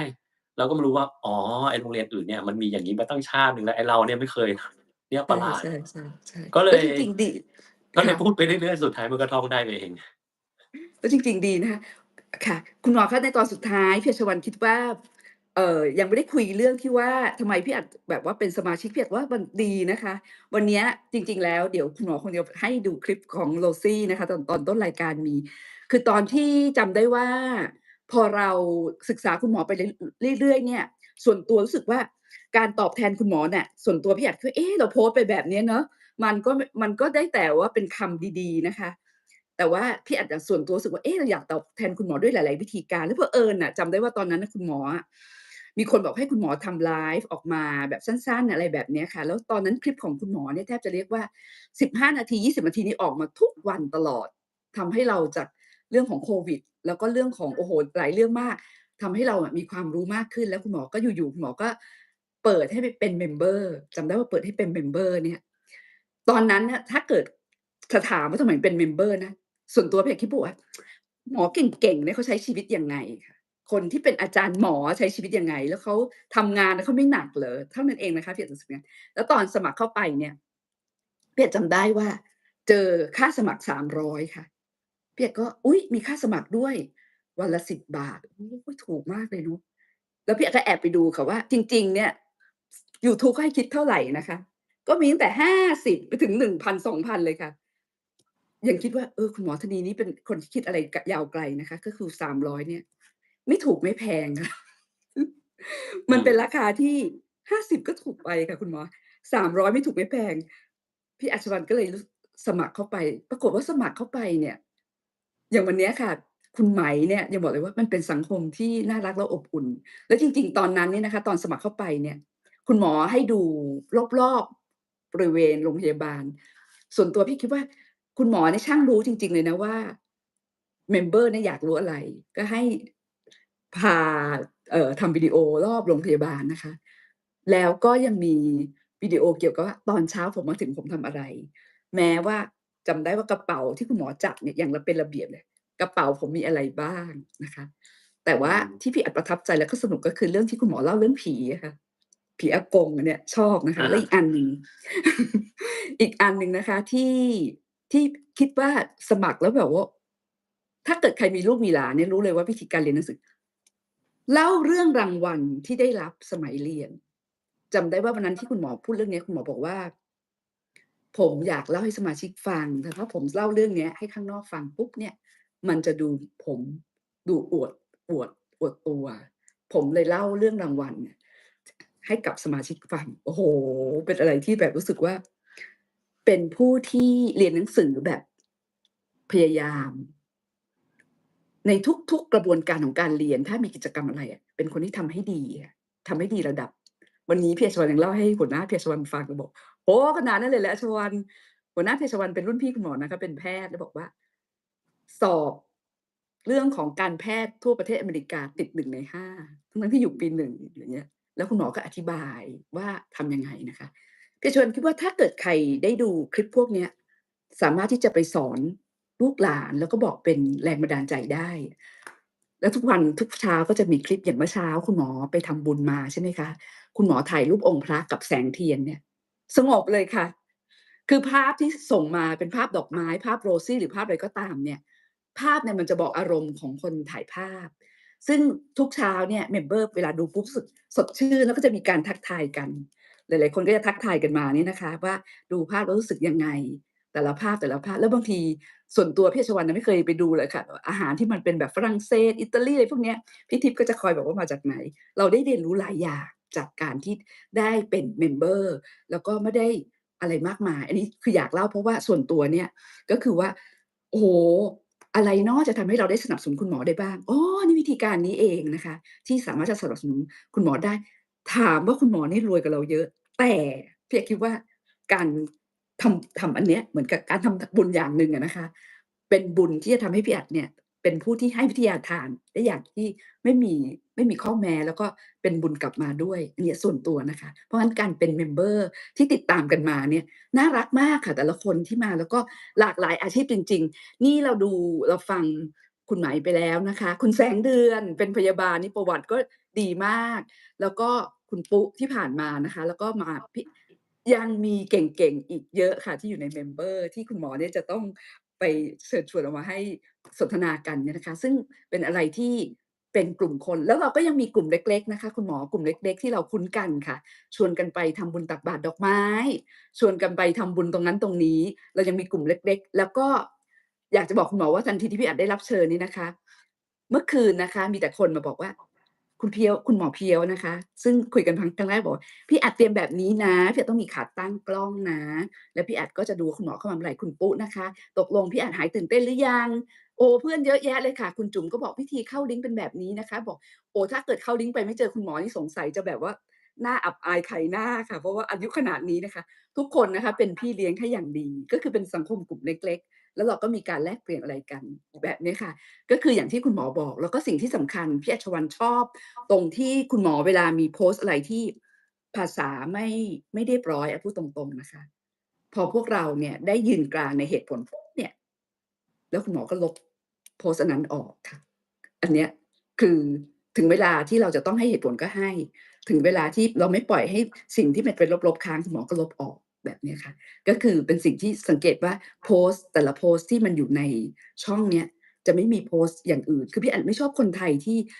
พูดจาไม่สุภาพแล้วเราก็ไม่อยากให้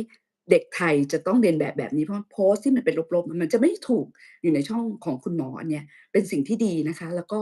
ในช่องของคุณหมอเองก็จะมีทั้งนักศึกษาแพทย์นักเรียนมปลายครูอาจารย์เจ้าของกิจการธุรกิจต่างๆพี่เนี่ยเคยเห็นโพสต์ของคุณกวางกมลชนกเลยค่ะซึ่งเป็นดาราเนี่ยเข้ามาโพสต์เพราะงั้นหลากหลายมากเพราะงั้นคุณต้องขอบคุณคุณหมอที่ได้ทำช่องให้มันเป็นเชิงบวกแล้วก็อะไรต่ออะไรที่มันอ่านแล้วมันเคืองอะช่องอื่นนะคะโอ้โฮแบบว่าโอ้โฮแบบพูดจะได้ยังไงเนี่ยพูดจนแบบเวียนหัว แต่ช่องเนี้ยคุณหมอเห็นว่าอะไรที่มันควรไม่ควรคุณหมอก็จะช่วยดูอันเนี้ยต้องขอบพระคุณจริงๆนะเป็นช่องที่เชิงบวกแล้วทำให้เราเนี่ยได้ฝึกภาษาเชิงบวกกับสมาชิกกันด้วยค่ะต้องขอบพระคุณมากนะคะต้องขอบคุณครับค่ะคุณหมอคะเป็นไงพี่อะ3 ทุ่ม3ทุ่มคเนี่ยรึ่งแล้วค่ะคุยมายาวนานมากตอนแรกบอกว่าเฮ้ยจะอยู่ไหวแค่ประมาณ2ชั่วโมงเดี๋ยวเสียงหายนี่เสียงไม่ตกเลยแสดงว่าแบบสุขภาพนี่ต้องแข็งแรงแน่นอนคุณหมอก็ยิ่งกว่าค่ะหมอที่ไม่ตกด้วยค่ะค่ะเพราะผมทำเป็นประคุณ จำอยู่แล้วไม่มีปัญหาคุณชนชนบอกว่าสังคมพลังบวกค่ะคุณชนชนบอกว่าเป็นสายลับไม่ยอมออกค่ะแล้วก็พี่อชวนต้องขอบพระคุณทุกคนเลยนะคะคุณหมอเพี้ยวแล้วก็หลายๆท่านเนี่ยแหละค่ะคุณชนชนคุณไหมนะคะคุณไหมที่รู้จักกันโอ้เป็นคนน่ารักค่ะหลายคนที่คุณทริปนะคะพี่แอ๋วนะคะพี่เล็กหลายๆคนเนี่ยแล้วก็ต้องขอบคุณน้องวันที่แบบปักหมุดที่ทำหน้าที่หนักมากนะคะปักหมุดอย่างดีนะคะ จุ๋มบอกว่าเป็นสมาชิกมาแล้ว35เดือนขอเสียงเมมเบอร์หน่อยค่ะอะไรแบบเนี้ยค่ะคุณอาร์มนี่ก็เต็มเลยค่ะคุณอาร์มนี่ก็แบบว่าเสียงดังฟังชัดค่ะอะไรไม่ถูกต้องผมต้องผมค่ะแล้วก็หลายคนนะคะเนี่ยคุณอีทนะคะเวลาพูดถึงคุณหมอแล้วมีแรงบันดาลใจมากพี่อีทนี่คือผู้บริหารกองสพทเก่าเพราะงั้นสมาชิกของคุณหมอเนี่ยจะมีหลากหลายแล้วก็ทำงานได้หลายแบบมากเลยนะคะอืค่ะ ม ดีเลยครับจริงๆก็กะว่าสร้างสังคมอย่างงี้ขึ้นมาตอนแรกเนี่ยที่ผมทำให้แบบมีระบบ Member อะเพราะว่าผมต้องการค่ะกันคนออกไปเพราะว่าค่ะคนที่อยากจะมารู้จักตัวตนของผมจริงๆเนี่ยมันก็ต้องได้เข้ามาแค่ทางข้อความส่วนตัวใช่ไหมครับเฟซค่ะบุ๊กหรือไอจีอย่างเงี้ยซึ่งผมก็อืมไม่ได้รับทุกคนไม่ได้อยากจะรับทีนี้มันก็เลยต้องมาเจอกันตรงกลางถ้าไม่อยากจะรับก็ถ้าอยากจะให้มารู้จักก็โอเคมี barrier หนึ่งกั้นไว้คือคุณต้องเสียสมาชิกนะไม่ถูก ค่ะ แต่มันใช่ก็ไม่ได้แพงจนเกินไปที่คุณถูกค่ะถูกคุณใช้ถูกไม่ได้ใช่ไม่ให้แบบใช่ราคา5,000บาทอย่างเงี้ยก็ไม่มีแบบนั้นใช่ใช่ใช่เราก็ไม่มีใช่การแบบเปิดคอร์สแบบเฮ้ยคอร์สนี้10,000อะไรเงี้ยไม่มีแบบนั้นเหมือนกันเราค่ะก็คิดว่าถ้าทำแบบเนี้ยคนก็เป็นการคัดกรองคนว่าคนไหนที่มันอยากรู้จักเราจริงๆอะจะได้เข้ามาถ้าเข้ามาใช่แล้วเขาใช่จะอย่างน้อยเนี่ยสิ่งที่ได้ก็คือการที่ได้สังคมอันใหม่ที่มันจะมีความค่ะช่วยเหลือซึ่งกันและกัน บางทีเราไม่รู้ตัวด้วยซ้ำไปว่าเรามีปัญหาอะไรอย่างเงี้ยเราเข้ามาเราไปคุยกับคนอื่นเขาเราก็แบบมันแก้ปัญหาเราได้เฉยๆเลยเฮ้ยอย่างเงี้ยครับแล้วก็เป็นอย่างอะไรที่สร้างแรค่ะงบันดาลใจให้กับหลายๆคนอยากเรียนรู้อะไรก็มาเรียนรู้แล้วก็เนี่ยก็จะเชิญมาแต่ละคนมาไลฟ์เพราะว่าผมก็ต้องการมองเห็นความเห็นต่างๆที่มาจากต่างวิชาชีพบ้างนะครับอย่างพี่อัดใช่เนี่ยค่ะใชก็มีความ่ๆความรู้ทางด้านของพุทธศาสนาซึ่งผมก็ไม่รู้นะครับแล้วก็การมค่ะองแต่ละอย่างก็อาจจะแตกต่างกันไป ไม่แน่ต่อไปก็อาจจะเชิญมาแต่ในหัวข้ออื่นเช่นวันนี้เราพูดถึงเรื่องของพุทธศาสนาบางอย่างแบบจิปาถะเรื่องของการนอนหลับไปแล้วแล้วถ้าเกิค่ะดต่อไปเราก็ลองพูดในแง่ของความเห็นของพี่อัดในแง่ของพุทธศาสนากับจักรวาล ว่าอื้อฮืมันเป็นอย่างไรอนี่อืม พุทธศาสนาและการเวลา พุทค่ะธศาสนากับการแพทย์หรืออะไรอืก็แล้วแต่ที่มมันมีความเกี่ยวข้องกันถ้ามองจากมุมมองจากเลนส์ที่มันไม่ใช่เลนส์ของคนทั่วไปอะมันจะมีแนวค่ะคิดยังไงบ้างที่มันจะทำให้แตกต่างกันไปซึ่งผมมองว่าอันเนี้ยแหละเจ๋งเพราะว่าเมมเบอร์ของเรามีค่ะตัวประหลาดที่แบบเก่งเยอะแยะไปหมดเราต้องเอามันมาใช้ประโยชน์ให้หมดนี่พูดเหมือนที่คุณหมอเราเป็นแบบพูดมาเป็นงานวิจัยหมดเลยนะคะที่พุทธอือฮึศาสนากับจักรวาลอย่างเงี้ยค่ะพุทธศาสนากับอะไรพวกเนี้ยค่ะค่ะเป็นงานวิจัยที่มีคนทำอยู่ค่ะแล้วก็พี่อัชวัลนะคะอยากจะโอ้โฮนี่คุณหมอคะคุณคุณสารินนะคะบอกว่าเป็นเมมเบอร์ของคุณหมอมา4วันค่ะเนี่ยค่ะเขียนมาน่ารักเชียวแล้วก็เมื่อกี้น้องตองค่ะน้องตองเนี่ยทำเค้กโรซี่นะคะฮือฮากันเลยค่ะพี่แอ๋วชวนน้องตองน้องตองทำ เค้กดีไซน์ by ธนิดาค่ะน้องตองนี่ก็คือทำเค้กมานั้นเป็นช่องยูทูบของเขานะครับต้องไปตามด้วยใช่ๆน่ารักมากค่ะแล้วก็คุณจริงๆคุณชนๆก็มีช่องยูทูบของตัวเองนะคะแล้วก็เขายังมีชอบเล่น TikTok ครับลองไปดูในช่อง ค่ะ TikTok เขาก็ได้มีเขาชอบแบบแกะกล่องสุ่มแกะตัวการ์ตูนต่างๆอยู่ค่ะ ในนั้นมีคนไปดูเยอะแยะเลย พี่อีทวัชราพรนี่คือนักกายภาพอยู่จังหวัดขอนแก่นนะคะโรงพยาบาลขอนแก่นค่ะคุณปูไม่ต้องห่วงนะคะแล้วก็ยังจะมีเนี่ยคือหลายท่านเลยค่ะที่แบบว่าเป็นสมาชิกคุณหมอคุณจิราธิการด้วยนะคะอ๋ออันนี้ไม่ได้สมาชิกแต่ก็ติดตามมาประจำค่ะคุณโฟ้งเนี่ยค่ะคือหลายคนนะคะที่เราเจอแล้วก็มีคนทำยูทูบทางด้านการท่องเที่ยวก็อยู่ในเมมเบอร์ด้วยนะคะแล้วก็คุณหญิงค่ะคุณหญิงนี่คือ นั่นเลยนะคะอะไรนะคะพริกไทยสุเอ่อทำพวกอะไรนะคะแบบอยู่บริษัทที่ทำเกี่ยวกับทางด้านพริกไทยอะไรต่ออะไรเคยให้ของกันเนี่ยนะคะหลาอืกหลายอามชีพมากค่ะที่ทำนะคะแล้วก็น้อง Audit Pro ถึงแม้จะซนๆหน่อยนะคะแต่ก็น่ารักค่ะหลายคนที่หลายวัยด้วยค่ะหลายคนหลายวัย หลายวัย คุณหมอนี่นี่ไหนเอาอยู่นะคะ เมื่อกี้พูดเรื่องพริกไทยเดี๋ยวไม่แน่ต่อไปอาจจะทำคลิปเรื่องพริกออกมาดีกว่า ดีเพราะจนะคะดีริงๆพริกในทางการแพทย์ผมมีความรู้พอสมควรเดี๋ยวจะลองเอามาพูดดูอ๋อ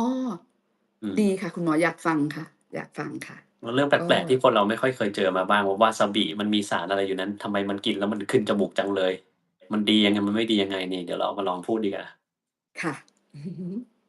โอเคอย่างงี้ก็ขอบคุณพี่อั๋นมากเลยนะครับรบกวนเวลามาค่อนข้างนานเดี๋ยวคราวหน้าก็จะเชิญมาใหม่แล้วก็อาจจะมีคนอื่นๆมาร่วมอะนะครับแต่กลัวว่ามีใครอยากให้พี่อัดมาแล้วก็ด้วยหัวข้ออะไรที่มันเจ๋งๆเท่ๆเนี่ยเขียนมานะครับแล้วเดี๋ยวเรามาลองดูกันว่าอันไหนที่มันจะน่าเอามาคุยก็เอามาอีกทีหนึ่งนะครับโอเควันนี้ก็เท่านี้แล้วกันนะครับขอบคุณพี่อัดมากเลยนะครับขอบคุเดี๋ยวไว้คราวหน้าณมากค่ะพบกันใหม่พี่อาจขออนุญาตเป็นตัวอาแทนเมมเบอร์กับ FC ทุกคนนะคะด้วย